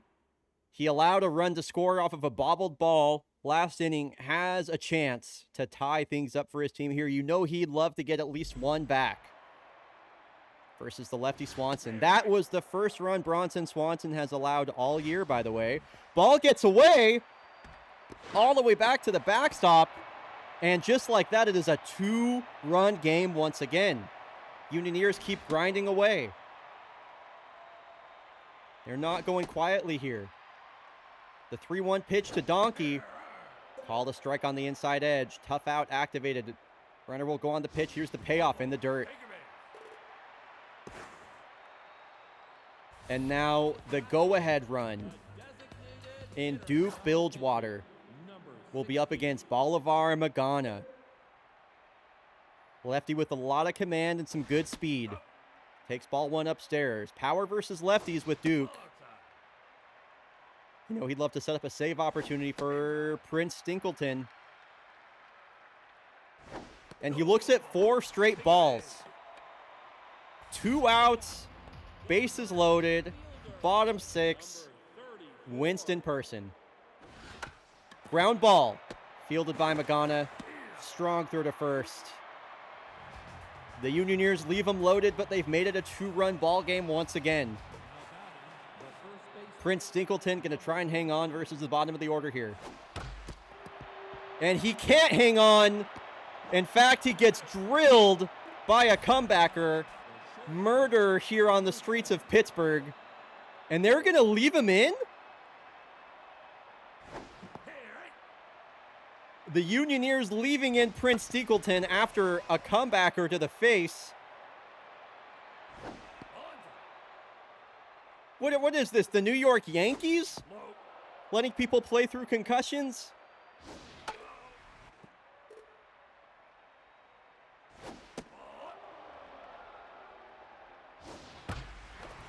Oh, Swamp Donkey with a diving grab.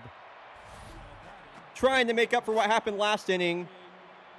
Oh, boy, and no wonder they wanted to leave Prince Singleton in. Now they got Pat Crocker with a 5.6 ERA and a 2-run ball game in the top of the 7th. Got his work cut out for him here as he throws 3 straight balls to Sean Buck, and you can't walk this guy with the top of the order coming up. Oh, man, it seemed like every time Pittsburgh is about to get back in, they get let down by their pitching. I guess by their defense a bit too, to a certain extent. 7 straight balls thrown by Crocker after he's come into this game. There's his first strike.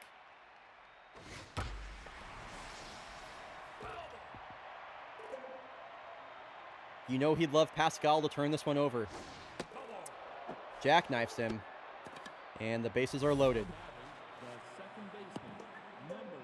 3 hits today for Sunday Calabasas.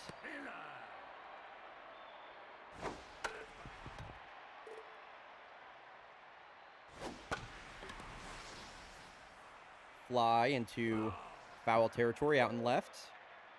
K-Man is activated for Crocker. Turns it up to 95. Gonna need to put that in the zone, though.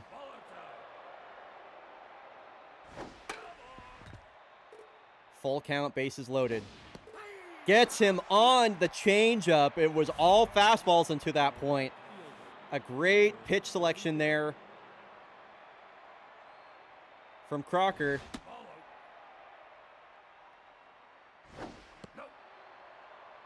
Got to get this out versus the best hitter on Corsa. Oh, no. And VJ Ramdeen says, good night, Pittsburgh. A grand slam with 2 outs. 420 feet. His 3rd of the year. That's probably going to do it for the Unioneers. He goes 4 for 5 with 7 RBIs on the day. What an outstanding performance from the slugger out of India. And Pat Crocker is beside himself. He can't even throw a strike anymore.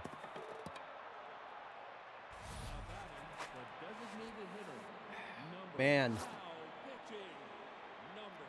Why did they wait? Why didn't they bring in Tommy Thrasher earlier? Are we serious? Absolute malpractice in bullpen management by Pittsburgh. I don't, you just can't explain that. Why would you bring in Pat Crocker before Tommy Thrasher if he's locked in? Unioneers management's got nobody to blame but themselves for this one. I'll tell you what. Their union contract guarantees 6 batters. You're fucked for that.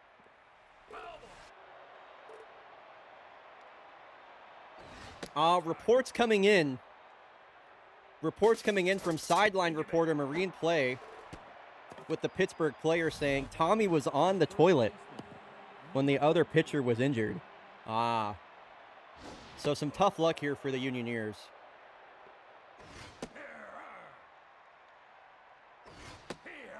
And the bases are loaded again. And finally the Unioneers escape, but not before a VJ Ramdeen grand slam. Boy, we've seen a lot of games with 15 hits today, I have to say. Quite interesting. So, Unioneers, their last chance. A defensive replacement in Sun Lee Kim over at first. It would take a gargantuan effort to seal this one home, or to bring this one home.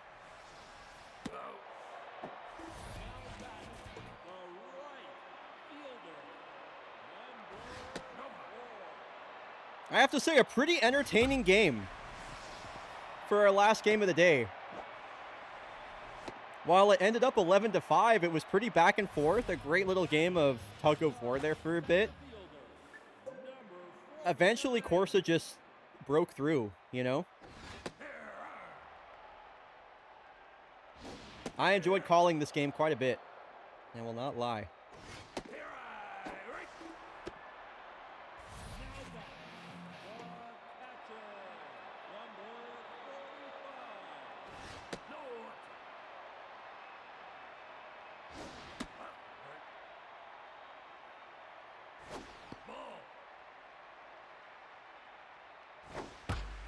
Ground ball. Jagerson on a backhand scoop. And Corsa Palermo.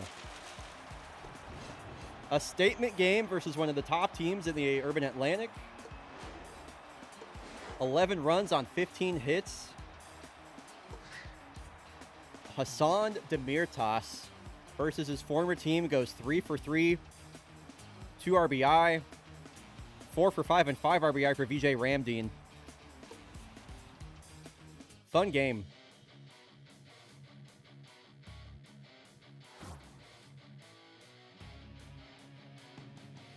All right, let's sim these last 4 games and then take a look at how things stand after the first broadcast session of Fake Baseball Week 2. Come on, favorites. Oh, the favorites put up 14 runs on Portland, and the Kodiaks move to first place in the Pacific Northwest. Oh, you love to see it. The New York favorites offense wakes up at the perfect time. And the Pacific Northwest is a 3-way tie for first. Corsa Palermo on top in Eurovision next to the Engineers at 11-5. Man, I'll tell you what, it is going to be a good week of fake baseball. Like, let's take a look at some of the storylines right now as we're just about 20 games into the year. Up in the Pacific Northwest, only 1 game separates the top 4. Even the Sawteeth aren't really out of it at 4 games back. It's a 3-way 9-7 split. Down in the South, you have the Toucans, who are on a heater right now, the Knights and the Bomberos. That's a 3-way race. And man, the Urban Atlantic looking like one of the toughest divisions in baseball this year. I mean, just so many good races right now. The Commodores on top with their meta-defying pitching staff. That's working out for him. Voyagers with their new infield of Rylan Baja and Alley-Cat Crunchwrap. They've been playing well. Nemesis and Unioneers only 2 games back. And then, boy, Europe is looking like a slugfest. The Engineers are on top. Corsa Palermo, we just saw what they can do. That team's looking real good. Golondrinas in the mix. And don't count out the Mallards at 4 games back. The Pacific Theater, I think the story, we all expected the Yellowfins to be good, but I think the story in the Pacific Theater is that the Blowfish are a very real team. And then down in SoCo, the Jags maintain the top spot, but of course the Springboks are inevitable. Platypi only 3.5 games back. Taking a look at some of the league leaders. Jordan Sierra, pitcher for the Grays, 33 years old, is currently statistically the top pitcher in all of fake baseball with a .36 ERA, a .4 whip, 15 strikeouts, 2 walks, opponents batting only a .08 off him over 24 innings and 4 starts. Josephine Engels getting it done. Piper Govender getting it done. Ryan Riverbend, we talked about him. Toko Jimin breaks into the top 10. And how about this? Chris Christmas, in his 2nd year with the Nemesis, he is...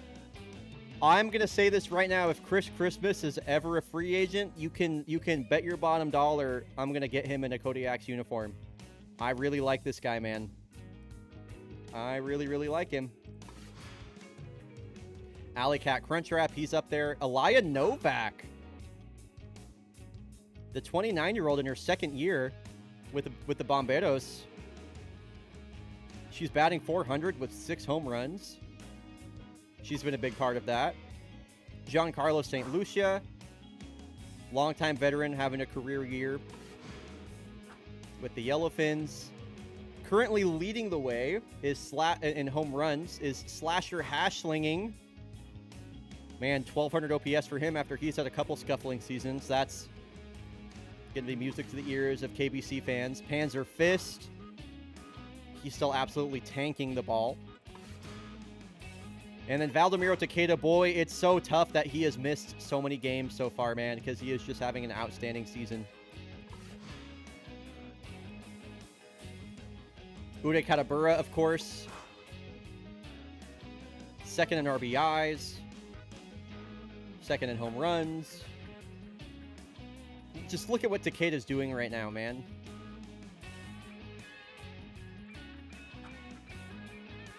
Ryan Riverbend, 25 hits. Waldorf Quantum, 23 hits. Alleycat Crunchwrap, 11 stolen bases. Man, this guy... If Crunchwrap keeps up this performance, I would say right now, Alleycat Crunchwrap leads the MVP race. In my opinion.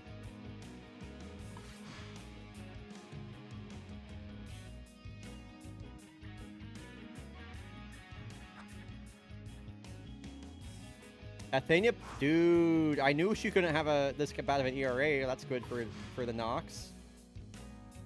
Prince Steagleton leads the league in saves. Celeste LeBlanc, #1 in strikeouts. Toko Jimin, what is this, #7? Gotta love that. Celeste is having a real good year. Strikeouts per 9. Celeste LeBlanc leads the way. Strikeout to walk ratio, Celeste LeBlanc. I'm sure we'll be talking about her in Cy Young contention at the end of the year. Anyway, folks, when we return on Wednesday, it'll be the Kodiaks versus the Toucans. This should be a great matchup. It'll be the second time we're up against Grizzly Mamba this season. That'll be a really fun matchup for sure. Also, at the end of next stream, we will be announcing the... Oh, yeah, I need to choose the winner, by the way. Corsa Palermo won that game. Channel points being paid out. I will be announcing the first ever, whatever it's called, you know, co-commentator, first ever guest co-commentator. So that's Wednesday, same time, same place. We'll be kicking things off with the Toucans versus the Kodiaks. I am going to go update Fake Baseball Reference, and I will see y'all for another edition of Fake Baseball. Thanks, everybody, so much for being here. I'll see you Wednesday, and if I don't see you Wednesday, I'll see you Friday. And if I don't see you Friday, then I don't know why you fucking hate me so much. Anyway, signing off.